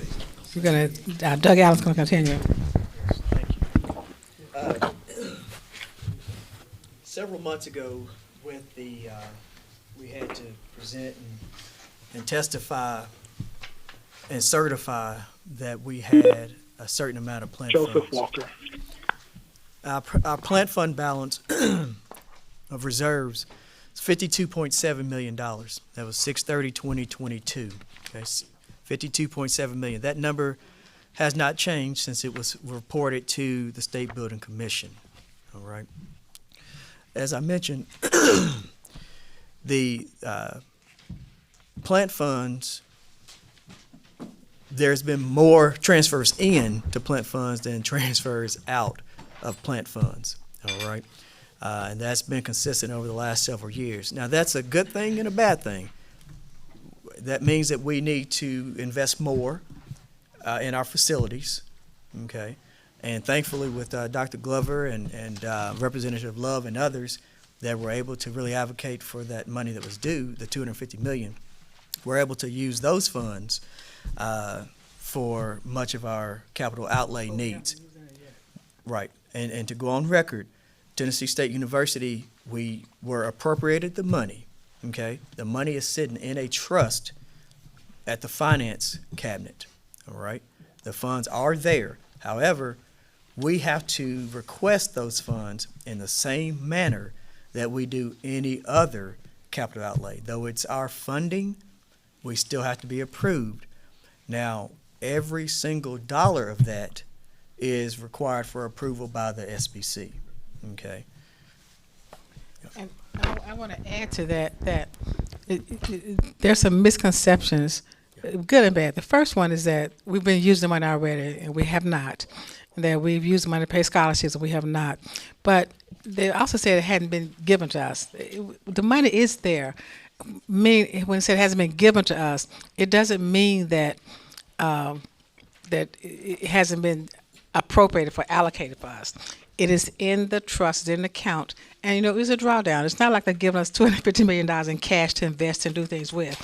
It's we use it as we need to use it. So I just want to make sure that we know that the promise was not broken. The money is available for TSU, and it cannot be used for residence halls. I get that a lot. Can we go ahead and start building residence halls? The restriction on the funds is for infrastructure, but it doesn't include any money-making activities. Like we can't use it to build up food services as a bringing in revenue for the university. We can't use it for football. Can't use it for any auxiliary purposes. It is for the academic buildings. So let's make sure I think we communicate that a lot.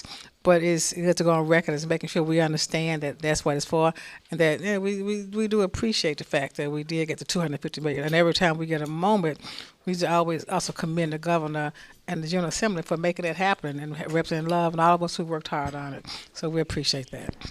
And so just a question, Mr. Allen. The $52.7 million in our plant funds.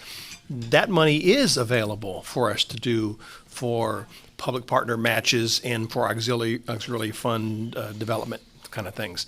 And none of that money was used at all for any of the issues with hotels and security and enrollment and all those kind of things. Is that correct? So, you want me to answer that? Go ahead. Okay. Yeah, so when we went to the SBC, okay, they had asked for our total plant fund reserves, yes, 52.7. We had to commit of that 52 million, 7.2 million for hotels, in which we have not had to use. Correct. All right. They do require the commitment. Yeah, that's the important part. Yeah. We said it's available, but we did not have to use it. Because we generated funds from our other auxiliary excess services. revenue, additional Correct. revenue. Correct. We were able to keep our plant fund balance intact. Correct. And finance the hotels out of operational expenses. Correct. Which is a good thing. Yes, and according to your budget outlay, we are in the black at this very minute. Yes. Correct. And you intend. Thank you. That based on the revenue calculations, and we've already recognized the majority of revenue on budget for this year. You anticipate a surplus again this year? Unless something major comes up, Of course. I would say yes, but again, I don't like to commit to that until we get closer to the end of the fiscal year. I got you. Yeah. But that's thank you. That's an important message that we need to get across, that while we had a hiccup in the fall, financially, it doesn't dramatically harm us. That is correct. Okay. That is correct, yes. Thank you. And that's based on the budget that we built and you all Correct. approved. It was conservative. Correct. For very reasons like that. I'd Correct. rather say we have additional revenues coming in versus, we're gonna be 20 million in the hole. And once again, the faculty and the staff, thank you for conservative management of the operational funds. Thank you. Appreciate it. But what the hiccup did, in effect, was to bring in more revenue for the university. Absolutely. That got Yeah, lost. so that's what That's what I'm saying. And then even when you go back to the SBC, the money that we allocated, we didn't have to use because the additional revenue supported the hotels. And we did not go to the state and ask for any additional funds, as the president mentioned. Not one single dollar did we ask for. And that was mentioned in one of the committee meetings that, well, we gave you this money. No, sir, you really did not. This was all operational. And it's good that we had a chance to put that on the record, because there were legislators who actually thought that they had funded this, and that's what the big rigmarole was over. And that we had to make it clear that this is from our fiscal management, that we knew how to manage the funds properly and didn't have to come back and ask for any funding. Not that we may have gotten any, but I'm just saying we didn't even go back to ask. We had an additional $17 million from excess revenue that we didn't anticipate because of the number of students that we had. So we were able to provide more scholarships and do other things. We didn't have to go and ask for any additional funds. We generally don't do that anyway. Right. We never have been default position on any of our debtors. We're doing well financially. I believe that's called falling forward as opposed to falling backwards. So it got lost in the conversations that started and the rumors that started, and we had to make it clear that rumoring a rumor doesn't make it true. TSU's in a good financial position. Any other comments, Doug, on the plant fund? No, sir. Do you want to? I mean, not to go out of course, but you want to just take on the finance and budget report? Yes, that's fine. All right, just a couple things to note. The FY22 audit is currently underway. The auditors began that in January, so they're moving through that. We meet with them every Thursday. I missed today's meeting, but my team is managing that. So happy to say that that's moving forward as planned. The FY23-24 budget preparation is underway as well. So we have the cabinet members are gathering their budget items now. We compile that information. Then we go back to the table. We'll meet, me and each individual cabinet member will meet, and then the president and I will go through the full budget line by line. So that process, and again, that goes to you all then for review and approval in June. All right. Yeah. That's all we have. Pretty much concludes. That it? Okay. Any other questions? Very quickly, what's the lead time we have to have on approval for hotels, please? Our goal is to request the two hotels at the April SBC meeting. That's the plan. Yeah. Have they set that docket yet? Not yet. That should be here any minute now. But I did have conversations with Ann McGurran, the state architect, and just letting them know that we'd like to get that on the agenda. Okay, thank you. Okay, let's move forward with the next item on the agenda, the update on enrollment, recruitment, retention, and student aid. This information is in your packets again, Dr. Glover. Yes, Mr. Izzard, you want to come forward? Yeah, you want to sit here? Just get a chair. It's not bad.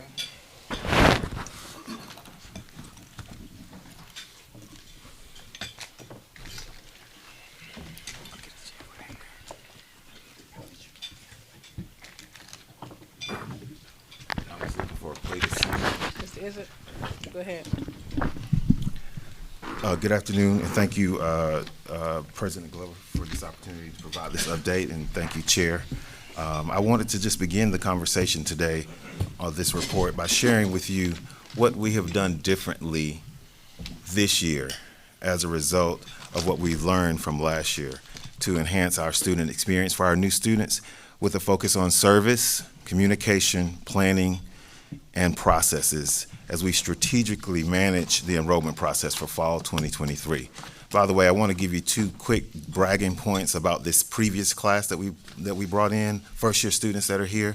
At the end of their first semester, 835 students that are first-year students ended their semester with a 3.5 GPA or higher. And 616 of our first year students, this big class that we just took in, have a GPA of 3.0 to 3.9 after their first year. So that's over 1,000 students that are in that class that we just took in that were really high achievers. And that shows that our investment to support those bright students was a good investment. As it relates to what we've done differently under service, we've launched a new enrollment contact center that went live on January 17th. It's staffed with enrollment agents who are available and who are specialized in all the areas of enrollment process. We also have this system that features a dashboard that monitors each agent, allows management to monitor and listen to calls and record calls to ensure quality assurance. Even with the enrollment contact center system, it has a robust reporting and tracking reporting system that really tells us the number of calls that we're receiving, how long people are on hold times, the call disposition, time in the queue, and other important KPIs related to our commitment to providing quality service from our teams in enrollment management. And so we're very pleased with that level of service that's been implemented. Also, the new CRM system went live on December the 15th. These features included our student portal that houses all the student documents, letters, and decisions, next steps in the enrollment process, and includes all tracking for all communication to all of the students and their documents. And it also allows us to better monitor and track the engagement for the incoming class. As it relates to planning, we have implemented and do this ongoing with academic affairs, student affairs, and business affairs. We started this last September, and it continues. It's ongoing. We coordinated with Academic Affairs, Office of Academic Affairs, Dr. Melton, and her executive team. We have ongoing meetings to discuss the projections to ensure proper preparation for classroom space, course sections, registration needs, etc.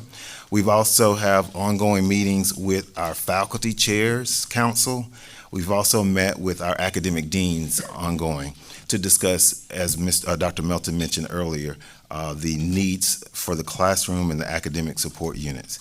As it relates to student affairs, what we've done differently, each day we closely monitor the fall enrollment data, and we ensure that we have a better coordinated effort between student affairs and housing. What that looks like is weekly housing reports, weekly intent to enroll reports, to really see the students that have committed, and then also direct them directly to housing so that they can, we urge them to go ahead and apply for their housing early, and we make them aware that there's limited space. Mr. Izzard, Mm-hmm. can I ask a question? Yes, sir. Regarding the enrollment. So, I don't know if I'm reading this right, but I'm looking at page 66, and this is something that Dean Stevenson talked about earlier. Under the undergraduate tab, it says new first-time freshmen, 1,500 is what we can accommodate from a housing perspective, correct? Well, we actually have 1,600 Okay, that's 1,600. reserved. Yes, sir. All right. Well, when I go to page 69 and I look at the admitted students to date, it's only 100 and something students less than last year's admitted students to date. So if we took a 40% number of students who intend to enroll, let's just say we keep that same number, and then 78% of those students come here, we would have 3,116 students, new first-time freshmen, which would leave us with a shortage of 1,616. One of the things that we have been very intentional about as an executive team, we actually took the time to spell out the different options for delivery. Not every student in that admitted pool wants to live on campus. Many students are taking advantage of our 13 fully online programs. And then also we've made a major emphasis with our local students who are in the Nashville area, and also transfer students that are in the Nashville area, and adult learners that are in the Nashville area who will not require housing for the fall. So even though that number looks the same, and it is the same, the difference is our approach to recruiting students in the area who will want to be commuters or online students. In your reports, could you include that type of breakdown then to help us better understand and see the realities of what it is it's looking at? Because right now it looks like a major red flag. Understood. It doesn't look like any changes in behavior have occurred since last year, even though we had significant amount of. No, there's been a lot of change, and one. I'm sorry. Go ahead.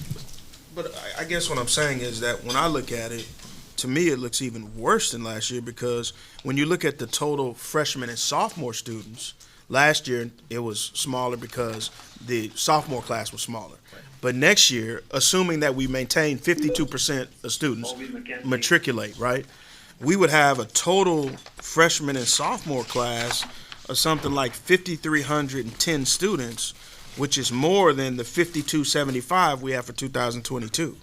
Now, I get what you're saying as it relates to the housing, and maybe it's broken down. The mix of the accepted students is different. But just from us looking at it from the outside in, it looks like we're on a worse trajectory than we had this year for the fall. I understand. I'll tell you two things. One is we began with the end in mind. When we started this new cycle, we sat down with housing, we sat down with academic affairs. Frank and his team shared with us how many beds are going to be available for first-time freshmen to live on campus. Well, I'm just talking about students in general, like being able to service these students and all of the things that we had to do in a pinch to get facilities, get classrooms, get adjunct professors, things of that nature. Yes, we are better staffed now because we had to be from this class, but it even looks like a bigger number. Now, I understand what you're saying. Online students, if they make up a large majority of this, maybe that's different. But from these numbers, there's no way to tell this. And if anybody were to look at this, they would say, you're headed for a disaster in the fall. Again. Sure. So, I'm sorry, go ahead. I was going to say, the step that we're in now, once the cycle begins, there are two major shifts. I've already told you about the planning phase.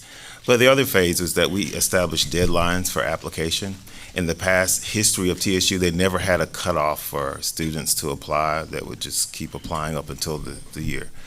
Specifically this year, we did an early admission deadline and did a regular admission deadline to cut admissions off. So there's a date that no students can apply to be admitted. And what are those dates? But I'm sorry, let me just say this. But what I'm looking at is the March 13th, 2022 comparison Correct. to the March 13th, 2023 comparison. Correct. So what you're saying to me is potentially, if the deadline hasn't already occurred, it could get worse. No, sir. I'm saying that two things. What I was trying to get to was that the student pool that we're pulling from with admissions, those students that have been admitted, the document that you're looking at, the chart that you're looking at now, they go through another process, and in the following reports, the follow-up reports that you'll be getting from enrollment management, it will identify those students who have committed, who want to go on campus, who want to live on campus. It will also identify those students who want to be completely online, and it'll also identify those students who are commuter students. So are you saying that there will be a statistical difference between the number of online students, the commuter students, and the on-campus students than there was in 2022? Absolutely. Number one, because there's already been communicated to the students limited housing. So students already know, first-time freshmen already know as they're considering their college options, I've got to get my housing deposit in. At 1,600 students, there's no more housing that's available. Number two, the number of students that are online will be identified prior to their arrival. Unlike last year, basically students had to go online based on the fact that there was no housing, there was no preparation, there was no communication. It was almost like an ad hoc approach to making sure all of this worked. However, this semester, even now, we have 12 enrollment coaches that contact each admitted student, and as they're going through each student pool that's in their case, they actually confirm the student's process in the enrollment process, and they also confirm whether they're going to be on housing, online, or commuter. That's a big difference. But I think going forward, we need to have that type of information in the report, and I think that'll make it easier for us to understand in terms of the numbers that you're giving us, and how many are online and how many are et cetera.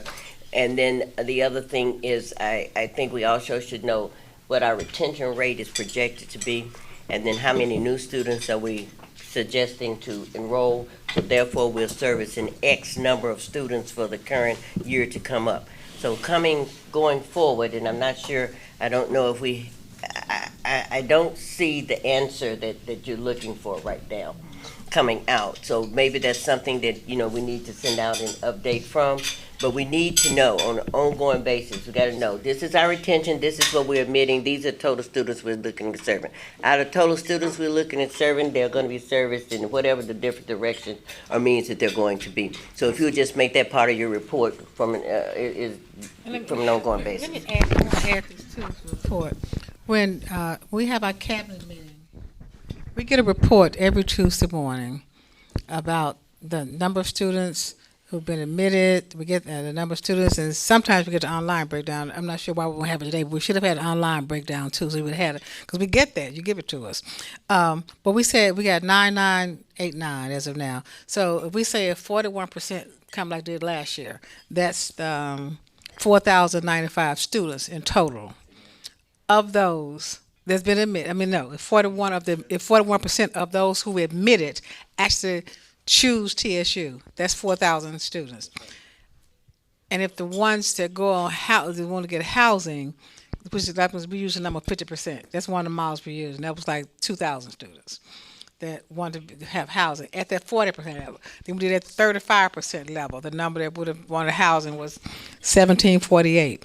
At the 30% level was 1,499. So this is what he did as several models to see what number will meet that. We have the 1,600 beds that we had. So we said we can't do any more than I think it was 34% that will allow us to get that 2,600 beds. And that's higher than we've ever had in the past, other than last year. The 41% would be too much. That's going to give us 2,000 students. We can't accommodate that with the 3,922 total beds. So that's a model we've been using. So what we'll do, we probably won't wait till the next meeting, because that's in June. We'll get that out to you immediately so you can see what those numbers are. We'll communicate that to you, and that will help answer some of the questions. All right. That'd be great. Question when you finish. Well, let me just say before we go into any more discussion, let's project for a 2:35 start on the Board of Trustees meeting, okay? Okay. 2:35. 2:35. Okay. If I can, so for planning purposes and projecting and setting up the fall schedule, for instance, we can't wait until June to know what percentage, what number of students are online, because we have to build and schedule those courses. So if you can get that information to us. Yeah, they're going to send that out to you now. So what I was sharing, two other things that we utilize is we do an intent to enroll process. They start calling the students. Right. By April 7th, we get our first actual look at the total numbers and those breakdowns and categories. We can send that to President Glover and have it dispersed to you. That'll give you the first picture of it.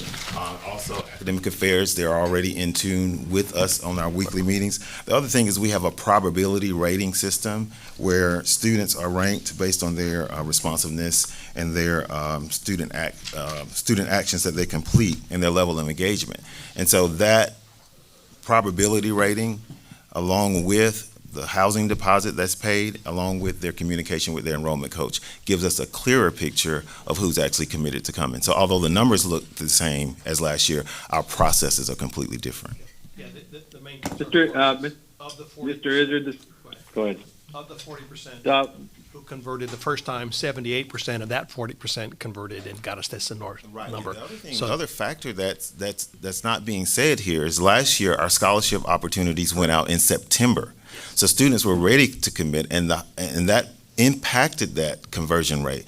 Now our scholarships have not been released, and they won't be released until March the 20th, which is Monday, after the approval of the board. So, right.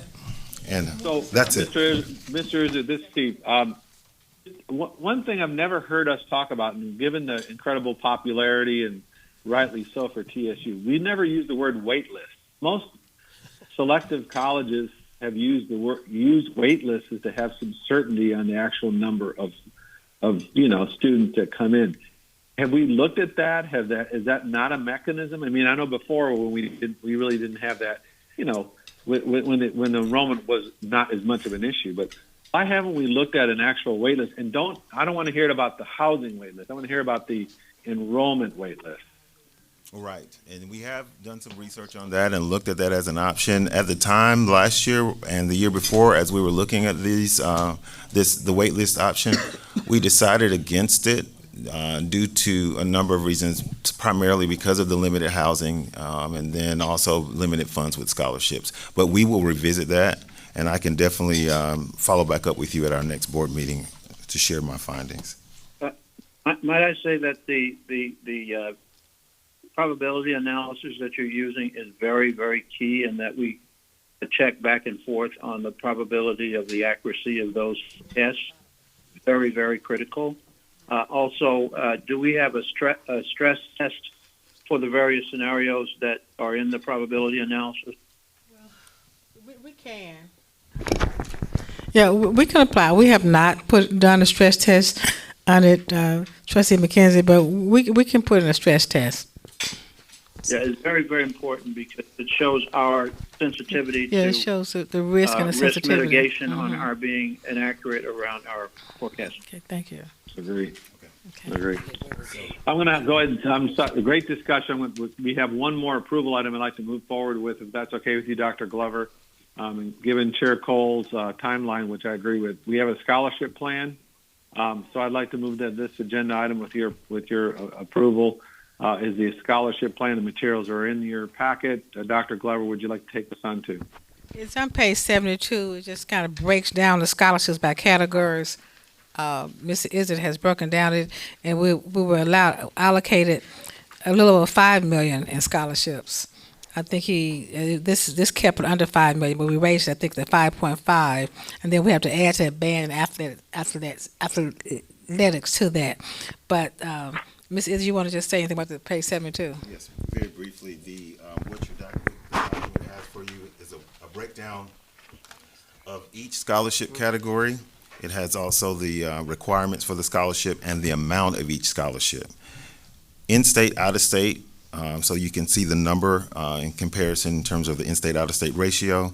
And then it has the total budget, the offer date, the number of offers that have gone out, the numbers that have been confirmed, and the remaining balance from that budget. This will be an ongoing report that will be given to the president and our cabinet every Monday morning, and it will also be something we'll report back out to. Every Tuesday morning. Can I ask you a question? What do we know? Do we have a number as it relates to band and athletic scholarships? Or does that come from a different source? This 4.988 million right here, 5 million roughly. Okay, that is the amount of scholarships going to come out of our funds, right? Institutional, yes, ma'am. Okay, so am I not correct in that? And board members help me. We're going to need to approve $5 million in funds coming from our institutional funds, and of course, this number does not include the band and the athletics, right? Right. Do we have an idea what that number is approximately? Around, it's about another $5 million. I know band is a little over $1 million. Athletes about $4 million. Yeah. So, but we don't have those. We don't have the level of detail to present. We just know that that's going to be another separate amount because it comes from various sources. Okay, it doesn't come strictly from institutional funding. A portion of it is. Yeah, big portion does. We just didn't have those breakdowns yet. We're meeting with them now to get all the information. They're still out recruiting, getting it, so we don't quite know yet. If I can ask a question about the scholarship awarding process, just generally, I'm assuming that we capture all the admitted students, rank order them by GPA plus some other kind of thing, and then start awarding scholarships from the top to the bottom until we run out of money. Is that correct? Partially. One key fact is it's based on students that were admitted by the deadline. Yes. right? And then second fact is it's based on the date that they were admitted. So if you got 100 students that qualify, all of them meet the criteria. For 20 awards, we go to the first 20 based on the date that they were admitted, and then it goes from there if those students decline. You're exactly right. All right, thank you. Mr. Chairman, if I just might, want to make sure I understand. Now, the members that we see here, these offers have not gone out yet. No offers have been sent. Very good. I want to make sure I'm clear on that. No offers have been sent at this point in time. Okay. I have not called the board members to explain one by one the scholarship. We're going to do it all this meeting right now. So. Okay, now, so what I see here on this page is $4,988,180 that is institutional funds. And then I see a sentence that says it does not include band and athletics. I think we would be remiss in our duties if we did not come up with a number to include band and athletics. So I'm just going, I vote it up, down, whichever way, I don't care. I'm trying to get something on the floor and get moved. I would like to. It's going 5.5, so 10, if you don't mind. I have my number, thank you, Madam President. All right. Okay. All right, now, I forgot where I was. All right, I would like to recommend that we approve from institutional funds a total of $10.5 million for scholarships for it's coming fiscal year.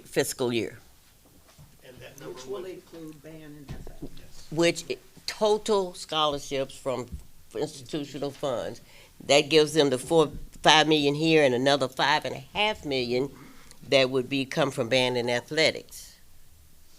In accordance with the policy we just established, any deviation would have to come back to Finance and Budget Committee, okay?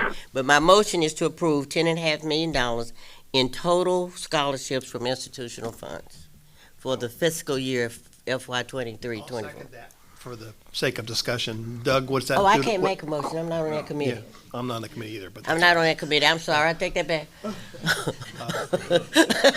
think either I was on a Trustee roll. Johnson or Trustee Krabil will need to a motion to amend the scholarship plan as stated by as stated by one of them. If you see fit. So the only thing I would ask though is the $5.5 million. Is that a good number? Well, I don't have a way of providing those facts other than I just asked them a few minutes ago what they were thinking. But I think we would be remiss in our duties if we did not put some type of a cap on the numbers that we're looking at. I don't think we can approve just this $5 million. All right, let me ask you this: when are those athletic and would that be something that would be presented at the next board meeting? So Mickey's here. The total scholarship number will be.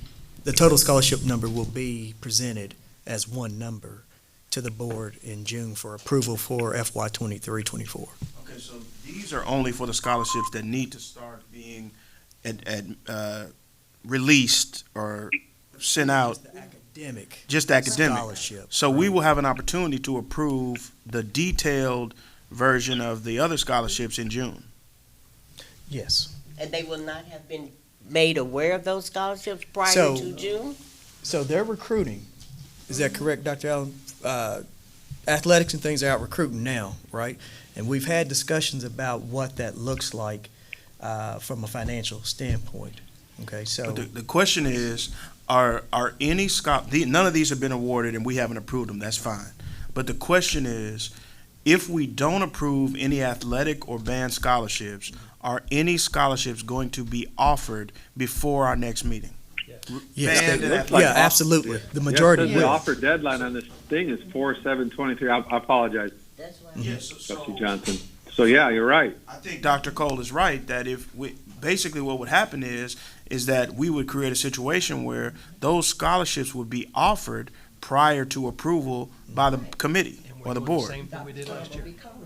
So, again, so to answer that question, the discussion today is the roughly $5 to $5.5 million for academic scholarships. Dr. Allen and I have had a conversation about the scholarships for athletics. Okay, there's an increase of about 450,000. Is that right? Yielding about 4 million would be the number of scholarships for athletics, and about 1 million would be then for band. But why? So the question. Correct. The question I have is, so why weren't those numbers included in this total so that they could be awarded? So keep in mind that the scholarships for athletics it's not 4 million asked for every year. Okay, it's the differential. So they had an increase of 350 to 350,000. So that's the request on behalf of scholarships for athletics, because their scholarships renew over each year. Okay, so that's This had to be modified based on this year's revenue. We didn't have the CARES funds and all that. The academic side, the athletic side, I'm sure changes every year as well. But I guess my question. But we don't have to fund $4 million worth of new scholarships every year. So it's not 4 million this year, another 4, then you get to 8 million.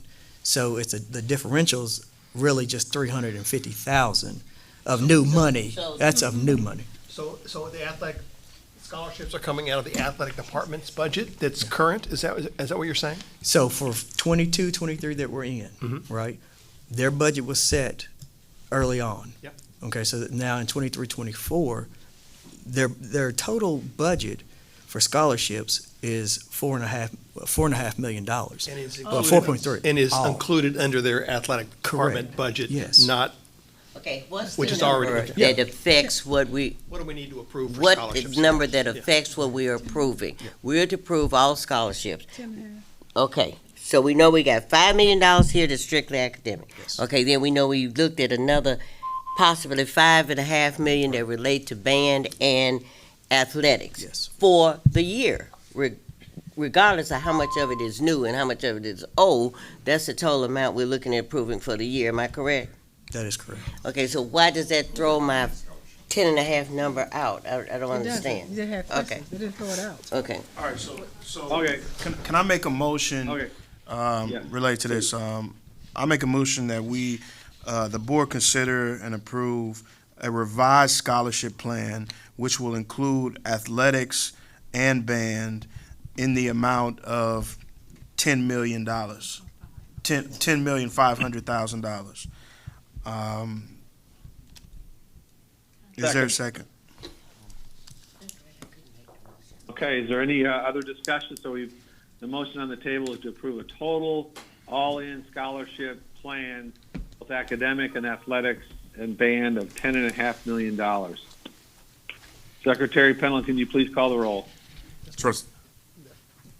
I don't know if that statement is correct, because this is institutional money. There still is. No. This is, we are approving the scholarship plan to include both academics, which is in front of you for a little under 5, and we've also, the motion is to also approve an additional $5.5 million scholarships for athletics and for the band. Our job is to approve the scholarship plan. That's the motion, and that's the second. Correct, Secretary Penland, do I got that right? Yes. So we have the revised plan as reflected by Trustee Andre Johnson. And before we vote, would this accomplish our duties to approve the scholarship plan in total? Yes. Okay, please call the roll, Secretary Penland. Trustee Corbell? Aye. Trustee Andre Johnson? Aye. With 2 ayes. Motion is approved. Is there any additional business? I move to adjourn the meeting. Any discussion? Second is there. Hearing none. The motion carries. Secretary, you want to call the roll or not? Trustee Corbell? Aye. Trustee Andre Johnson? Okay. Very good. Meeting is Okay, adjourned. thank you.